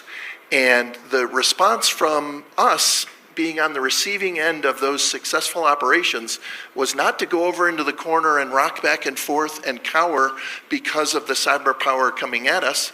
It was to get angry and to start to push back, right? So, I would argue from that test case, cyber is escalatory when you're using it in an offensive way in those manners, right? I'm not saying we shouldn't do it, but it is a piece of multiple things, and I think there are other levers that push strongly against other nations doing cyber against us that we have to use. So let me push you just a little bit on the Salt Typhoon and Volt Typhoon lessons here, because if there were graduate students in the audience, and I hope we have some, this is like the greatest case study in what you were just describing. So first comes Volt Typhoon. As you said, this is persistent entry, but not necessarily code sitting around inside the utility grid. And it was discovered by the US government several years ago. It became more public, although they were reluctant to discuss it very much in detail 2 summers ago. And yet when you talk to utility executives, they tell you, we think it's still there. And then in the interim, we got Salt Typhoon deep into the telecom system, able, we don't know if they did it, to get into the actual calls that the president-elect or presidential candidate and vice presidential candidate were having inside some of the lawful intercept systems the Justice Department was running. Both of these are Chinese groups, different Chinese groups, but both of them are. there was a sense as the Trump administration came in that the problem with the Biden administration was they hadn't pushed back hard enough. And they were saying things like, just watch this space, you're going to see a lot more offensive cyber. So first, what did we do wrong, if anything, on Sol Typhoon and Volt Typhoon? And tell us a little bit about what you think they mean when they say we're going to go on the offense. Yeah. So let me start at the first part, which is I agree with the premise that we haven't done enough. You know, we have, in the case of the infrastructure pre-positioning, you know, digital explosives being strapped to not only electric grids, but pipelines and transportation and other critical infrastructure, water, right? Those are digital explosives being set and pre-positioned, right? If that were done in the physical world, right, we wouldn't have talked for a week, let alone a month or a year, right? And we would have used a lot of coercive tools, you know, many of the kind of things we talk about here at Aspen, right? There are diplomatic measures, there are sanctions, there are tariffs, there are law enforcement tools, there are diplomatic tools. We have a wide array of things we do when another country is behaving beyond the pale, outside of the norms, or doing things aggressively that we would not condone, right? Even the simplest terms in the espionage world, so Salt Typhoon, you know, one of the most basic tools we have when there's espionage caught is we eject a bunch of diplomats from embassies, right? We've not done diplomatic expulsions, right? That's another tool. We have this wide array of tools. And my point is, if we are offended by these cyber operations, we need to show it with all of our government might. And that usually involves, you know, we need to turn things up to 11 and use the whole quiver of tools in our arsenal. So one more for you, and then we'll go on to Johan on what's happening in the private sector. I went back, I couldn't find a single time that President Biden talked about Sol Typhoon or Volt Typhoon in public. It was a big deal, and you remember you and I may have discussed this around one of the Aspen cyber groups when there was public congressional testimony in which the FBI director did it. But if you stopped 100 people on the street in Washington and, you know, probably in downtown Aspen, and you asked them what Volt Typhoon was, they probably think it was a new Superman movie. So have we sort of failed to learn the lesson of even just getting out to have top leadership talk about it? Yeah, and that is certainly one of those items I would say, if we're serious and going to dial this up to communicate our displeasure, we do it through multiple channels. Great. Johan, so you're watching this from the world of MasterCard, where state-on-state cyber is a problem that you're interested in, but you're the target every day of all kinds of different ransomware groups. Obviously, as I said at the intro, the ransomware problem has not gotten any easier, even though there were some very creative things done by the FBI and other groups and CISA. We have seen the North Koreans continue to do pretty sophisticated cybercrime using cryptocurrencies. And then you've just seen the ordinary, everyday kind of fraud issues that you've long had to deal with that are enhanced by cyber and increasingly enhanced by AI. So tell us just what the threat matrix looks like to you right now. Yeah, I can probably sit here for the next 2 hours talking through all those topics, David, but thank you for the opportunity. You're right. I think the world has become increasingly complex and interconnected. You know, the world is now more connected than ever before, and every minute that we sit here, that will just keep increasing, which means the fluidness of how these attacks goes back and forth between what happens if you have a geopolitical motive or a criminal motive, these lines are all blurring, which is why, as a company, we feel it's so important to be in the middle of cyber. Many folks think of us as a payments company, but if you think about what we're doing, we're connecting 3 billion consumers with about 150 million businesses across more than 25,000 financial institutions around the world, everything digitized. It is a frontier where every possible way of cyber attacks, we see them. And we feel that there is a real need to collaborate as a private industry, a public industry together to fight these things, to defend, but also very much to deter this. We work very closely with law enforcement. We want to make sure that there's a consequence for these criminals if they do these things. That's important for us.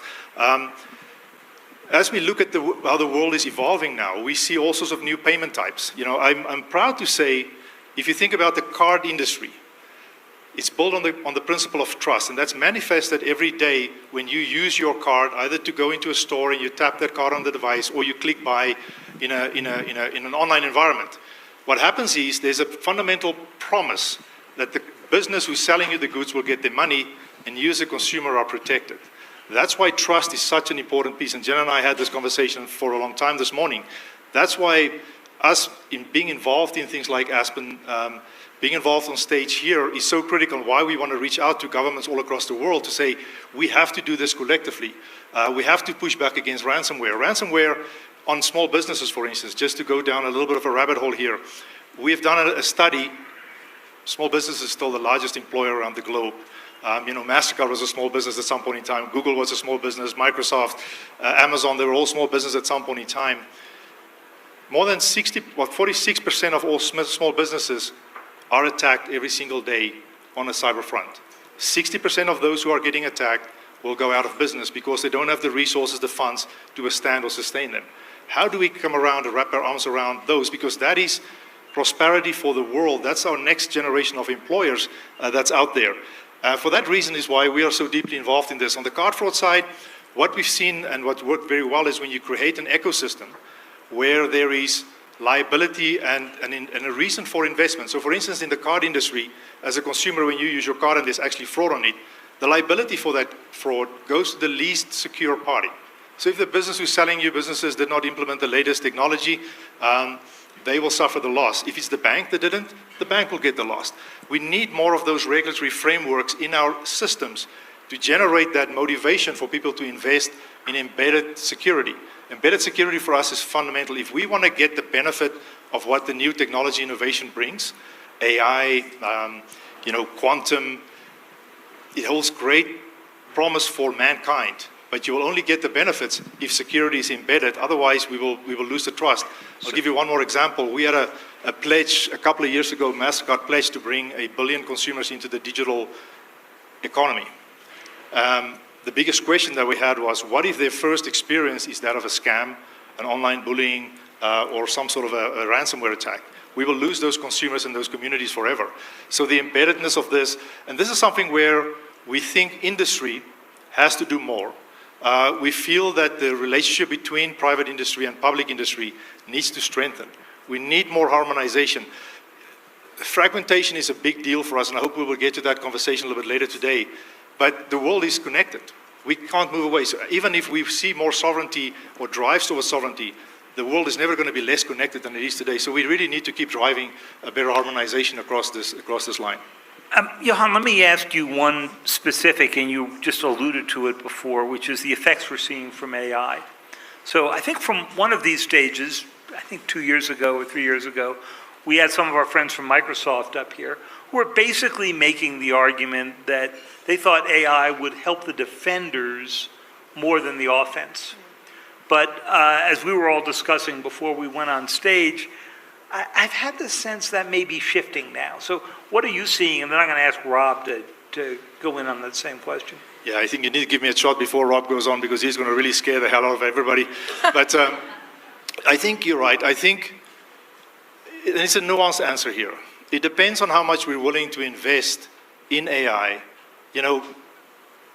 We've seen great results from using AI as a defensive mechanism. We use that every single day. Every single day somebody uses a payment instrument, whether it's us or one of our competitors, you will see AI at work to defend and protect those transactions all the time. But we are seeing that the offenders and the ones who are using AI as an offensive tool, they don't adhere by the same rules. There are no borders, there are no regulations, there are no rules by which they play. And that for some reason, they collaborate amongst one another way more than we do. I can tell you, when we see an attack, a successful attack happen in some part of the world, within minutes, that whole modus operandi is propagated through the entire underworld. and everybody's got access to that technology. They don't believe in IP rights or anything like that, even amongst themselves. So we have a real challenge on our hand, and if we do not invest in cyber or in AI as a stronger defense, I think you're right. We have a real danger that on the offensive side, the shift will happen very strongly. Rob, you've always made the very subtle and nuanced point that one of the problems of the United States is that we actually suck at patching. I think you've used that phrase many times. Is AI going to solve that problem in any way, you think? No, I think it's actually because of AI, the patching challenge is going to be worse. And why do I think that? AI is getting exceptionally good at writing software these days. That means to write functioning software, you have to be able to debug it. You have to be able to find flaws. And what we're learning now is you can turn AI onto software to find vulnerabilities, which are the intro step to making exploits that hackers will use to exploit and compromise networks. So what we're seeing is we are in what Sandra Joyce coined this week at discussions here, the AI before times. We're starting to see those technical capabilities without the actual operations. But what are the signs? One, there is a vulnerability database that is enumerated by MITRE to keep track of all the vulnerabilities in our software. And ChatGPT 4.0 was able to reproduce exploits in 87% of the cases where it was given the description of the vulnerability, but not even the software, right? So that is an impressive ability to just recreate exploits. In the case of a company called HackerOne, where they crowdsource hackers to red team companies with their permission, they keep a leaderboard of who's the top hacker, and it's credentials and monetarily rewarded to be on that list. The number one hacker for HackerOne is now an AI bot called Expo. So Expo is out there 24/7 going through the list of companies who have signed up to be hacked, and it is beating the humans there, and it's getting that at scale. And it doesn't take vacations. It does not. Yeah. And then the last example I'd give is a company called Hack in the Box runs, they run Capture the Flag challenges where people get together, teams of hackers, to go try to solve a hacking problem.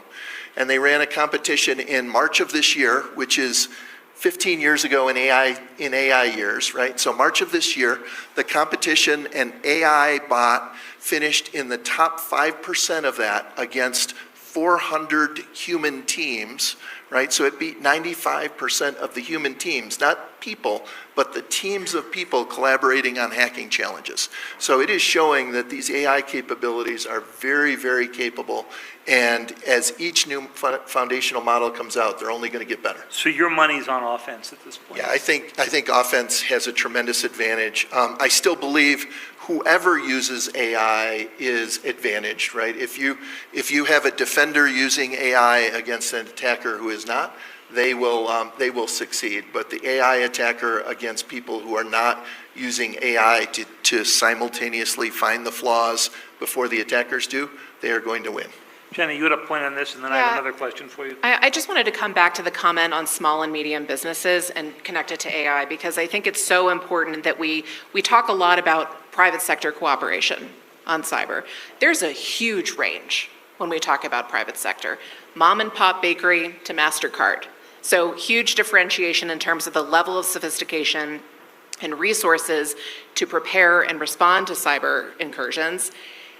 And right now, we've got a huge risk of these small and medium-sized businesses really being way left behind in the advent of AI. They're already making decisions, gosh, I'm barely making rent, how do I invest in a program? Even though, as you point out, Johan, these can be existential moments for many of these, especially small companies. So it's not just a good thing to do to fix because it generates tons of jobs and is a driver for the US economy. That alone should be enough. But there are also huge sources of threat intelligence that we're not pulling in a systemic way. And with the advent of AI, we risk a huge bifurcation in the ability of the private sector to respond. That's pretty scary. It really is. And on that topic, I think it's an opportunity for government, private, and NGOs to all come together. We see a lot of NGOs doing wonderful work in collating tools and creating free resources, but we need to get them to the small business. Yeah. And we said, where are the concentration points? Telecommunications, they all need connectivity, they all need finances, they all need something, and those are the concentration points where we need to embed more of these things. To ask a small business owner who runs a bakery shop or a hair salon or whatever is out there to understand cyber, it's almost impossible. So I think we have a lot to do in the industry of the interest of the economy to help drive and just make it more secure at the base level. Jenna, here's what I was going to ask you. We've all been saying since really the Obama administration that the key for cyber is to integrate it with the rest of our global strategies. That, as Rob points out, you can't use it as a deterrent alone, but combined with your nuclear force, your drone capability, your cyber, you can integrate this all together. And I think that was true at the end of the Obama time. I think it was certainly true in the first Trump administration, when I could walk over to the White House and talk to Rob and his colleagues about this, or I could go to the NSA later on and talk to General Nakasone about it, or you could go to CISA and talk about defense and so forth. And that continued, in fact, during the Biden administration when Ann Neuberger was the Deputy National Security Advisor for Cyber and Emerging Technology, a job that does not exist right now. I have to say, I've covered this for a while. I have a hard time figuring out who to go to that's going to drop this into the larger run. Is that a temporary thing, or do you think that we are, for the next few years, and I'm sorry there aren't people from the administration here that I can pose this to, so you're going to have to answer not on their behalf, but just your view of it. Is that just something we're going to have to get used to here? Well, cyber is part of all domain warfare. We're in the moment of all domain warfare. You don't get to pick and choose your domains anymore. And so I think what you hear is a real hunger for rules of the road. And there are some very big questions. I think I would posit they are inherently governmental questions to answer about authorities, about standards. Folks need to know if their participation is going to be welcome or if they're going to get slapped with a fine and they're going to be on the front page of the paper the next morning as a result for all the wrong reasons. So I think what you are experiencing, and what I certainly, in my conversations with folks here just this week, is this palpable sense that there is more structure and guidance and a framework around which this can operate. There's a real hunger and a deficit for that. And it's not just in the United States. We're fresh off the heels of the NATO summit in The Hague, where we had a 5% agreement. Huge news coming out of The Hague that was not foretold 6 months ago. And 1.5% of that 5% is about infrastructure. That is a cyber dividend, very much could be. So I think, but that relies on ENISA, the kind of CISA counterpart in Europe, and NATO to join forces in a way that would also be unprecedented for cooperation. So this fragmentation that is a very real element is not just a US challenge, it's a global challenge, but there is a hunger, I think, on the part of so many stakeholders across the space to see some convergence in that area to get things done, because you cannot handle these issues alone. We only have about 2 or 3 minutes left, so I'm going to ask first Johan. As you look at this from MasterCard's run, you would interact ordinarily with many in the US government and obviously in Europe and Asia on this. Do you find that interacting with the government on these issues has changed in the past 6 months since CISA has gone through the budget cuts it's having, since the NSA and others have gone through their issues? I've been recently with some US contractors who are working for the intelligence community on this, and they tell me they feel a sort of absence of direction. Are you seeing that? Yeah, look, I think by nature, there is, because of the changes in the personnel, just getting to the right people is a little bit harder than it was in the past. But I don't think that there is I would not categorize it as the administration has a lower emphasis on cyber. I would be, a lot of the conversations we're having with them, cyber is still a very big focus areas for the administration. There's still ongoing conversations that we have with them, and there's still a lot of business conversations we have with multiple governments around the world. A Recorded Future is a company that we acquired a couple of months ago, about 6 months ago. They, through those channels, actively engage with government in a lot of actions. So I still think there's that, but of course, there's a different framework now in how you communicate with the government, and that certainly is true. And Rob, a last question for you. If we somehow yanked you out of your happy retirement and put you back... Not happening, David. Not happening. We're doing this as a hypothetical, okay? Because now that you're out of government, you can't use that line, I don't answer hypotheticals. Well, I guess you could. And you had to identify 2 or 3 big issues in cyber that you think are quite urgent for the administration at the highest levels to go deal with over the next 12 to 18 months, recognizing the overall geopolitical chaos that Jenna described so well. What would those be? Front of the list is talent, right? We've lost a lot of talent in the downsizing of the government, and the most capable folks in the cyber arena have the options into the private sector. And so we really have lost some talent. And so it's making sure that we continue to build that bench and get people in the chairs that can work across government, across private industry, internationally, and with academia. Second thing is, I do think we've got to continue to refine that strategy.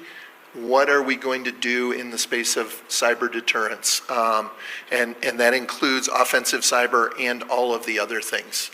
And if you look at where we are, defense has gotten so much better in the last decade, but I think offense has outpaced it. If you look at the ransomware numbers and other things, and then look at the Chinese intrusions, we are continuing to slide, and the offense is having more wins than defense. So we've got to double down on that strategy. And then finally, I think it's really staying focused on the AI challenge. We have the leading AI developers, all of the best companies doing the most innovative research. How do we make sure that defenders and the government get the maximum advantage out of what they're doing in a way that is really, really effective, so that we can keep the offense from being able to leverage it in a way that they have the advantage? Great. We have just maybe 2 minutes for a couple of questions, really quick, sharp questions, if anybody's got something urgent. Right back here. Thanks, David. Steve Shapiro from the Atlantic Council in Bend. Just an observation as to offense and defense and what one could do. Just a note, NATO doesn't do offensive cyber. Just sit on that for a while. It's absolutely right. And in fact, their defense has usually been, it's changing now, but largely just defending their own networks. So, any others? Ellen? Thanks. Ellen Nakashima with the Washington Post. Thanks for a great panel and discussion. On the question of deterrence and doing more in offensive cyber, take Volt Typhoon, for instance. Digital explosives pre-positioned in critical infrastructure, including, in your American military installations. I think some on the Hill would say, well, why don't we just do it right back to them? Go pre-position our digital explosives in cyber, in their infrastructure. Rob, could you just talk a little bit about how you all would think about that in terms of potential options for deterring an actor like that? Would pre-positioning digital explosives in another country's critical infrastructure even be something you might consider, or is that normatively off the table because it's critical infrastructure that affects civilians?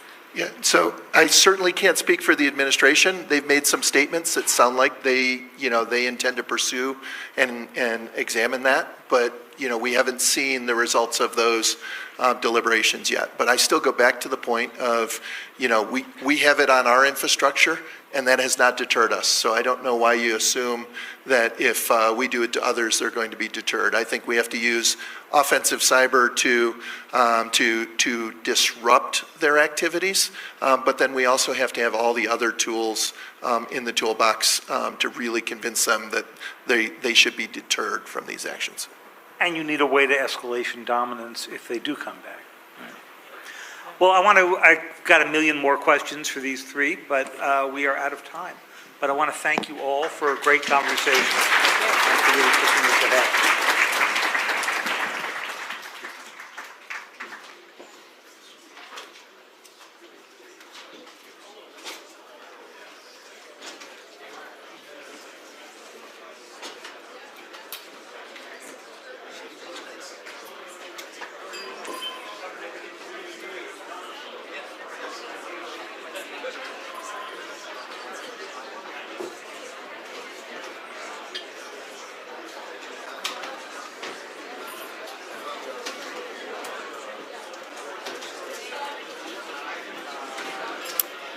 Thank you, David, for leading that excellent discussion. Ladies and gentlemen, if you could take your seats, please, for our next panel. If we could have silence and seats, please. Okay, well, we'll try anyway. All right, please, everybody, if we can have your attention. Thank you. I'm delighted to introduce our next panel, which is on an incredibly important topic. Our panel's titled The Weight of the World, International Aid and Trade. Led by Daphne Linzer from U.S. News and World Report, we have a terrific lineup to talk about issues that have come up in the last year with regards to USAID and others. We have Wally Adeyemo down the end, former Deputy Secretary of the Treasury, and also former President of the Obama Foundation and Deputy National Security Advisor in the Obama administration. We have Comfort Arrow, who's the President and CEO of International Crisis Group, joining us from London. Thank you for traveling, Comfort. And we have Henrietta Holzman-Ford, the Chairman and CEO of Holzman International, the former Executive Director of USAID and UNICEF. Please join me in welcoming the panel to the stage.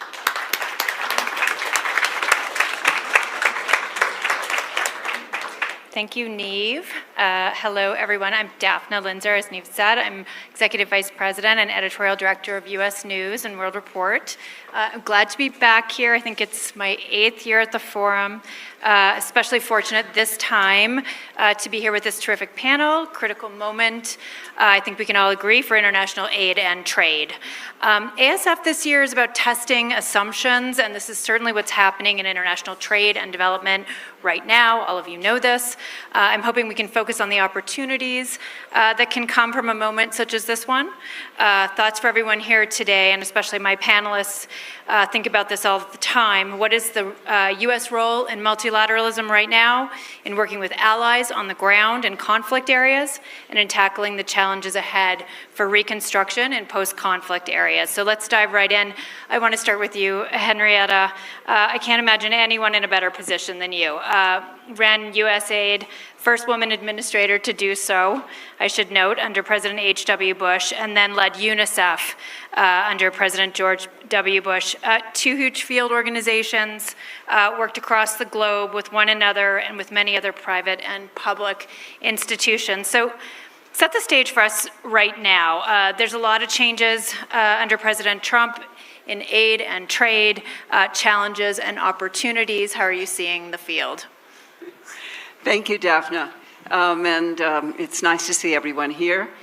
So we've had, I think, several panelists mention an earthquake, but a typhoon has come through our ecosystem. But Daphne, your comment about looking forward, I think, is very important. So what do we do now? What lies ahead of us? I'm with the group that is saying that artificial intelligence has changed everything. It is a brave new world, and it is changing everything in our humanitarian and development space in a way that we just are barely seeing. It's going to change it for the next several decades. So we need to think forward. We need to think through what will that mean to us. And so At least at the moment, I'm thinking that there are maybe 5 areas that we could make some progress on, and we just need to reorient our thinking so that we're being innovative and we are taking advantage of the moment. So one is that I think it's a good time for us to be thinking big. And we've thought about this before, like connecting every school to the internet using lower satellites and Wi-Fi on the top of schools. Half the world still is not connected to the internet. But if you think big and you get the entire world connected to the internet, that is a good business opportunity, it's good economically, it's diplomatically, defense, it means that people can speak to each other and that we can learn from each other. So that would be something big. It might also be that one did something big on water. Potable water is an issue around the world. So think big. The second one is, I think we need to think faster. So artificial intelligence is moving us into a faster world, but I'm part of a group in Geneva that is just thinking about quantum computing. So it is going to be exponentially faster. And many of our systems within the foreign assistance world are creakingly slow. So this is our chance to speed it up. We've been hearing it in this forum for the defense industry. It is true for the development and humanitarian industry also.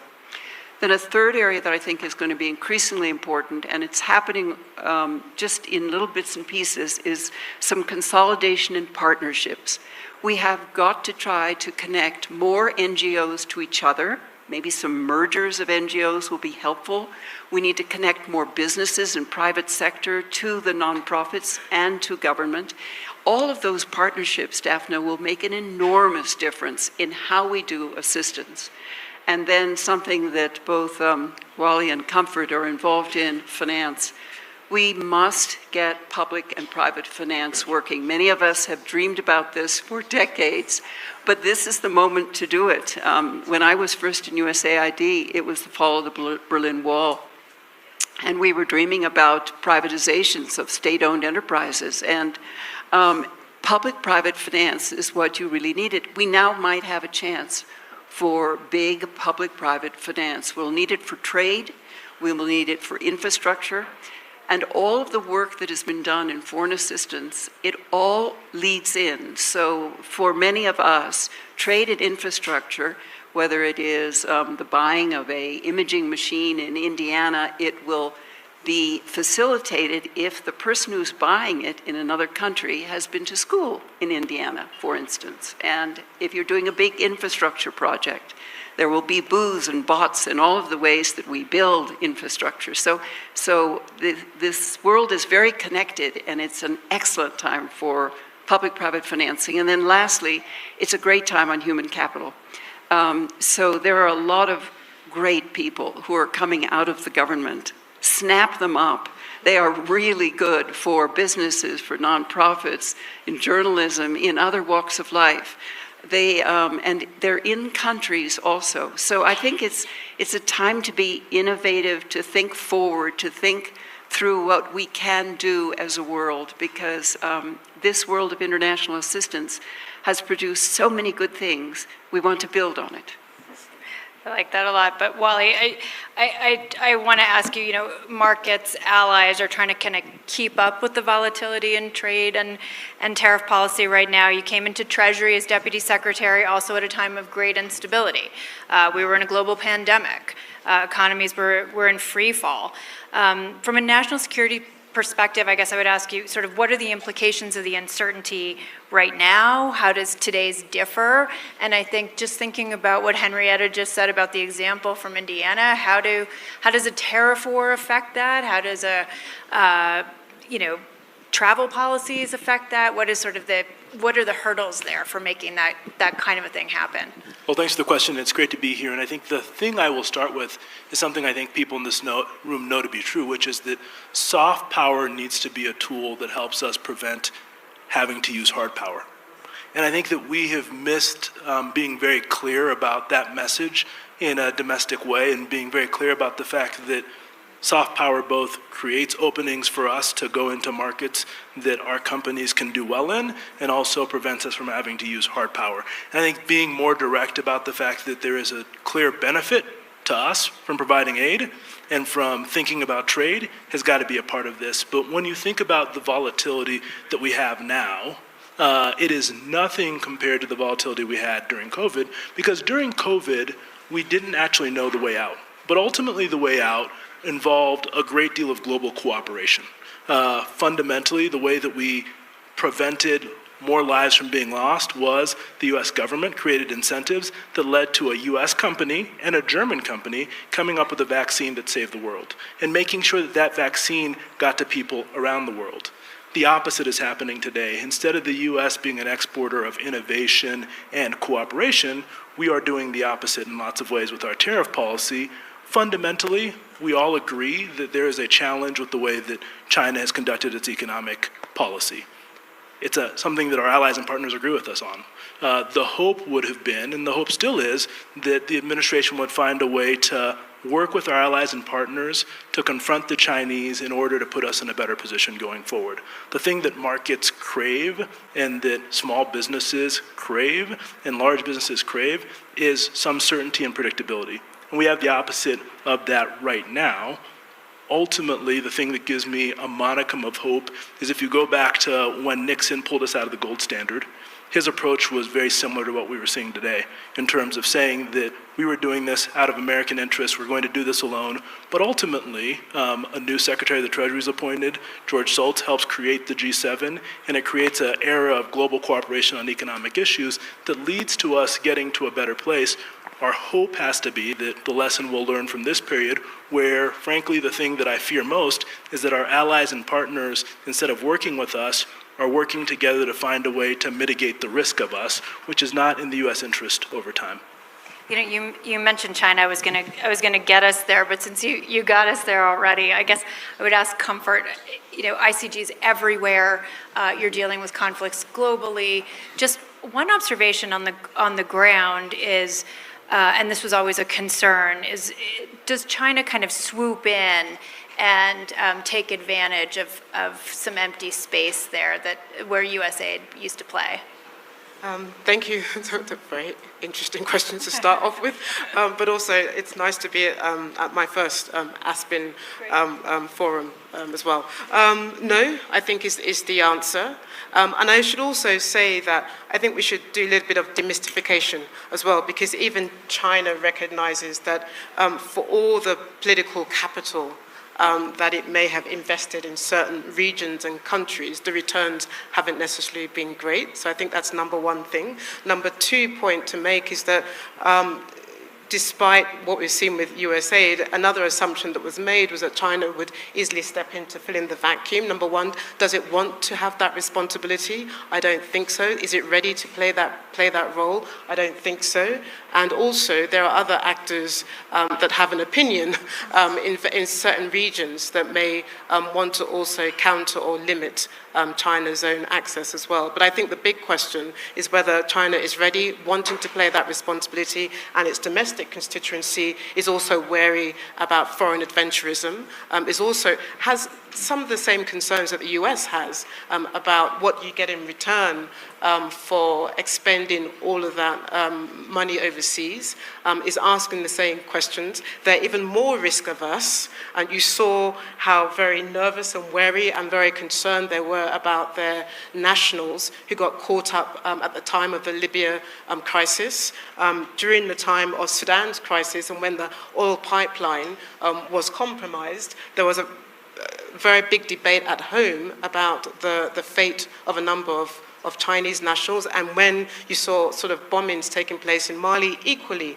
there was concerns about Chinese nationals as well. So they have those concerns that Western capitals have. Their logic, their thinking is not very different in terms of their people overseas and in terms of the responsibility that they can play in these various places. But having said that, I want to pick up your point on the Belt One Way process. Of course, we have seen China step in certain places. Africa is one of the most sort of obvious and most prominent places. There's nothing altruistic about China's interventions into the continent. It does bid at the bottom dollar. And it's very clear about what its national interests are, and the same with Latin America, as we heard yesterday, where there are a number of bilateral agreements where the US has conceded its ground as well. So it will take advantage, but it also do it cautiously as well. Henrietta, I think you wanted to jump in there. I just wanted to take the other part on that one. I really think that China is taking advantage of this moment in time, and I think that they will continue to. There's always a competition and a cooperation against nations when you're in the international affairs world, and this is just a time when we're regrouping in our team, and they've pulled out of the field, and I think, to Comfort's point, it will be targeted, it will be on things that are in the interest of China or of another country. They will go after those particular programs, and they may be the ones that are particularly remunerative to businesses within that country. So I think we have to be very alert. I think we have to be very watchful, and we need to get our team back on the field with some new tools and instruments so that we can compete. The only thing I would say, because you emphasize that crisis group is in different parts of the world, I would break this down regions by regions. So if I were answering this question from the perspective of the Horn of Africa, China is not my immediate concern. It plays a long game, but I'm looking across the Red Sea at the Gulf countries as well. If I'm looking at West Africa today and the Sahel, the country of concern for me is not China, it's Russia as well. So where you sit also matters. That's the only thing I would say. Latin America, I think there's a strong China story to tell there.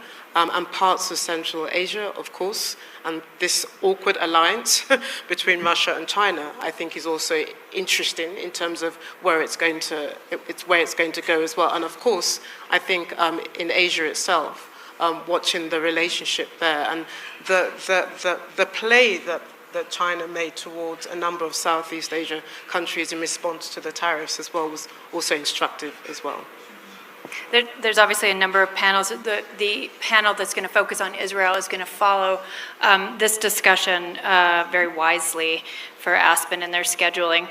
And obviously conversations about Ukraine, there's going to be a lot of places that are going to need a lot of infrastructure and cleanup around the globe to help folks post-conflict. President Trump, I kind of addressed this to you, Wally, a little bit just from an economic perspective. President Trump months ago seemed to float the idea that in a post-conflict scenario, the United States would take over Gaza reconstruction long-term, redevelop it into something else. And there have been more recent reports, I think, in Israel about turning that offer into more of a regional one with perhaps Gulf countries and Egyptian involvement.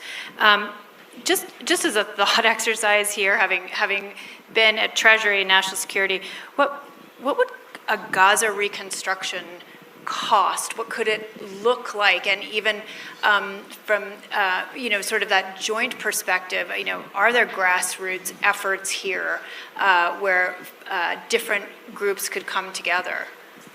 Yeah, and I think it goes without saying that I'm very happy the president's been dissuaded from his initial plan for Gaza. And I think that ultimately we all know that a solution here needs to be predicated on a political solution, one in which there is safety and security for Israel, but Palestinian people have some type of self-determination.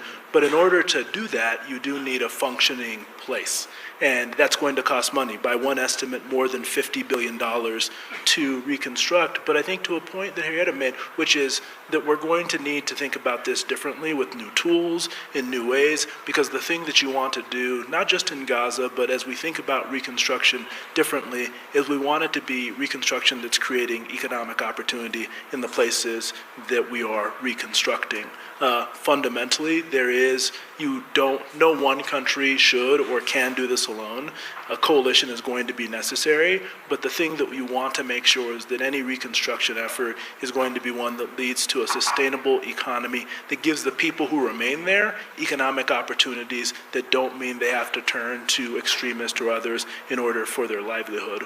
one of the stats that is important to remember is that in order to just fuel some of the air conditioning in the Gaza Strip before, it required people to have a relationship with Hamas and allowed them to charge taxes in a way that was helping to feed their ecosystem.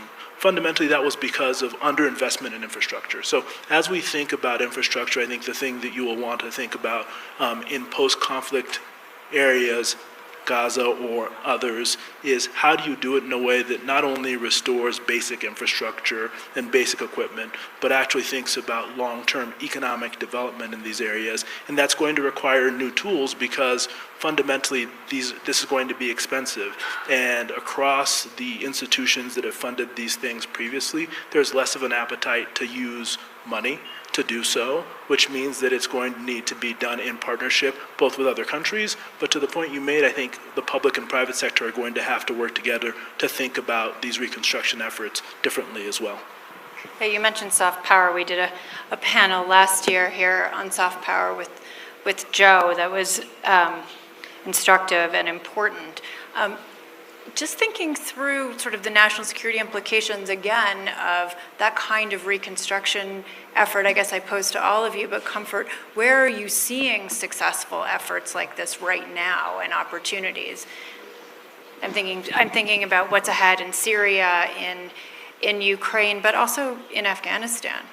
Yeah, it's hard to think positively in a context, for example, where 421 million people are in a state of extreme poverty, for example, where you're seeing wars rising, where you're seeing incredible humanitarian crises across swathes of regions of Africa. And you've mentioned also Afghanistan, where I think even just engagement with the Taliban without necessarily conferring recognition of the government has been a big upheaval.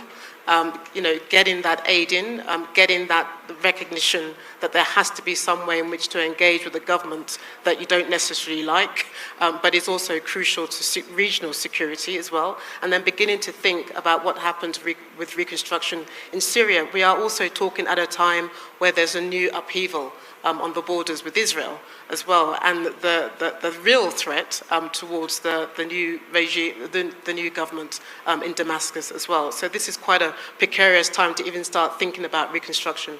But let's step back, because it's about 6 or 7 weeks ago that President Trump went to the Gulf region and came in with a slightly different way of wanting to do peacemaking or deal making, and put in a stronger on the table sort of economic investment, speaking the language of the Gulf, and then making that, to the surprise of many, although there had been a significant amount of work that had gone into from the Saudi Arabia side to get him to lift the sanctions on Syria. That's a big win if it was to be implemented.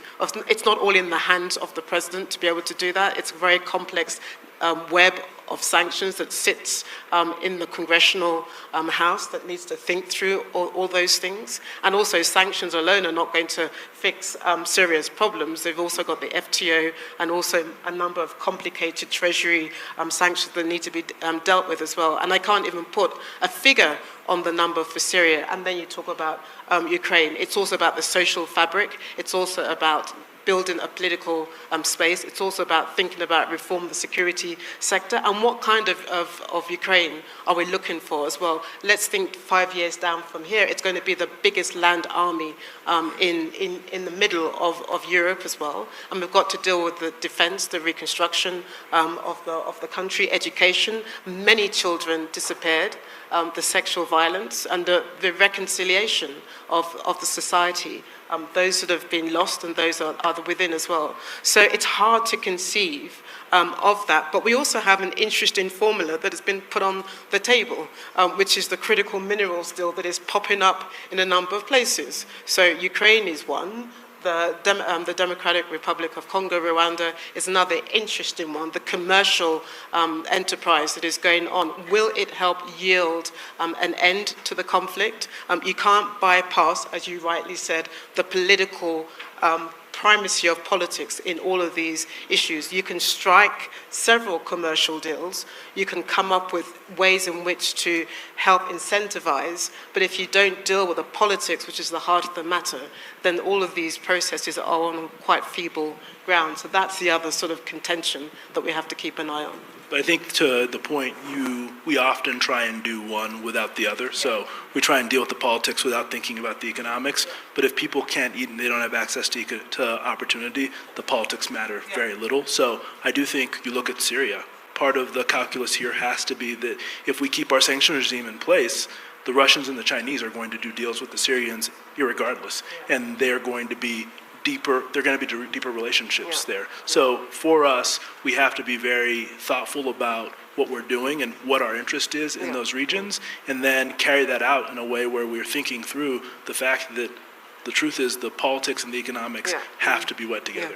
I think it's important to give credit where credit is due. There's something interesting unfolding right now in the Great Lakes. You have a commercial deal which has been accompanied by a political process. So you saw the signing of the peace agreement in Washington.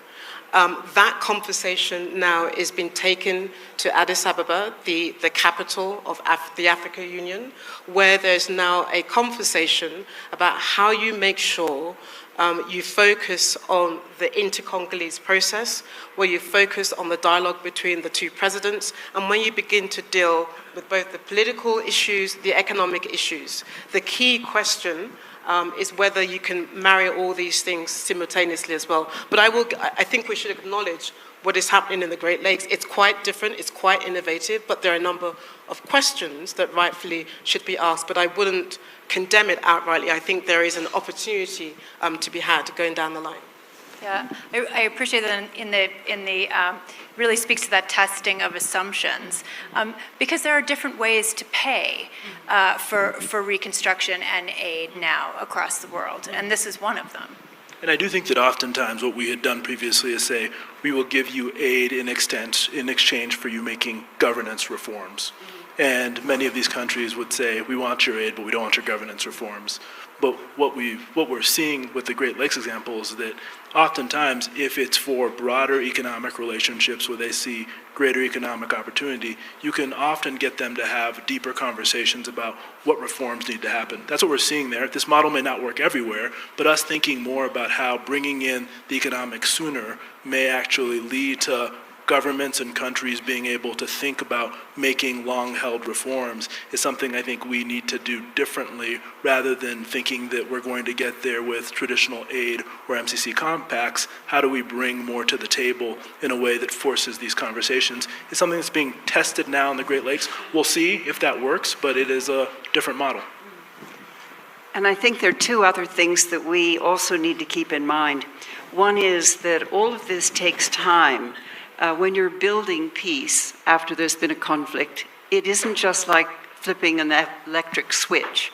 You need to take time to build a peace. And you need to take time to win the hearts and minds of the people that they want peace.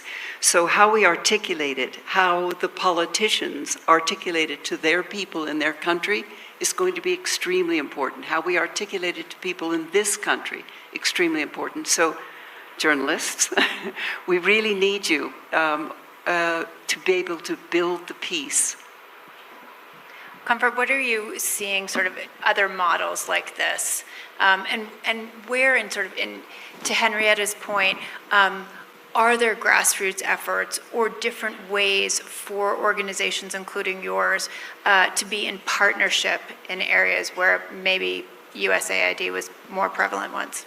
Yeah, I mean, look, this is an interesting time, and I don't think the story starts with USAID. I mean, I think, international aid was already dwindling.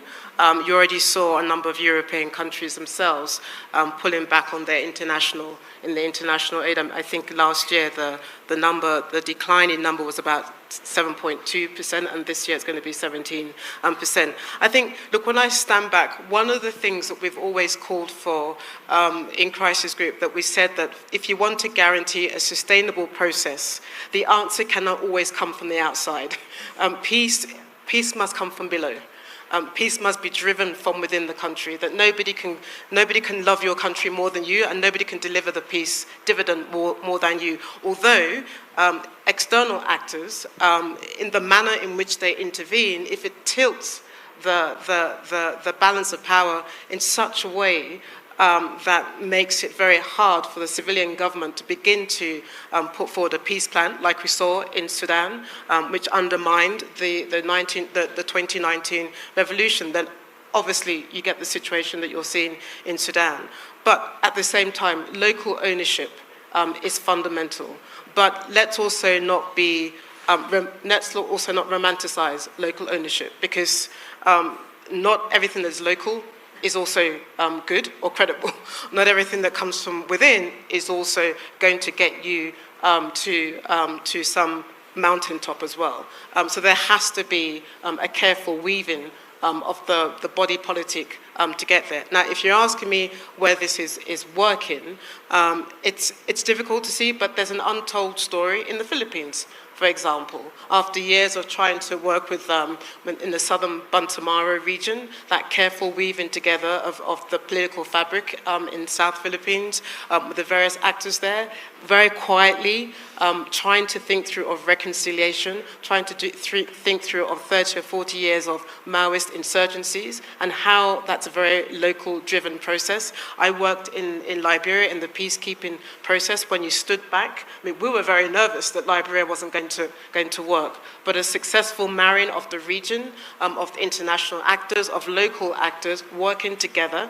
It wasn't tidy, it wasn't perfect, and there wasn't a magic formula, as you said, but it was a very patient capital that was preceding that process as well. And quite frankly, after 30 or 40 years of instability in the Great Lakes region, we needed to do something very different to try to think outside the box. So again, I don't know what the outcome is going to be, but it is offering a slightly different prescription from everything that we've been watching as well.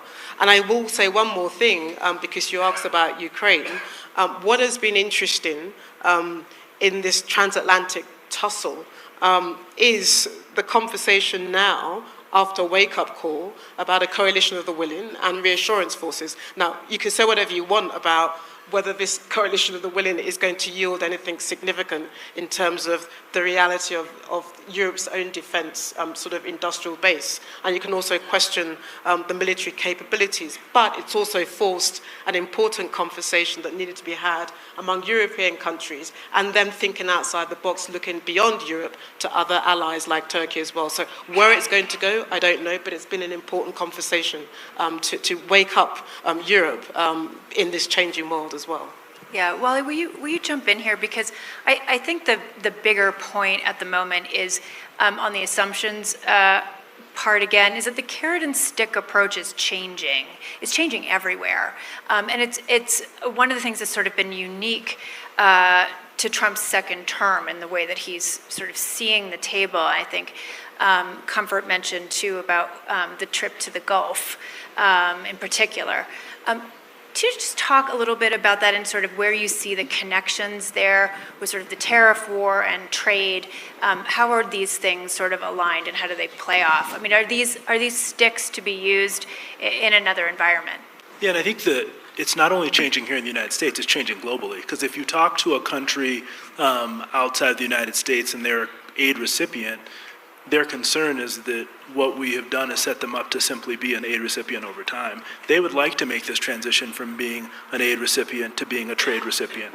And what are we doing to do that? AGOA was a first step, but without modernization, how does that work? And I think Comfort's right that ultimately the assumptions we have to make is that we need to try and defeat, I think, are that the institutions, rules, and norms that have governed these issues for the last 80 years are going to be the ones that govern it going forward, I think is not true.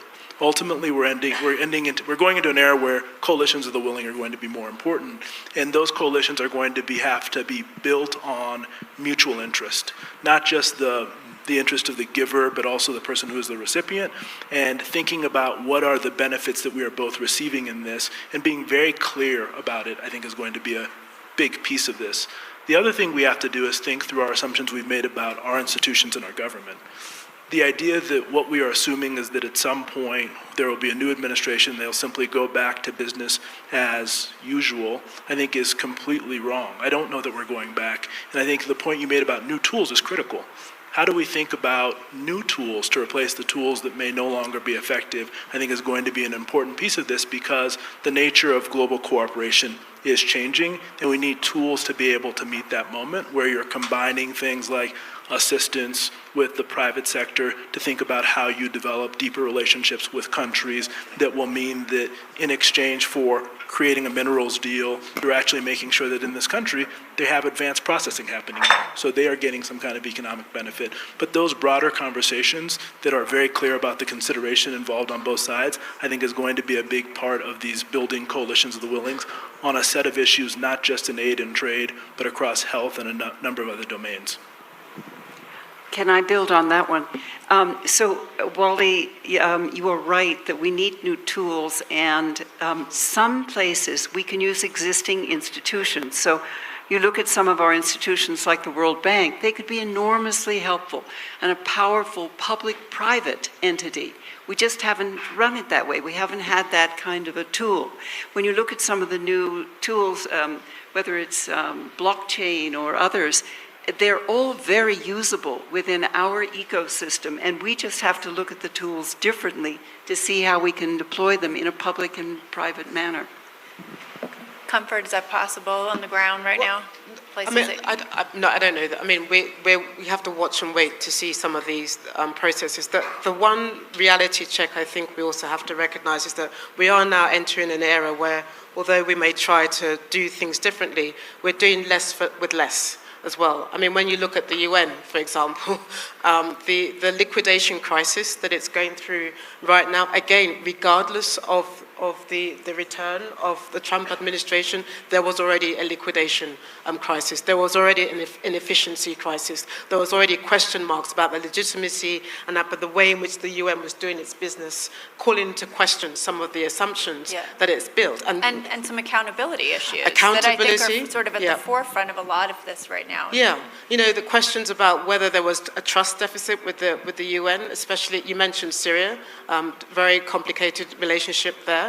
But a number of people were asking about also the duplicated nature of the UN. How many agencies do you need to deal with women, to deal with population, to deal with climate, to deal with development issues? So this is a time also, as you're thinking about institutions, norms, and people, that you ask yourself, you know, as we are going forward, what of these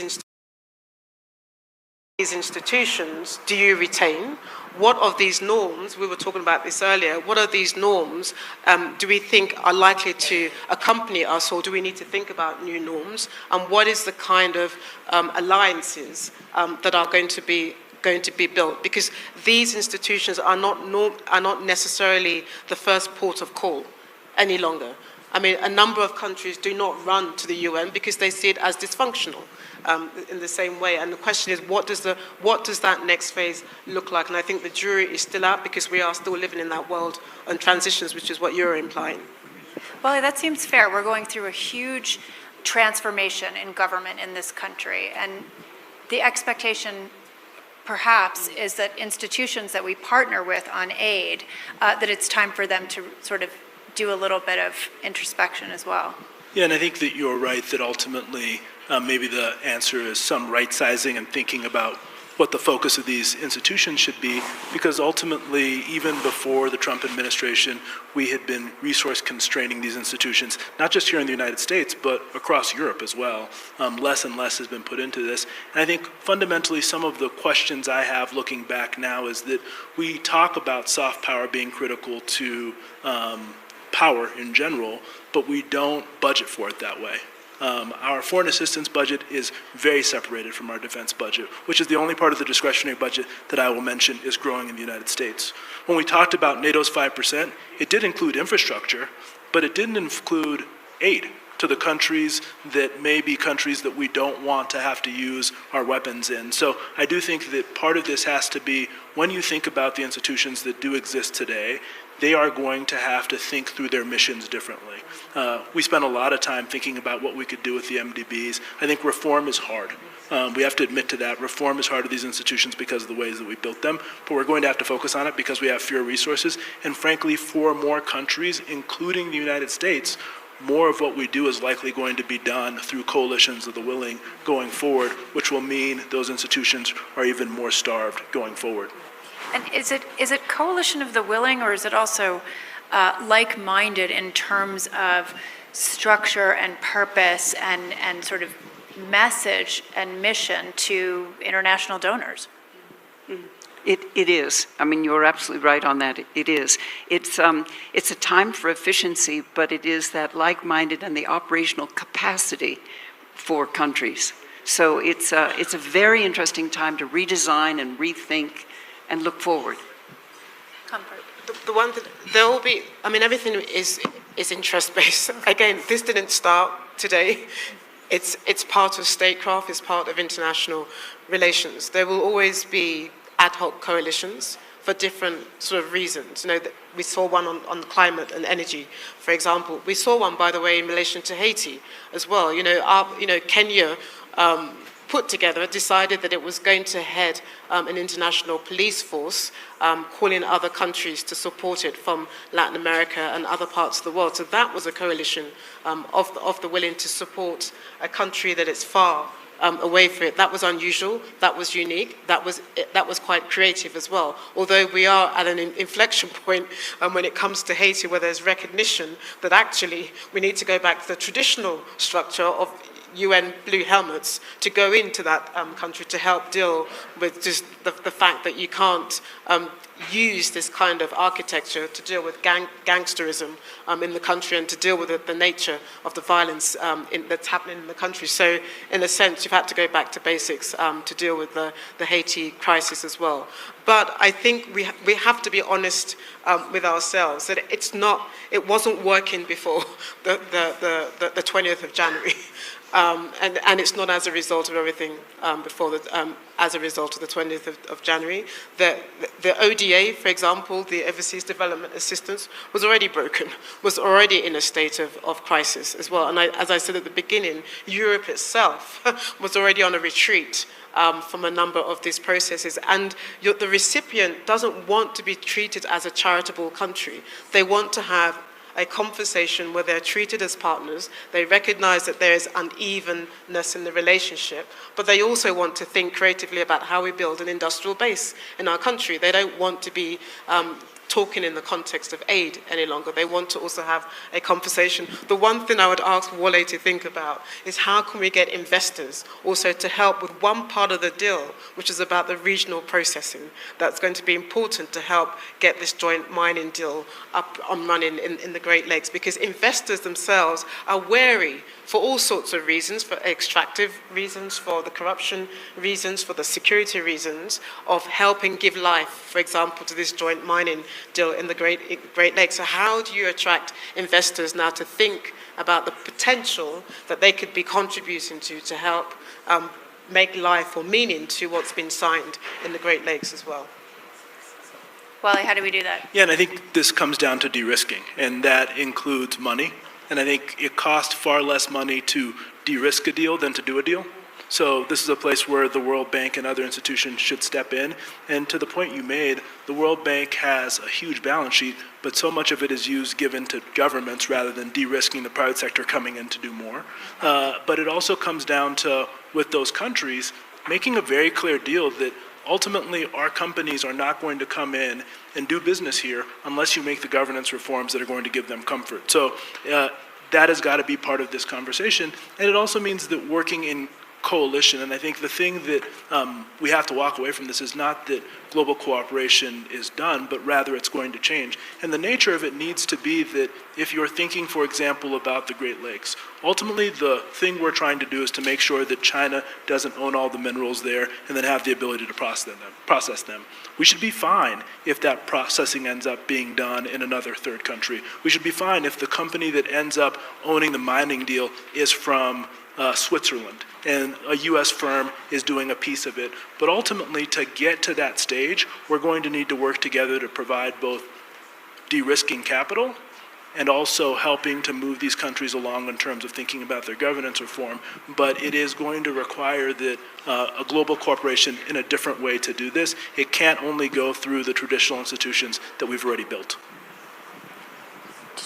Can I just add to that? I so agree. What happens is that when you're doing these projects, the governments talk to the governments. So the real key here is, and we have some bankers here that I've been running into, they can figure out all kinds of things. If you get the private entities involved, they're very, very creative. And if you pair them with the public sector, I mean, this could be a time of real growth and accomplishment. We have a couple minutes left. I should open it up for questions. Ed. Hi, I'm Ed Luce from the Financial Times. Just, Henrietta, a quick question to you. How quickly, presumably the next administration, would it take to rebuild USAID? How much damage do you assess having been done so far? So Nick and I have served in the State Department when AID was under State Department oversight with Condi Rice. And where it reports is not as important as what it does and what the facilities and tools are that you give to it. So I think you can start now. And I think the administration is going to need it. I mean, the president really believes in wanting peace in Ukraine and in Gaza and Israel. He's going to need to have the tools of foreign assistance, of international assistance. So I think we start now. And we just need to gather our best ideas on what the redesign can be and how we can help Secretary Rubio.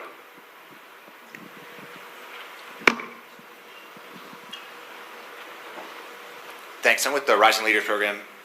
With the changing nature of U.S. international aid, to what extent do you think U.S. foreign aid should be tied to strategic competition with China and Russia?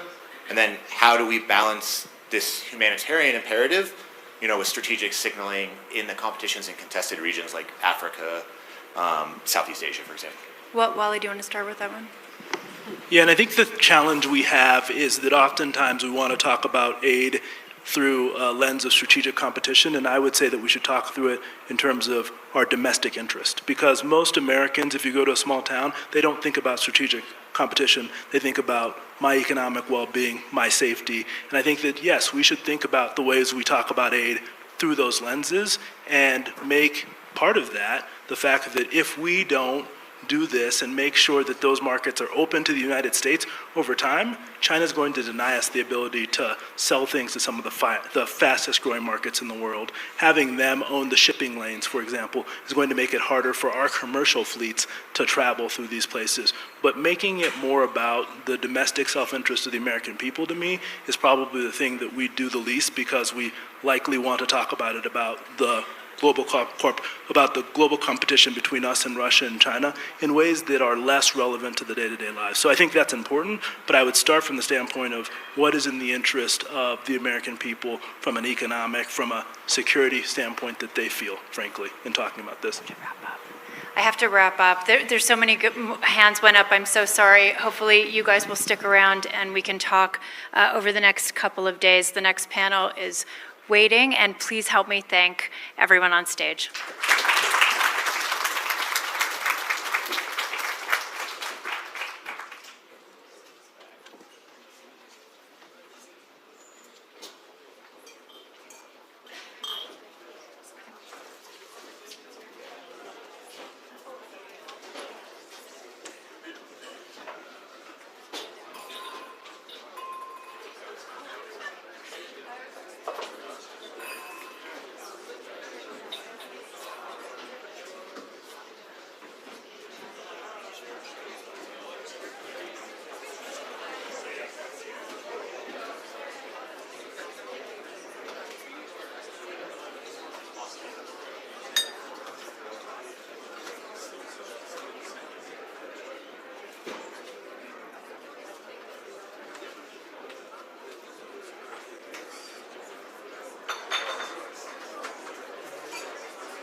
Good afternoon.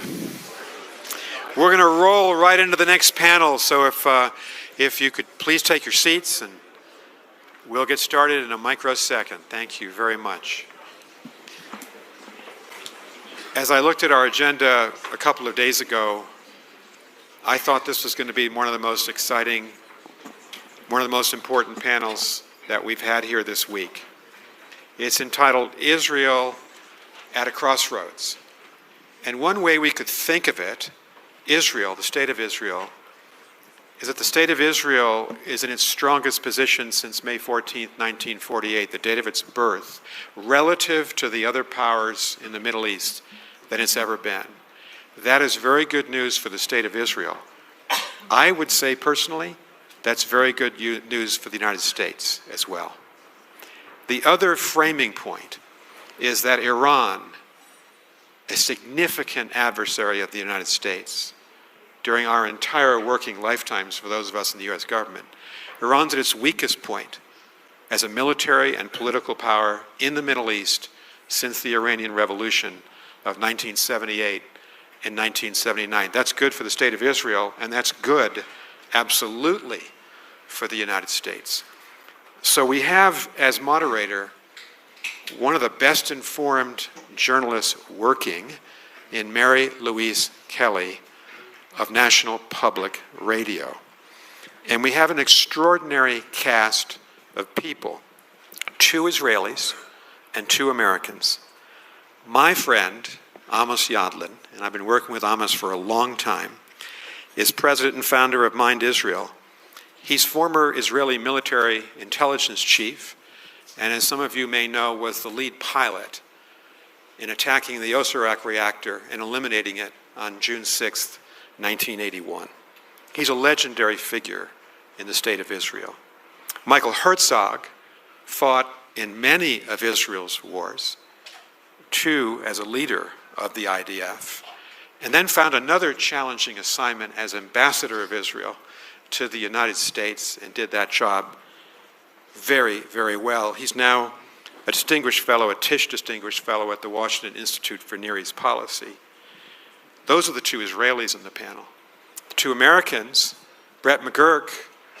Brett has been a significant senior American troubleshooter, diplomat, peace negotiator in the Middle East from the George W. Bush administration forward, and was one of the key people in the Biden administration reacting to and shaping the extraordinary events of the last couple of years: Syria, Lebanon, Gaza, Iran, Israel. And Dan Senor, someone I've known a long time and deeply admired, of course now at Elliott Management, but author of the great book, Israel as a Startup Nation, someone who's lived in Israel, knows Israel very well. I don't think we could have a better panel, so I'm looking forward to this. Thank you all for being here. Mary Louise. Good afternoon, everybody. Nick, thank you. In my business, the title of a panel, Israel at the Crossroads, is what we would call an evergreen. When is Israel ever not at a crossroads? General Ambassador Brett, Dan, welcome. That panel title is calling to mind words credited to Orson Welles, the actor, director, who said, if you want a happy ending, that depends where you stop the story. Flip it around. Think about where you start the story. In the Middle East, we could pick any of 1,000 moments over many thousands of years. But for our purposes today, we are going to pick 648 days ago, October 7th, 2023. And we're going to look at what has changed for Israel and its neighbors and what maybe hasn't. Brett McGurk, I'm going to give you first word. You were serving in the White House. You were President Biden's top advisor on the Middle East. You found out about the attacks of October 7th because you got a call from somebody else on this stage today. Tell the story. Well, thank you so much for having me, and this is an extraordinary panel. I'm just honored to be on this stage with all of you. So it was October 6th for us, Friday, and a busy day at the White House. Actually had delegations of officials from other regional capitals, including the Saudis and others, talking about where the region was. We were working on some things that were potentially going to be quite positive over the coming 6 months, year. And I went home and I put my daughter to bed, and I starting to unwind from the week a little bit. I knew I'd be back in the White House in the morning, as we always are. And I started to get reports of rocket attacks from Gaza, which was not totally unusual. We had had an 11-day war in 2021, but still, we hadn't seen that in a while. And then they started to come a little more rapid fire, starting around 10 o'clock. And actually, I got a message from you, Mike, at 10:23 p.m. on Friday night saying, it's a massive attack, this is war. And I think we talked a few times that night. And as it unfolded, I was up the entire night, and I knew at that moment the Middle East would never be the same. I could just see what was happening. It was a multi-front invasion from Hamas. We still did not know the scope and extent that would unfold over the coming hours and days, but I knew it was something we'd never seen before, and everything had changed. Ambassador, pick up the story. Where were you that night? How did you find out? And did you share the assessment the Middle East was never going to be the same? So it was October 6th. First, it's a pleasure to be here and share the panel. All of them are friends, and especially privileged that Brett is here, because Brett was the best partner that I could wish for. We worked very closely during the war. It was October 6th. I was with my wife in southwest US. It was the eve of a Jewish holiday. Late at night, I get a call from an Israeli senior general. He's shouting into the phone, Mike, this is war. It's not another round, it's a war. Hamas started war, and he hung up. I had no idea what he was talking about. I had no clue. So I called my defense attaché, who just landed in the US. He didn't know anything. I look at the website, and I see massive rocket firing from Gaza into Israel. I connected the dots. I saw some reports about infiltrations. I understood that this is war. And I also understood that this could also escalate into a war with the whole Iranian axis, because Hamas was an Iranian proxy. And I've seen the intelligence of how they built together this concept of encircling Israel with a ring of fire. So first thing I did, I canceled all my plans. I put all the senior people in our embassy on a conference call. I said, this is war. We're switching to a war mode 24/7. And then I communicated with Brett. I wrote him, this is war. We need your support. And Brett wrote me immediately, we are with you. Yeah. So I suspect most of us in this room have tracked pretty closely what has unfolded in the months since. I'm going to direct this next one more to you, Ambassador, and then I want Dan and you, General, to jump in. We are where we are. What will count as a victory in Gaza? That's a very big question. So I want to analyze Gaza through the goals that our government set for the war in Gaza since October 7. The government set 4 goals: to defeat Hamas militarily, to remove Hamas from power, to release all of our hostages, and to make sure that Gaza no longer poses a threat to the state of Israel. While we excelled in our military operations, and it's not a minor thing because Hamas built over the years a major underground terror complex, 400 miles of terror tunnels. There's no comparison anywhere in the world. At the same time, we did not develop a coherent plan, alternatives to Hamas, who and what is going to replace Hamas. It's not for lack of thinking about it. We had a lot of groups. I was part of them. It's for lack of political decisions, political pressures within our governments, and a lot of disagreements. There are great ideas General Petraeus-like ideas of seizing territory, claiming that territory from Hamas, and creating a basis for alternatives, but we never developed a coherent plan. We worked together with the United Arab Emirates, and I was part of that work, and we finalized nearly all the work, but it was too late in the day. And here we are 20 months later, and when we talk about our military operation in Gaza, nobody can tell you what's the alternative to Hamas. We also have a big problem with stabilizing the flow of humanitarian assistance into Gaza. That is because throughout the month, most of this assistance which came through UN agencies fell into the hands of Hamas and fed its governance. So that's, we are at a crossroad, and we have to find a way to exit this war. Yeah, I have follow-ups on that, but let me bring you in, Dan. President Trump initially floated that his plan for Gaza and what would count as victory would be that it would be emptied, that 2 million Palestinians would go somewhere else, not clear where. What is the state of Trump administration thinking on Gaza as best as you can make out, and to what extent does the personal relationship between Trump and Netanyahu influence it? Sure. I'll just, before I answer that, I just want to just respond to one thing Mike said. I do think one of the challenges for Israel, here you're going to be tougher in your own government than I'll be. One of the challenges for Israel is their military was never designed to fight the kind of war it is fighting in Gaza for the length of time it is fighting this war. The Israeli wars were always supposed to be short and away games, preferably, not home games. And this is right on Israel's border, and here we are, October will be 2 years, and Israel's still fighting this war. And Mike alluded, to these points that humanitarian aid is a huge problem, where it's Israel's responsibility, according to the international community, to get humanitarian aid, figure out a way to get aid into Israel. You can't point to another war like this where the one party's responsible for getting aid to the enemy's population while the enemy is taking that aid and using it as leverage against its own population. And of course, the hostages, proportionate to the U.S. population, it's equivalent of like having thousands and thousands of U.S. citizens underground in tunnels being held hostage while you're trying to fight this enemy.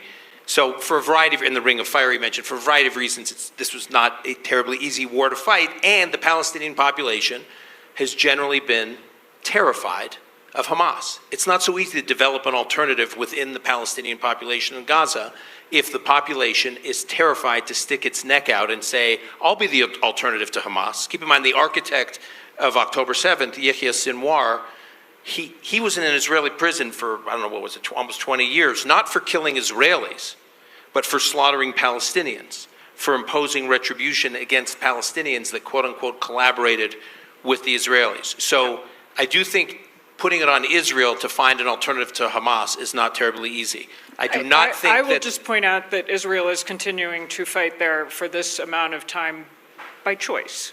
There was a ceasefire. Well, there was an interim ceasefire. I think the idea that there could be a permanent ceasefire would only work if Israel would agree for Hamas to stay in Gaza. And that, back to Mike's point, in terms of the objectives of the war, there's no world in which Israel can agree to Hamas staying in power in Gaza, when the war is over. That means the war is not over. Go to the U.S. Yeah, and look, I do not believe the relocation of the population out of Gaza is going to happen, at least not at scale. There's actually been a little bit of it happening, but it's not the solution. I think at this point, and I think June 13th to June 22nd was a turning point, was an inflection point.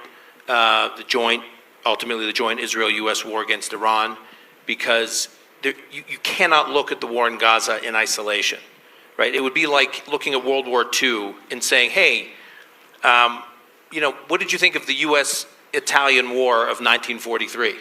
Like, no one talks about these individual battlefronts in World War II. You talk about World War II. Israel has been fighting this ring of fire, the 7-front war, of which Gaza is one front. And the head of the octopus was Iran.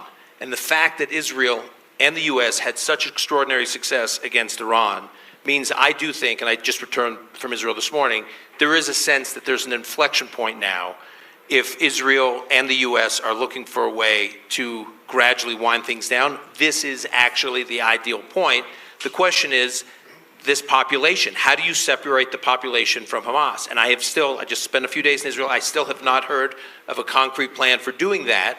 And so as Israelis are repopulating southern Israel, it's not going to be so easy to build those communities back up in southern Israel if they know that a Palestinian population that is not separated from Hamas is going to reemerge up there in northern Gaza. So I think the primary goal right now, if there's going to be any kind of permanent solution, is to move the Palestinian population as far south deep into Gaza as possible, so there's a big perimeter, a big security May I area. pause you 1 second, because I suspect others may want to jump in, and I want to get the general in, but do you want to offer us a quick thought on my question, the Trump-Netanyahu relationship?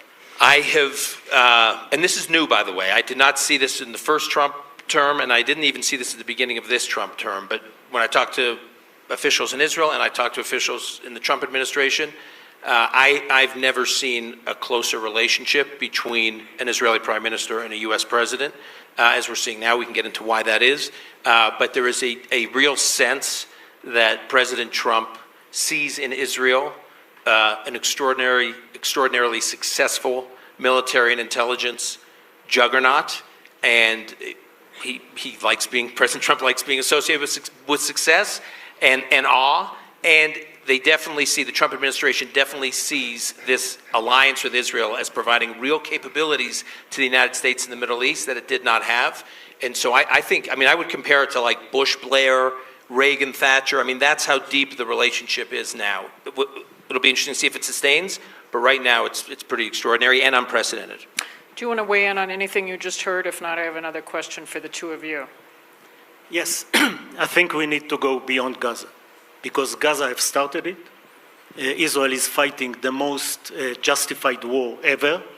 However, at that moment, continuing the war is not serving Israeli interest. I think... in what sense? In the sense that we, as Dan said, our defense doctrine is saying the wars of Israel should be short and with decisive victory. That's what we have done vis-à-vis Hezbollah. That's what we have done vis-à-vis Iran. And Gaza is different because of the hostages, because of the underground tunnels that they have prepared, and most of all, because Hamas is using the population of Gaza to shield himself. He's not caring about the fact that this population is starved, that this population is bombed. He uses them against Israel, and Israel is losing the public opinion fight because we are continuing this war. Nobody remembers the 7th of October and how much this war is justified. So I would put on the table the end of the war as something that Israel will contribute to the end of the war for all the hostages, all of them in one pulse. And then Gaza will not rebuild without demilitarizing. We have to coordinate with our friends in the Arab world that they will take over Gaza and rebuild it only if it will demilitarize. And then Israel has the right, if Hamas stay, to attack Hamas again, because this is a terror organization that threatens us. And we have done it we done a very good agreement with Brett about Hezbollah, that if Hezbollah is not comply with 1701 UN Security Council resolution, that they have to go north of the Litani River and not smuggle weapons to Lebanon, the Lebanese army will do the job, and if they are not doing the job, Israel is doing the job. And this is happening as we speak. So this model should be applied to Gaza, and we should look at what the end of the war is promising us. It's promising us an opportunity to shape the Middle East differently, a normalization with more Arab countries, American, Israeli, Arab, moderate camp against Iran, excess of evil, against the Islamists, and making a different Middle East. And on the issue of President Trump, I think for the first time, American president preempt against a nuclear program in a rogue country. It was not done against in North Korea. It was not done against China, not even against the Soviet Union in the 40s. So President Trump showed to the Americans that the Middle East is not only a place that you are losing, it's a place that you can bring a lot of good interest for America.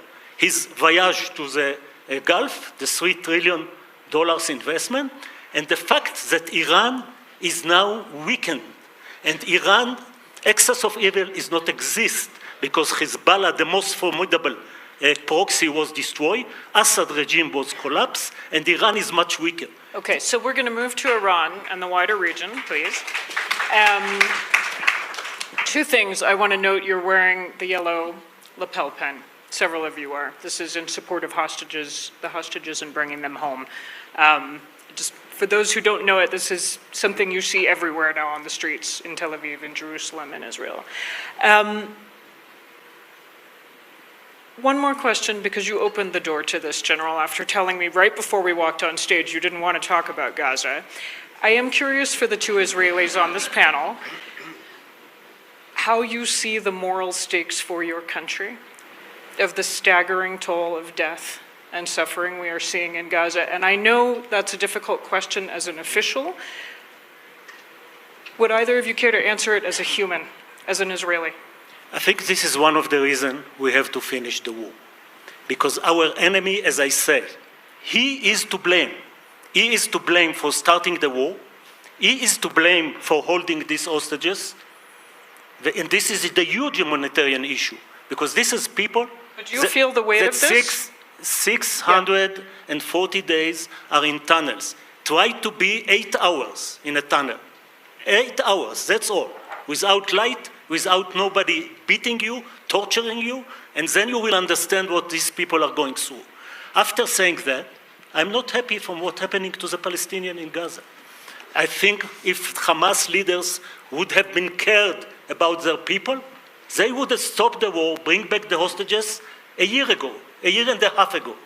And I think once again, it was Brett who said that you cannot blame the Israeli government on that, you blame Hamas. But I think we should put on the table a proposal that Hamas cannot refuse, because they are saying end the war. Okay. Let me shift us to Iran, and I'll steer this to you first. Let me just say real quick, please. on ending the war, because this history is being rewritten by people who weren't involved in it. Just some dates. May 27th, there's a deal put down. Israel accepts it. It has about 85% of everything Hamas wants. The war could stop. On May 28th, Joe Biden made a speech. On May 31st, laid it out to the world. The UN Security Council unanimously adopted it. If Hamas said yes, the war stops. Hamas did not answer. They answered on July 2nd, about 6 weeks later, and fundamentally changed the whole thing. We then patched it up on August 16th. We put down a proposal with Qatar and Egypt. It had about 95% of everything Hamas wanted. And again, they did not say yes. They didn't answer. 2 weeks later, we had a number of hostages killed in a tunnel under Rafah. And then Israel decided to go north and took out Hezbollah, and that changed Hamas's calculations. We finally got the deal. I just want to make clear, the moral toll of this awful situation tears at the soul of anyone who's worked on this. Anyone. But this war could stop. It could have stopped multiple times if Hamas stopped the war and released hostages. Multiple times. And where we are right now, there's a deal on the table to stop the war for 60 days. That's a long time. And where we are, given where we are, I think you stop the war for 60 days. It is the end of the war. It is the end of the war. And we're still negotiating over maps. And all the pressure comes on Israel, which I get. And by the way, we should be, and I hope President Trump's putting pressure on Israel to get to a point where we can close the deal. But there's no pressure on Hamas to just release 10 hostages. We stop the war for 60 days. I mean, this is a fundamental issue from the beginning. I'll just finish this here. Yep. Hamas started the war on October 7th. This panel's about Israel, but the enemies of Israel have agency. Hamas started the war. Hezbollah joined the war on October 8th. All the militias in Iraq started shooting at us and at Israel right away. Iran enabling the whole thing through Syria. And then the Houthis join in. And then Iran joins in directly. All the enemies of Israel made a choice to start this war against Israel. Okay? And Hamas from the beginning said, fundamental demand, you can have the hostages, we stay in power. We stay in security control, and that is still their demand today. They have not budged on that. Hold on, Ambassador, and then I am going to shift us to Iran. Please. So I agree with everything Brett said. I would like to add the following. Look, Hamas put us in an impossible situation because they built a whole military complex within civilian populated areas. They built under the hospitals, the mosque and everything, and they put us in an impossible situation because if you don't take action against them, they win. And if you take action against them, there necessarily is collateral damage, and any loss of life is tragic. But what I want to say, the art of policy is to translate military success into a political exit. We found the right way in Lebanon. After we hit Hezbollah very hard, we did a ceasefire deal. Brett was there, we did it together, and that was a very successful exit because it put political pressure on Hezbollah, which never was there for decades. We have yet to find a way on Iran, we'll discuss it, but we did not find a way on Gaza. And here I want to say that as war dragged on and on, the tension between those two war goals of removing Hamas from power and releasing the hostages became intensified more and more. Both of them are worthy goals. I support nobody wants this Hamas in power after this war. They should not be there. But here we are 20 months after that war started, it was forced on us, and we need to find the right sequence. And I, like Amos and many other Israelis, believe that it's time to put an offer to release all the hostages and stop the war for now, and we'll deal with Hamas later. In the meantime, we focus on Iran, we expand the circle of normalization in the region, and we start a healing process in our own society, which is traumatized since October 7th, and that process will not start until all the hostages are back. Can I just hold very quickly? Hold on. Oh, yeah. If it's a sentence, It's a sentence. You keep referring to Lebanon as the model. In Lebanon, you had ultimately the Lebanese government and the Lebanese army. It wasn't a vacuum. In Gaza, it's Hamas. No other Arab country is stepping in. Agreed. We talk about the Saudis, we talk about the Emiratis, we talk about the Egyptians. No one wants to show up. I was just in Israel, and everyone was talking about demilitarizing Gaza. We just got to demilitarize Gaza. Sounds great. Who's going to do it? If IDF soldiers are sitting there patting down every Palestinian look for a gun, you're going to have a lot of dead IDF soldiers. Okay. And the Saudis and the Emiratis don't want to send their young men to do that job. Okay. Demilitarize doesn't say that you are get rid of the last Kalashnikov. This is like an American having a family having a car. So they have Kalashnikov, but they will not have rockets, they will not have drones, they will not have commando forces training to capture a kibbutz and kill and burn and rape. This will be a different Hamas if they will choose to be there, but nobody will rebuild them. So the idea, they already gave up the governance. They now have to give up the weapon, and some of their leadership have to go out. And this is easy to achieve. And the Emirates and the Saudis will come. And they will know that if Hamas is gone, in the term of demilitarization for reconstruction, then I think, you know why the Arabs will come? Because of President Trump. Because for the first time, he came with this idea of removing 2 million Palestinians. To where? And the Arabs are against him. And suddenly they are willing to put some skin in the game that they were not willing to do a time ago. And I think you cannot destroy an idea. You cannot destroy a religious belief. ISIS was defeated by a coalition of 85 countries led by Brett McGurk and General Allen. And they were defeated, but they are still there in the mosque, on the internet. You cannot defeat them on their belief, but you can make sure that 7th of October will never happen again. Hear, hear. Let's do Iran, and I want you each to take a quick bite at this. Did we all overestimate Iran? And if so, if the military was not as formidable as many intelligence services, militaries seem to believe, what might that tell us about the political leadership? Dan, you first, and we'll come I down. don't think Israel and the U.S. overestimated the threat from Iran. It was Not the threat, but the military capabilities. The capabilities. What Iran had built up, invested billions of dollars in years, was in a proxy system. It wasn't its conventional military that was the real capability. It was its proxy system. It was the Houthis. It was Hezbollah. It was Hamas. It was militias in Iraq. And after October 7th, as Israel over time systematically started eliminating the proxy system, culminating, of course, in taking down Hezbollah, if you think about the three inputs Israel needed to go into Iran, it was the threat of Hezbollah there, breathing down its throat, removed. It needed to be able to get basically through Syria in the air into Iran. Assad regime falls in December after 53 years. And then, of course, you had to, so it was the Assad regime gone, it was Hezbollah gone, and then it was Israel's extraordinary intelligence. Now, it had the extraordinary intelligence before, but those two other factors, Assad falling and Hezbollah falling, and then the whole proxy system being broken down, that was the capability that Iran had, and Israel systematically took it out. Without taking out the proxy system, I don't think Israel could have done it. Yeah, General. I don't think we overestimate Iran. I think we underestimate Israel and its capabilities. And it's not only the intelligence. It's much more the Air Force and the combination between the two. The capability to achieve air superiority in a place like Tehran. It's not Gaza, it's not Beirut. It's 1,500 to 2,000 kilometers. Air superiority. Russia and Ukraine are fighting 2.5 years, and none of them achieve air superiority.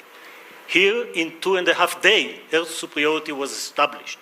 And then the beginning of the war, with intelligence to decapitate the leadership of the Iranian military, the IRGC, 15 most important commanders and generals. And in the same time, a couple of scientists who were in the groups that started to work on weaponization, which was the last step, because they already have enough fissile material, enriched uranium for 10 bombs in 60%. To move them to military grade, 90%, it's 2 weeks. And weaponization was the next. To do this decapitation of a whole group, you need amazingly good intelligence and the capability to launch the missile or the bomb to intercept them in the right place. Some of them were on moving from their houses to their command posts. Yeah. And the Israeli intelligence and the Israeli Air Force were able to move the bomb and the missile to the right place. So I'm hearing from two of you very little surprise at how the attacks by Israel and then the United States played out, and the feebleness, I think, is not too strong a word, of Iran's response. Brett? Let me give a couple anecdotes to kind of make your point. So, October 8th, fog of war. Is this a coordinated attack? Hezbollah is joining the attack. Hezbollah is kind of maneuvering. Are they going to attack? Iran, like what is going on? And if it was the coordinated attack, Israel faced an existential threat. I mean, one of the first calls from President Biden to Prime Minister Netanyahu is either on the 7th or the 8th. But Netanyahu said, Joe, we're in the Middle East, and in the Middle East, if you're weak, you're roadkill. And like everybody's sharpening their knives. And that's what was happening. So the power of Israel, of Iran at that moment, I do not think we were underestimated, nor do I think we did underestimate it. Now let me fast forward just a few days, because on October 11th, the Israelis believe they saw indications of Hezbollah preparing a ground invasion of Israel. And we were trying to figure out what was going on, and Israel was thinking about a preemptive attack. And we discussed it throughout 5 very intense hours of that day, And one of the arguments against a preemptive attack at that time was that Hezbollah still had full strength, 150,000, 200,000 missiles and rockets, everything else. Is this the best time to start a new front? I think there's some debate about this. I think it was the right call not to start that front at that time. But finally, on October 1st, I'm in the Situation Room with 200 ballistic missiles fired from Iran at Israel. Did Israel attack Iran? No. Israel took out Hezbollah on its borders and some IRGC people that were in Syria planning attacks against Israel. And Iran launched 200 ballistic missiles against Israeli cities. That was like the worst case scenario, and a missile takes about 12 minutes to fly. You have only about 3 minutes to take them down. But there's about 9 minutes of silence as you're just watching these missiles streak across the screen. And I thought to myself, everything I know about Iran, everything I've dealt with Iran, this country that would do this can, first of all, never have a nuclear weapon. And we were bracing for hundreds, if not thousands, of casualties. Now, fortunately, we defeated that attack. And then Israel very effectively took out Iran's air defense systems, which set the conditions for what happened. So no, I do not think we underestimated Iran. I think the force of arms of Israel in the Middle East, responding to attacks against them, with very close coordination from the United States, and with work done across administrations over many, many years, led to where we are now. Ambassador, I'll give you last word on the Iran question, and then we're going to open it up to a couple from y'all.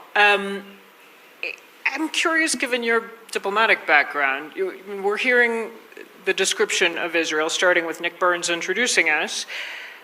Israel has defeated or seriously degraded its enemies, from Hamas to Hezbollah to the Houthis to Iran itself.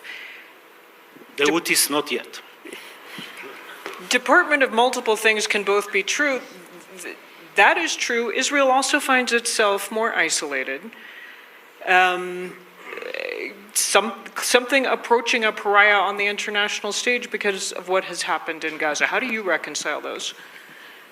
So first, I agree with my co-panelists that we do not overestimate Iran. You have to remember that Israel prepared this war for decades, for many, many years, especially the last few months, for decades. And first, we dismantled the Iranian axis. We took away their shields, Hezbollah, Syria, air defense, and so on, and some of the air defense capabilities in Iran itself in October, in the strike in October. But in the strike itself in June, we first achieved surprise, and we hit the main center of gravity in their nuclear program, missile program, air defense system, and the senior defense official dome. And that took them totally off balance. They were planning a massive retaliation against Israel. They were thinking that we're going to may attack them, and they were planning, but they couldn't execute it, just couldn't carry it out. Now, you're right about your question about Israel's international standing and so on. It's something that I had to deal with extensively as ambassador here. And people don't realize, we Israelis often talk about us fighting on 7 fronts. That's a military campaign, Hamas, Hezbollah, and the rest of the Iranian axis. But there is another front, which is an international front, a campaign to delegitimize the state of Israel, to cast us as an immoral entity. And this is another war that we have to fight in parallel, war of narratives and perceptions. And I think we should do a better job at that. Your questions. Saw this gentleman in the front center here first. Please keep it short. Please keep it a question. Yep. My question is directed at Brett on looking back at your time at the White House. What's your biggest regret on Abraham Accords expansion and the lack thereof during your tenure? I don't know, I think we did a lot of work to set the conditions for which I think eventually will happen. I got to say, this issue is kind of described as we were like chasing this white whale. Like, look, Israel came to us early, and other countries, including Saudi Arabia, came to us early and said, hey, help us kind of facilitate, and we did. I wish it was done, it suddenly became front page news, like the whole thing. It should have been done much more quietly, and it should be done quietly. and I think ultimately it will happen. So what knocked it off was Hamas. Look, Hamas does not want that vision for the region, and Iran does not want that vision for the region. And I think the fact that you now have a much stronger Israel and a strong Israel-U.S. relationship is important to this. I think those deals eventually will happen, not in the immediate term, but looking over the coming months and years, I think we'll eventually get there. But Gaza has to get into a ceasefire and the war has to end. Yes, ma'am. Thank you very much for the information. Back to the conference, it says we have to rethink organizations and the way we've done things here in the States and how we rebuild nations, et cetera. The panel is Crossroads for Israel. And back to the point on the different front wars we're fighting here in Israel. Not only the government or the political wars, but America. On October 8th, college campuses and American kids all over America chanted death to Israel and all sorts of, the Intifada and all sorts of things. And the media, to this day, says things like the detainees in Gaza instead of the hostages. So my question is to the panel, whoever wants to answer it, what are we to tell our college students, our university heads, the people in Qatar that are funding these programs and funding these things, and the media in America that continues to demonize Israel, inadvertently or advertently, but they do it, and that's a big war. That's the biggest war I think we have to fight right now. Dan, you want to take that one? Yeah, other than the shock of the shattering of Israel in the day on October 7th, the days after, what was most jarring to me was I honestly, naively believed that the outrage of the world after October 7th would be directed at those massacring Jews. I did not think the outrage of the world would be directed at Jews for objecting to being massacred. But that's exactly what happened, including on college campuses. And to be clear, when questions about the moral stakes and should Israel be concerned about the moral stakes, the heated rhetoric and accusations, apartheid, genocide, all of that war crimes that we're hearing today, we were hearing being thrown at Israel, hurled at Israel on October 8th, at Harvard, in Times Square, at this Melbourne Orchestra, Symphony or Opera House in Australia. There were chants outside the Opera House, gas the Jews. I mean, this October 7th, for reasons that are beyond the scope of this conversation, brought something to the surface that was not about the way Israel has operated in Gaza. It was triggered by the attack, and Jews being under siege was the trigger moment for the trying to drive Jews underground. As it relates to colleges, there's a reckoning in higher education right now, in elite higher education happening on a range of fronts. And I would just say, rather than focusing on which foreign government is funding which college campus, I mean, it's not a waste of time, look at that. But we all, I'm sure many people in this room, are trustees of universities and donors to universities and parents of students who are going to universities. These elite universities, what we've been raised to believe are elite universities, are making our kids dumber.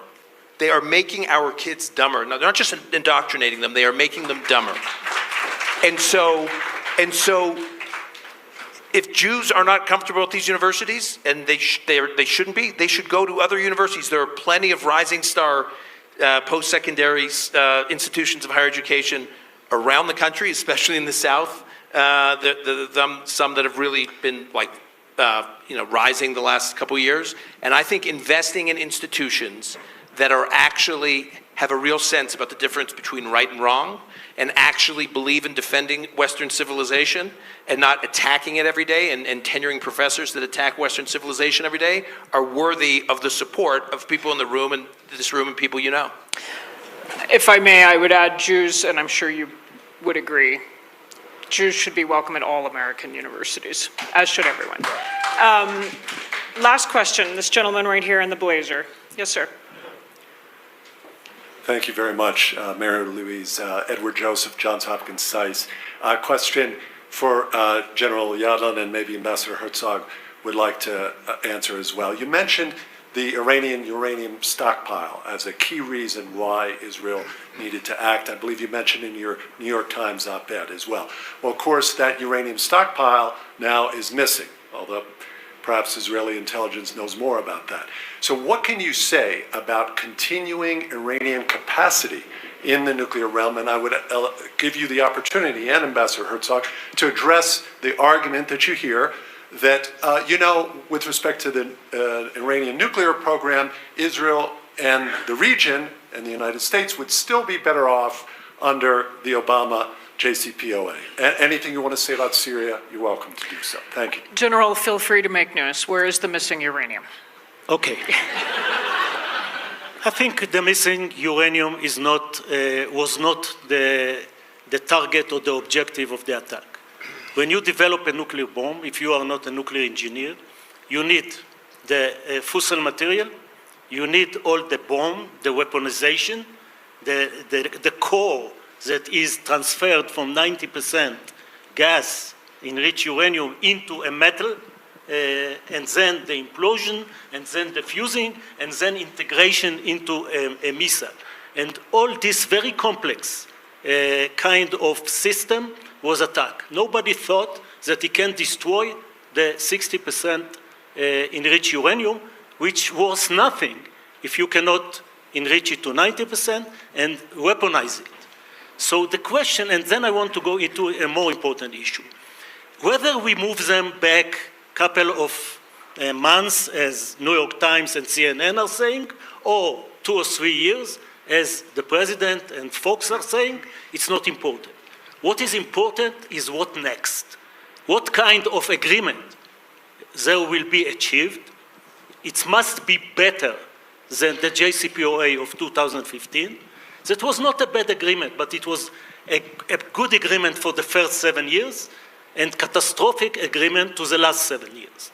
So if we close the loopholes in the JCPOA, which is inspection everywhere, every time, no sunset, no release of the limitation, no sunset, and no weaponization as it was not covered well in the JCPOA, then the attack achieved its goal, to stop Iran from reaching the nuclear bomb.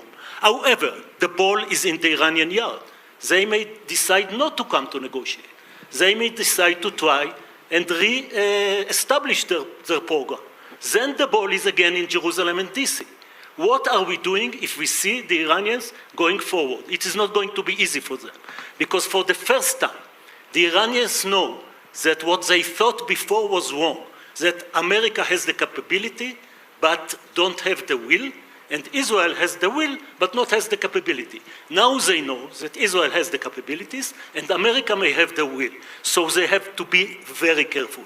And it's up to us whether we can enforce them not to go forward again into the goal that they only have to, it was an empty goal, that they have only have to decide to go to the bomb, and they were there without capability to stop them, that we have now.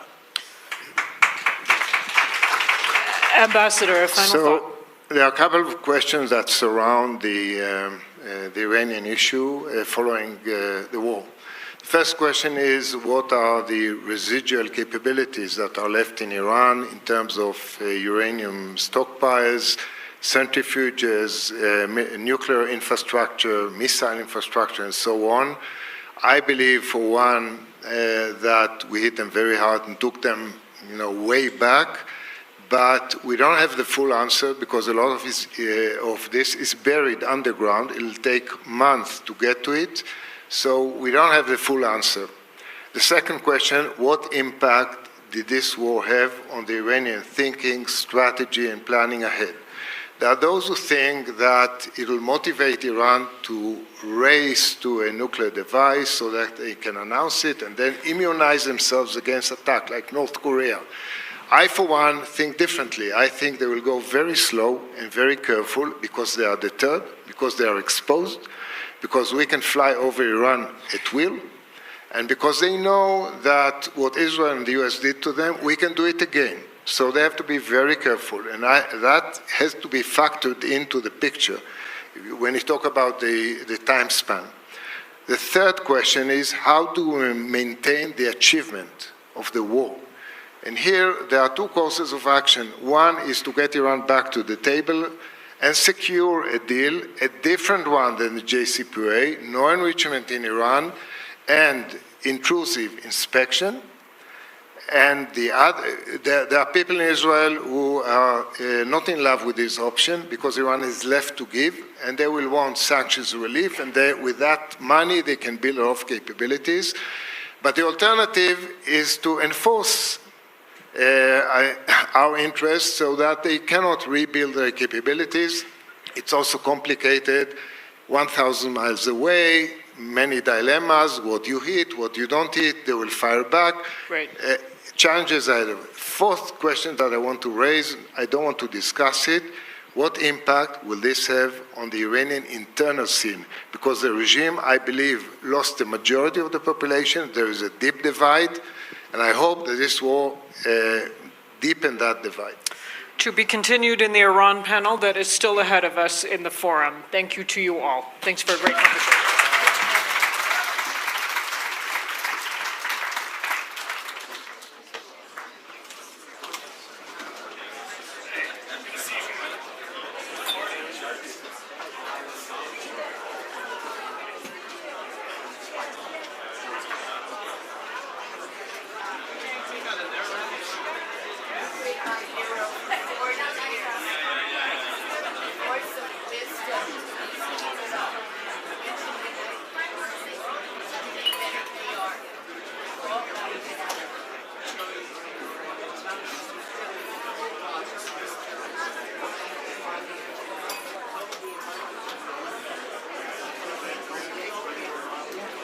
You got it?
Okay, Ling Ling, you bet, you bet.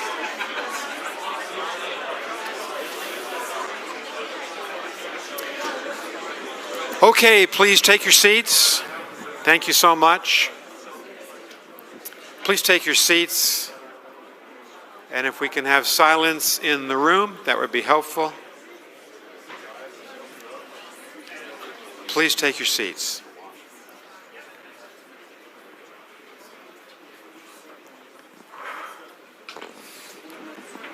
Thank you very much. One note on your program. Adam Bowler who is the Trump administration's hostage negotiator, is going to be with us tomorrow, not today.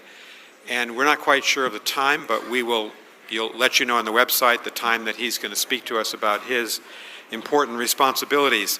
That was an extraordinary panel on Israel at a crossroads. Now we're going to go to China, or go back to China, I should say. Could we just have silence in the back of the room, please? Thank you so much. This panel is going to tackle a set of issues that is 1,000 kilometers wide and 10,000 kilometers deep. And that's the future of the China challenge for the United States, for Europe, for Japan, for Australia, for many other countries. And yesterday we talked about the panoply of competition between the US and China, where we could cooperate, and I think the need to live in peace in the decades ahead. We have an extraordinary panel chaired by Lingling Wei of the Wall Street Journal, who does remarkable reporting. If you haven't seen her recent article, which I have now read twice, on how President Xi is planning to strengthen China vis-a-vis the United States, I thought it was a really effective article. With her will be a good friend of mine, to her left, Steve Biegun. Steve was Deputy Secretary of State in President Trump's first term. He was the North Korea negotiator. He's a veteran of the George W. Bush administration. He is a member of the Aspen Strategy Group. And Steve has very much kept current with US-China relations. In fact, I think I saw Steve maybe 4 times in China during my ambassadorship, so I deeply value Steve. I also deeply value my friend of 25 years, Reinhard Bütikofer, who's a senior advisor at the European Policy Center, former member of the European Parliament, and we have met on this issue on at least 3 continents, and someone who has a lot to say from the European perspective. And last but definitely not least, Liz Economy, lifelong expert on China and the United States, co-director of the US-China program at the Hoover Institution, Stanford University. And Liz was the senior advisor to Secretary Gina Raimondo. And Secretary Raimondo played a central role in our export controls, in our strategy towards China, and Liz was a key colleague of mine. And I want to thank her for everything she did. So we have a great panel. This is going to be an interesting discussion. Ling Ling, thank you for being here. Take it away. Thank you so much, Ambassador Burns. Hello, everyone. First of all, thank you to the Aspen Strategy Group for convening this vital discussion, China Challenge. And I am extremely honored to be here with Steve, Reinhard, and Liz. For many years, the West has debated the nature of China Challenge. And many say now that the debate is over. The challenge is here. It is urgent, and it is evolving. Beijing has demonstrated its willingness to use its economic leverage, from its dominance in critical minerals to its influence over global supply chains. It has become more aggressive and sophisticated in pushing its influence overseas. The Chinese military is reaching deeper into the Pacific. This all forces a fundamental question upon Washington and its European allies, a question that will be at the heart of our discussion today. What is the true nature, what is the true extent of the leverage the United States and its allies have over China? And most importantly, what is the right approach to use that leverage effectively to counter the China challenge? To help us answer all those questions, we have an outstanding panel with us today, and Ambassador Burns just gave us a really great introduction of all 3 panelists. So now let's dive in. I'll start with Steve.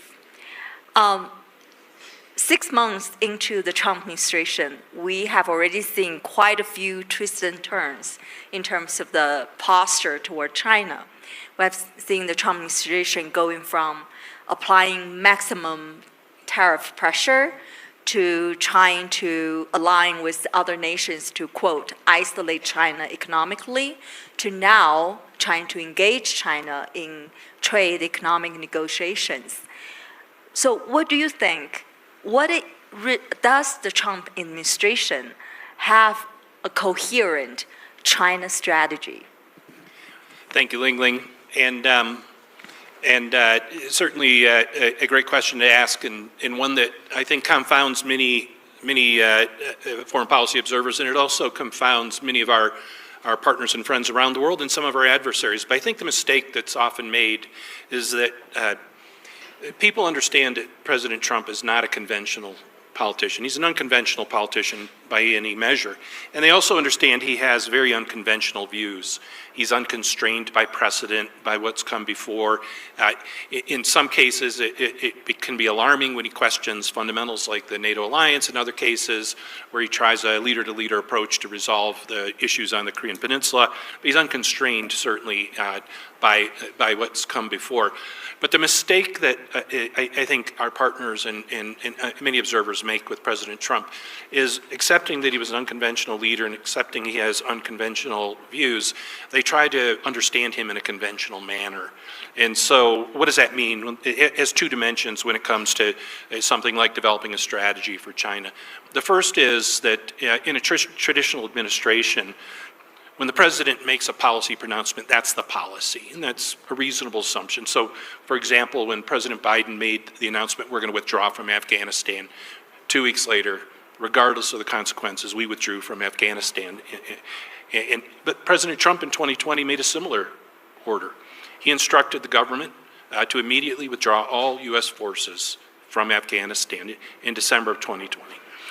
The senior team, policymakers, outside voices, cabinet, all came together, a rolling set of meetings with the president, and ultimately the president recalled the executive order that he had signed that day and tore it up and withdrew the order for the immediate withdrawal of Afghanistan out of a reflection of what were considered to be the likely serious ramifications for that action. And the lesson here is in a conventional presidency, when the president makes a policy announcement, that's the policy, and that's when the debate stops. But in the Trump administration, when the president makes an announcement of the policy, that's when the debate begins. And that's really how it is in the Trump administration. And if you understand that as you watch him publicly pushing forward, pulling back, raising the temperature, retreating, sometimes dropping things altogether when they seem to have fallen flat. Like, when's the last time the president talked about annexing Gaza to build the new Riviera? It's not in his lexicon anymore. Ukraine policy is a great example of this. Pushes forward, retreats, puts more pressure on Ukraine, comes back to Russia, and that's where we are now. So that's the first thing. The second thing to understand about the Trump administration is the Trump administration doesn't make China policy. The Trump world makes China policy. And the Trump world is occupied by different voices. The most important voice, of course, is the President of the United States. And when he makes decisions in the Trump world, those decisions are his to make. But the Trump administration is a coalition. It's a coalition of MAGA. It's got traditional Republicans. It's got career officials working in it. And then outside the Trump administration, you have a business community, you have an expert community, you have both inside and the outside administration, you have economic nationalists and isolationists. And this is a coalition that the president constantly has to manage. And a couple times in recent, just in the recent week, we've seen him really struggle to manage the divisions inside that coalition on some domestic policies. But when the president owns the policy, he sucks all the air out of the space. He owns it. And so from 2017 to 2020, President Trump owned the China policy, and the Trump administration was in the background. But in 2020, when the president made a decision based in part upon his concern about both the political and health repercussions from the COVID-19 pandemic, the electoral implications for that in his reelection in 2020, he really turned on China, and he withdrew from the China debate. He created a lot more space, and I'd say 90%, certainly the vast majority of the measures that were enacted to put coercion and pressure against China happened in that last year administration. So where we are today is the president is occupying the bulk of that space. And the strategy for the president is very different than the strategy for the Trump administration. The president wants an economic deal, and he's pushing very hard to negotiate that deal. But if the president reaches the conclusion that that negotiation is not going to go anywhere, he's very likely to retreat from that space, and you're going to see a lot more initiatives coming out of the Trump administration. They're going to put a lot of pressure on China, and so predictably, China has a strategy too. China's strategy was to start the negotiations as soon as possible and conduct them as long as possible, because the day those negotiations end is the day that the pressure begins to ramp up again. So that I don't expect the Chinese to move very quickly to address the president's concerns, but that's the president's strategy. Thank you so much. It's hugely insightful and left us a lot more follow-up questions to ask you of. Then I'll go to Reinhard. First of all, let's congratulate Reinhard, because the Chinese just lifted sanctions on him. So what specifically did you do that make them lift sanctions on you? Well, I guess the Chinese are hoping that by employing a tactic of minimal charm and maximum pressure, they could possibly convince the European Union to somehow return to the status quo ante and to re-engage about a comprehensive agreement on investment that was negotiated between Xi Jinping's leadership and Merkel's leadership roughly 5 years ago, and that we successfully killed in the European Parliament, and which is now, notwithstanding all Chinese illusions, dead as a doornail. So I think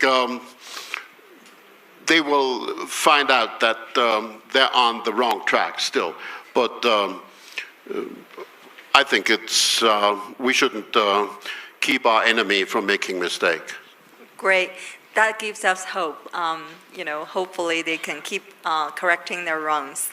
So the question for you, Reinhard, is that there seems to be a growing strategic divergence between some of the U.S. actions on China and EU's more measured approach, with past transatlantic initiatives like the TTC facing headwinds in China's industrial and data policies posing a direct challenge to Europe. Do you think if the EU now is at an inflection point, and what will it take for Brussels to coalesce around a more assertive and unified China strategy, sorry? Well, Ling Ling, I think no good student of European history would ever earnestly expect Europe to speak with one voice. But that's not really a relevant measure. There will be distractions and there will be back and forth. But I think when you look at the direction of travel, there's not so much of a difference. And there are even similarities. Stephen just cautiously indicated that maybe there is not yet a fully developed stringent strategy on the part of the Trump administration. I would say the same about the Europeans. And of course, we have different points of departure. But when you compare the state of play, the state of not only conversation, but also the state of action in Europe today, with the situation 5 years ago when CAI was negotiated, it's 180 degrees different. The inflection point is not ahead of us. We have realized that we are at an inflection point, and we're taking action accordingly.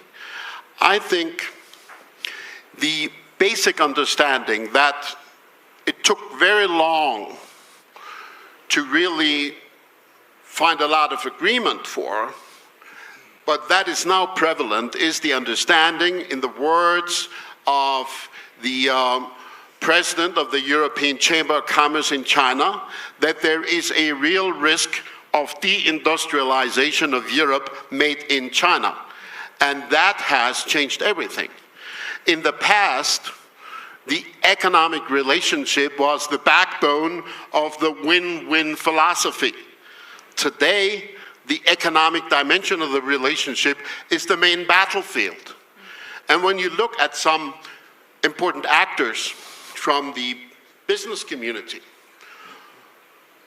the German Federation of Industry has been a leader in this transformation of our thinking. But there have been other associations that would traditionally criticize me for being too hawkish on China. They have come around. The German Association of the Machine Tool Industry just published a paper that is full of very harsh demands on what policymakers should do to stop deindustrialization made in China. I believe that Mrs. von der Leyen, the President of the European Commission, is aptly giving a voice to that understanding that is not universally shared, but widely shared.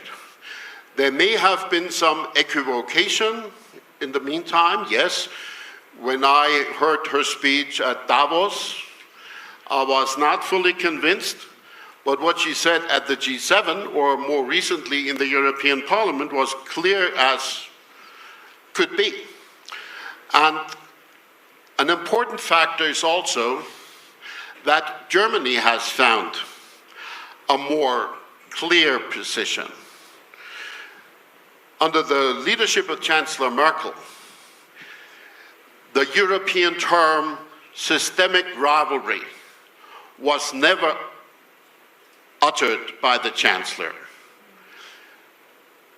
The following government, the so-called traffic light government, signed on to that European policy, saying, yes, we agree, China is a partner and a competitor and a systemic rival, that famous triptych. The new government has dropped the partner part of that triptych. They still talk about cooperation, but they don't define China as a partner anymore. I think that is very relevant, and it gives support to those voices and those actors in the European context that want to pursue a strategy of pushing back. And we do have leverage, and the European Commission has shown that it is willing to use some of the tools, the trade defense instruments that we created over the last 6 years. And of course, as I said before, there is not unanimity. The German automotive industry was dead set opposed to the EV tariffs. But all other industrial sectors in Germany were in favor of those tariffs. I think that's a big turnaround. And also the fact that there is a kind of bifurcation in the German business community, where some multinational corporations that have put too many eggs into that one Chinese basket in the past are still hoping to get off lightly. Whereas the major part of the German business community, which is the SME, the so-called German Mittelstand, they are more circumspect, they're more critical, they take a different attitude. So I think we're already in the process of changing that policy actively. Thank you. It's really interesting to know, and we will get later, hopefully, can get some of your take on the upcoming EU-China summit and what are you looking forward to. Liz, you have firsthand experience helping shape the U.S. policy toward China. A core premise of the U.S. policy in recent years has been that China harbors this long-term ambition to displace the U.S. as the leading global power. Do you think, it's a little related to the question to Steve, do you think President Trump shares that view? And what do you think are the most important differences between the Biden and Trump approaches to China? Thank you. Okay, thanks, Ling Ling. It's great to be here with you and with Steve and Reinhardt.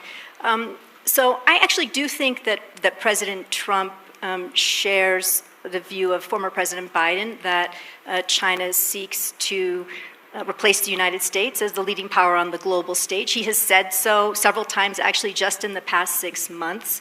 But I also think he probably has a different conception of what U.S. leadership on the global stage means than President Biden did. And I think it's a narrower conception, a narrower construct. So I think, first of all, I think he's focused overwhelmingly on the economic relationship. I think, as Steve identified, on trade. I think there is a military component. I think he is concerned about that as well. And the U.S., his administration has said that the security in Indo-Pacific is second only as a national security priority to border security. So that has been put out there formally. But I don't think he has, as part of his platform, which was quite central to the Biden administration, a sense of the moral imperative of the United States, leading the, free world, democracy as a value. And I think you can look at what's happened in the State Department recently. They've taken off their website, for example, the value of defending free and fair elections, right? There are a number of issues now which our State Department around the issue of human rights is no longer engaged in on the global stage. So I think that whole pillar, which has been quite traditional for both Democrat and Republican presidents, over the past, 70 years, is, I think, not part of this administration's or not part of the president's vision for U.S. leadership. I think also, hearkening back to Ambassador Balakrishna's remarks about the magnanimous hegemon, I don't think there's much evidence of the United States in this administration as the magnanimous hegemon. I think the America First sort of framing is very much a I win, you lose, you win, I lose. So, and I think there's a much more transactional element to it. I think the president's made clear that he thinks the United States has borne not only too much of the burden in terms of global security, but also too much of the burden when it comes to global public health, not interested in leading on issues like climate change. So a pretty significant withdrawal from not only leadership, but just participation in many multilateral institutions. And I think that's a big difference as well between the Biden administration and the Trump administration in terms of what we would constitute as U.S. leadership on the global stage. I think briefly, I could spend a long time talking about the differences as I see them between the Biden administration strategy and Trump administration's strategy, or not really strategy, I think, as Steve suggested. Look, the Biden administration was pretty clear. Tony Blinken, Secretary of State Blinken, put out there in May of 2022, invest, align, compete, right? We're going to invest in, our own economy, develop, become competitive for the 21st century. That was CHIPS and Science, the Inflation Reduction Act, the Bipartisan Infrastructure Law. These were the necessary sort of components to enable the United States to be competitive for the 21st century with China.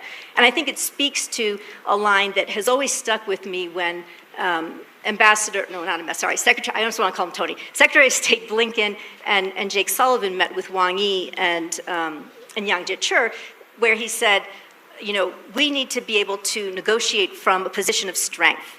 And I think really the first 3 years almost of the Biden administration were devoted to that objective, being able to negotiate from a position of strength. So that meant in the first instance developing, our own economic resilience. I think second, aligning with our allies and partners. So a huge push, not only with our Asian allies, where I think the first Trump administration did a pretty good job, but also with our European partners, and a whole range of new institutions, I won't go into all of them, designed to promote that kind of collaboration and cooperation. And then finally, the compete part, which sitting in the Department of Commerce, I would just say on the economic front, had everything to do with, both export controls, investment in and outbound investment restrictions, and developing supply chain resiliency. So again, the tools that would enable us to defend against unfair Chinese practices or malign practices, but also to project, right, with our supply chain resiliency, I would say. So I think those were the major parts of the Biden administration strategy. In the last year, there were some elements of cooperation as well. But I think, Nick, you would agree, they were fairly limited. We tried, but they were mostly directed toward establishing channels of communication. In terms of actual concrete successes that the administration achieved working with China, I think were pretty limited. I think for the Trump administration strategy, I think they came in with sort of two. I would say the economic side, what it sounded like was we were going to be moving from a de-risking sort of approach, which I think was part of the Biden administration, to more of a decoupling. We were going to take the action on the tariffs. We were going to be stronger on export controls. I think there's been inconsistencies in how that's been delivered. We don't need to go into them, or we could later. But I don't think we could hold them to that at this point, just watching what happened. I mean, we sent the head of BIS, which is responsible for export controls, to the negotiations in London, which suggests that actually export controls are up for negotiation, which was something in the Biden administration we said, those are not ever up for negotiation because they relate to our national security. Right? That's what export controls are about. So that's a pretty, again, a little bit of an inconsistency or I'm not sure what's happening. And then on the security front, I think if you look at Secretary Hegseth's speech at Shangri-La, dialogue, he said right up front, China is an imminent threat, but the strategy was not necessarily articulated all that clearly. It mostly was, and so partners and allies in Asia, you need to spend more on your defense, you need to buy American arms. He did say that any military action against Taiwan would be met with devastating consequences. So I think there have been signals, and then again, we've seen questions about whether or not we will continue to support AUKUS. So I think there have been signals of a strategy emerging, but a lot of inconsistencies in terms of policies and tactics that have come out after that. So I think it hasn't gelled. And I think, I'll just finish with this, I think a big part of the problem is that, Steve already described President Trump and how he operates, but I think there's a big difference between the cabinet that we had in Trump 1 and what we have in Trump 2. And I think in Trump 1, you had a cabinet that had very deep and broad expertise on China, and they were able to craft a coherent China strategy. And I don't think that's the case with this administration. Thank you. A lot of food for thought, and I particularly want to follow up on what Liz talked about, the inconsistencies in some of the things the Trump administration are doing when it comes to export controls. Steve, you mentioned that for the near term at least, President Trump really wants to have a deal with China. And President Trump has said he would like China to open up. However, President Xi Jinping appears to have no intention of really changing China's economic model that produces excessively and displaces competition globally. What do you think in the negotiations with the Chinese, what do you think the Trump administration should prioritize, right? They want a deal, so what would the deal look like? Is it just about TikTok, about fentanyl, about rare earths, about purchases? What should they prioritize? And what leverage do you think they should be prepared to use to achieve that priority? Thank you. Yeah, so I want to kick off by coming back to two things Liz said. One is the lack yet of a coherent security policy in the Trump administration. And while there is certainly ample evidence to draw that conclusion, I'd also hasten to add that we're 6 months into the administration. And 6 months into the first Trump term, we had a cabinet that was not the same cabinet 2 years later when coherence began to coalesce inside the policy. So we got a long way to go, folks. And but so far it's a work in progress. I would definitely agree with that. The other is that Liz said we don't know. She didn't know, but none of us really know what's going on inside the negotiations. But I actually think we know more than we think. So when it comes to this agreement that was announced about 2 weeks ago, I think there's ample circumstantial evidence now to suggest that there was a standstill agreement where the Chinese would relax restrictions that they had put on critical minerals and industrial maggots in exchange for the United States freezing export controls on technology to China and some selective retreat from those export controls. And with no fanfare, a decision was made to loosen constraints on silicon chips just this week, with no announcement, no justification behind it. But I think we have enough circumstantial evidence to know what that interim agreement was to reach a peace while they negotiated a larger deal. And the larger deal, I think we also know a lot more about that than we think we might from watching outside, because it's very likely to resemble in its broad contours the Phase 1 trade deal that was negotiated between 2017 and 2020. And at the heart of that was a substantial purchase of U.S. agricultural and industrial goods. The president uses the trade balance as his singular yardstick to measure the economic fairness in bilateral relations with any country around the world, including allies. And it's no different in the case of China. And the president's focus on this is a short-term objective, because the Chinese actually are playing for time here. And while I said that they were quick to start negotiations and will be slow to close them, they also recognize at a certain point they're going to have to pay a certain price to make to create at least some temporary balance in the U.S.-China trade relationship. The question is, will that extend to deeper structural reforms on issues like respect for intellectual property or the export of Chinese overcapacity? And that's much less likely in this agreement, but that's not to say that it won't be addressed, because there really were only three ways that we as an outside party were ever going to influence China's decisions on how it runs its own domestic economic policy. One, which we tried exhaustively in the first decade and decade and a half after China's entry in the WTO, was technical dialogue, government to government, the strategic and economic dialogue, the Joint Committee on Commerce and Trade that got into the granular structural problems of the Chinese economy that would open it up to the rest of the world. But I think it's a reasonable conclusion to say the Chinese were largely diddling us during that entire discussion. They didn't do anything to rectify those fundamental issues, and there's nothing we could do from the outside to persuade them to do so. Too many vested interests, too many national objectives. If anything, they doubled down. The second way that we might have affected Chinese considerations in these issues is by creating a competitive balance outside China, by developing enough scale in the global marketplace to basically incentivize the Chinese to play by everyone else's rules. We had trade negotiations like the Trans-Pacific Partnership, the Transatlantic Trade and Investment Partnership that would have unified the U.S. economy with the European economy, with the broader Indo-Pacific economy. And this scale outside of China would have left China in a position where it had to make some tough choices itself on how to remain competitive and how to have access to that market. But that failed as well. And that failed largely because the tide began to shift on globalization and on trade.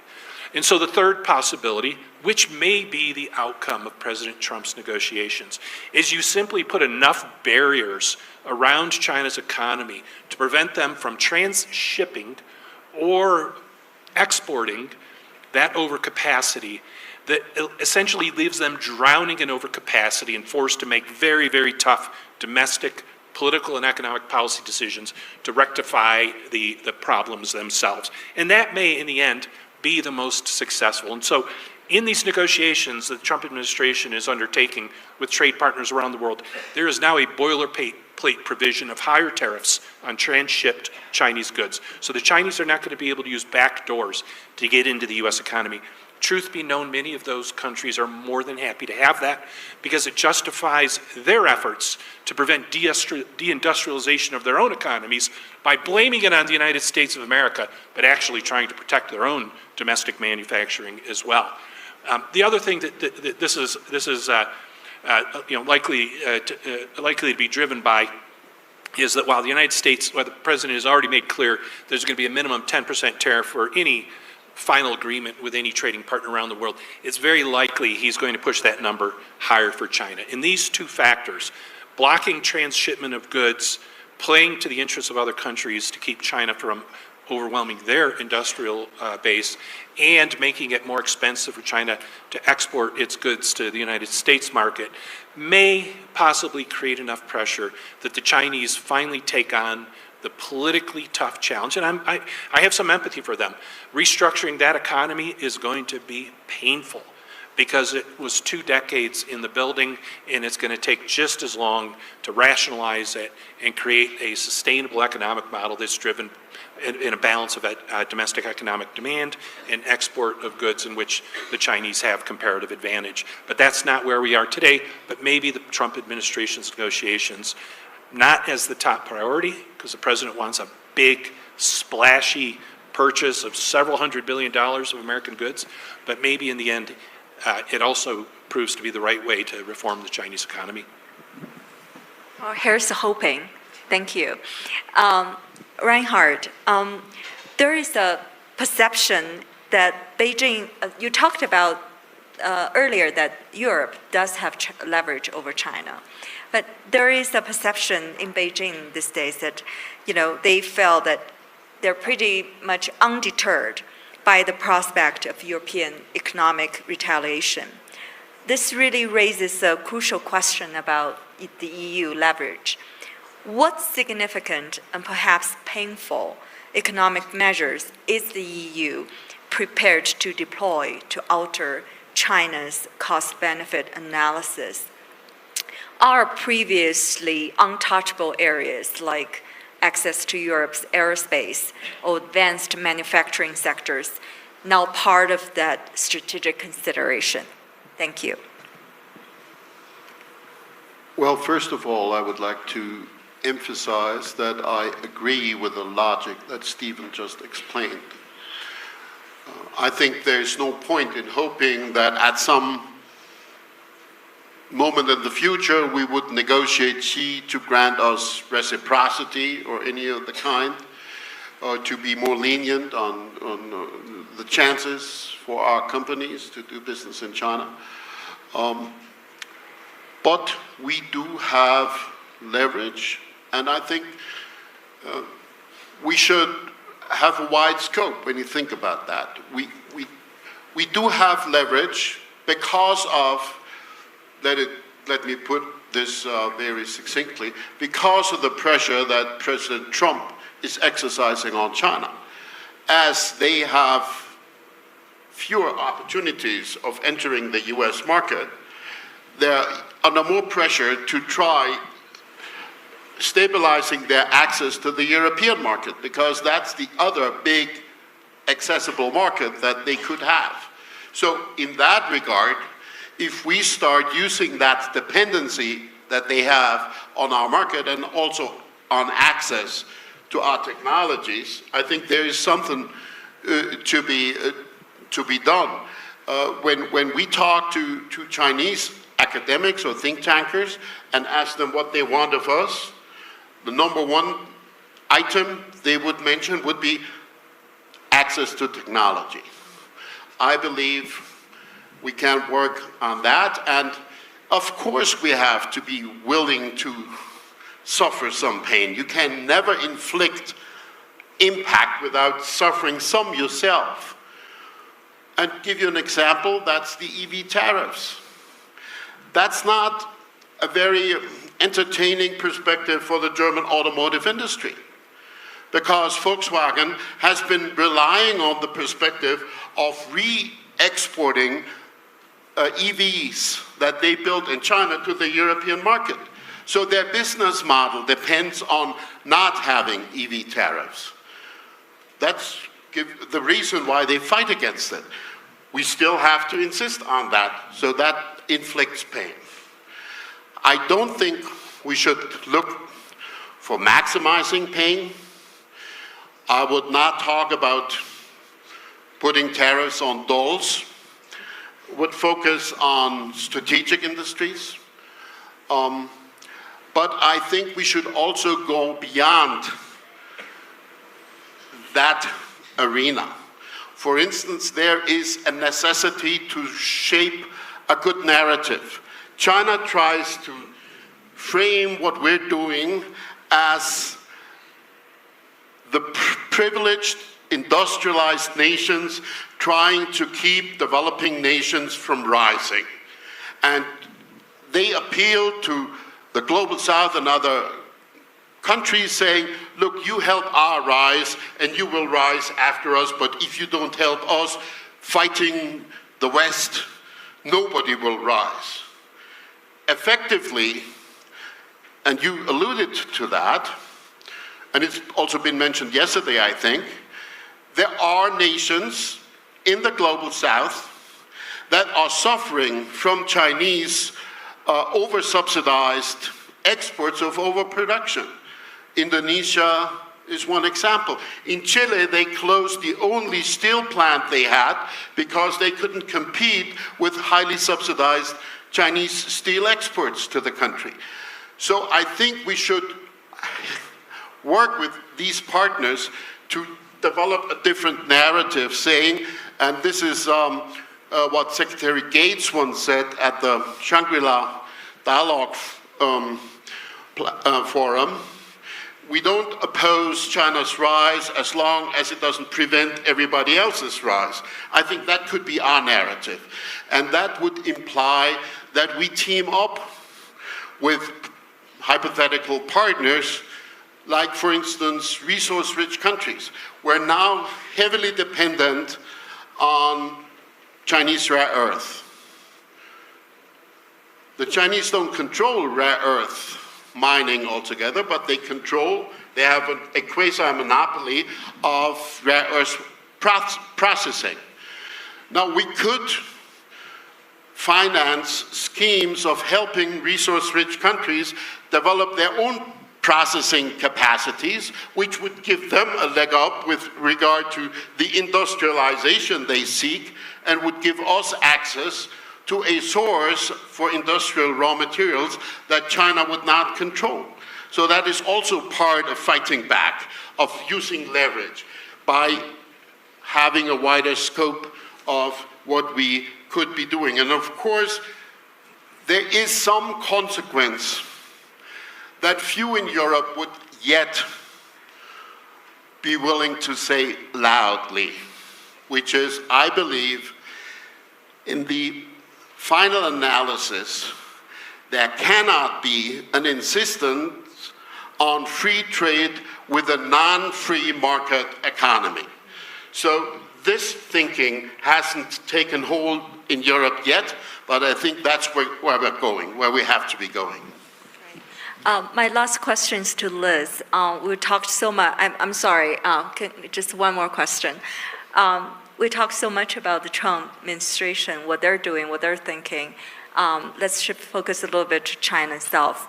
What do you think China wants from the Trump administration? What does it understand in terms of opportunities and challenges presented by the Trump administration? Thank you. So since we're already over time, I'll try to be very brief. I think China wants probably two big things. Number one, I think it wants respect. I think it wants acknowledgement from the Trump administration that China is a power equal to that of the United States. Second, I think it wants the United States to leave it alone. It wants it to leave it alone so that it can pursue its own vision of reclaiming the territory that it considers to be its sovereign territory, like Taiwan, South China Sea. Leave it alone to become the #1 technology power, so no containment, no export controls, to Steve's point, and to refashion, I think, the entire international system. And I think we haven't had any discussion of these kinds of issues on this panel. We've really focused, I think, 99% on economic issues and some on the security, but this is a much bigger vision that China has around how you define human rights, the end of the US-led alliance system, de-dollarization of the global economy. There are big transformations that China has in its mind for the way that the international system, should operate. And I think that's also what the Trump administration should be focused on, but I fear is probably not. Great. Thank you so much. I'm like a reporter on deadline, always trying to get more time to finish the story. But thank you so much. I wish we had more time. Thank you to our Thank you to our amazing panelists. Yeah, thank you to our panelists in Lingling. Just a few notes. Downstairs now, we're going to be having a wonderful book talk with Vali Nasser and Jim Shuto, and drinks are being served and some snacks. Tomorrow, we're giving everybody a lie-in. We'll start at 9:30 in the morning with an excellent panel on U.S. competitiveness. Otherwise, we hope you enjoy the day. All of our videos are up, and thank you very much. Please enjoy.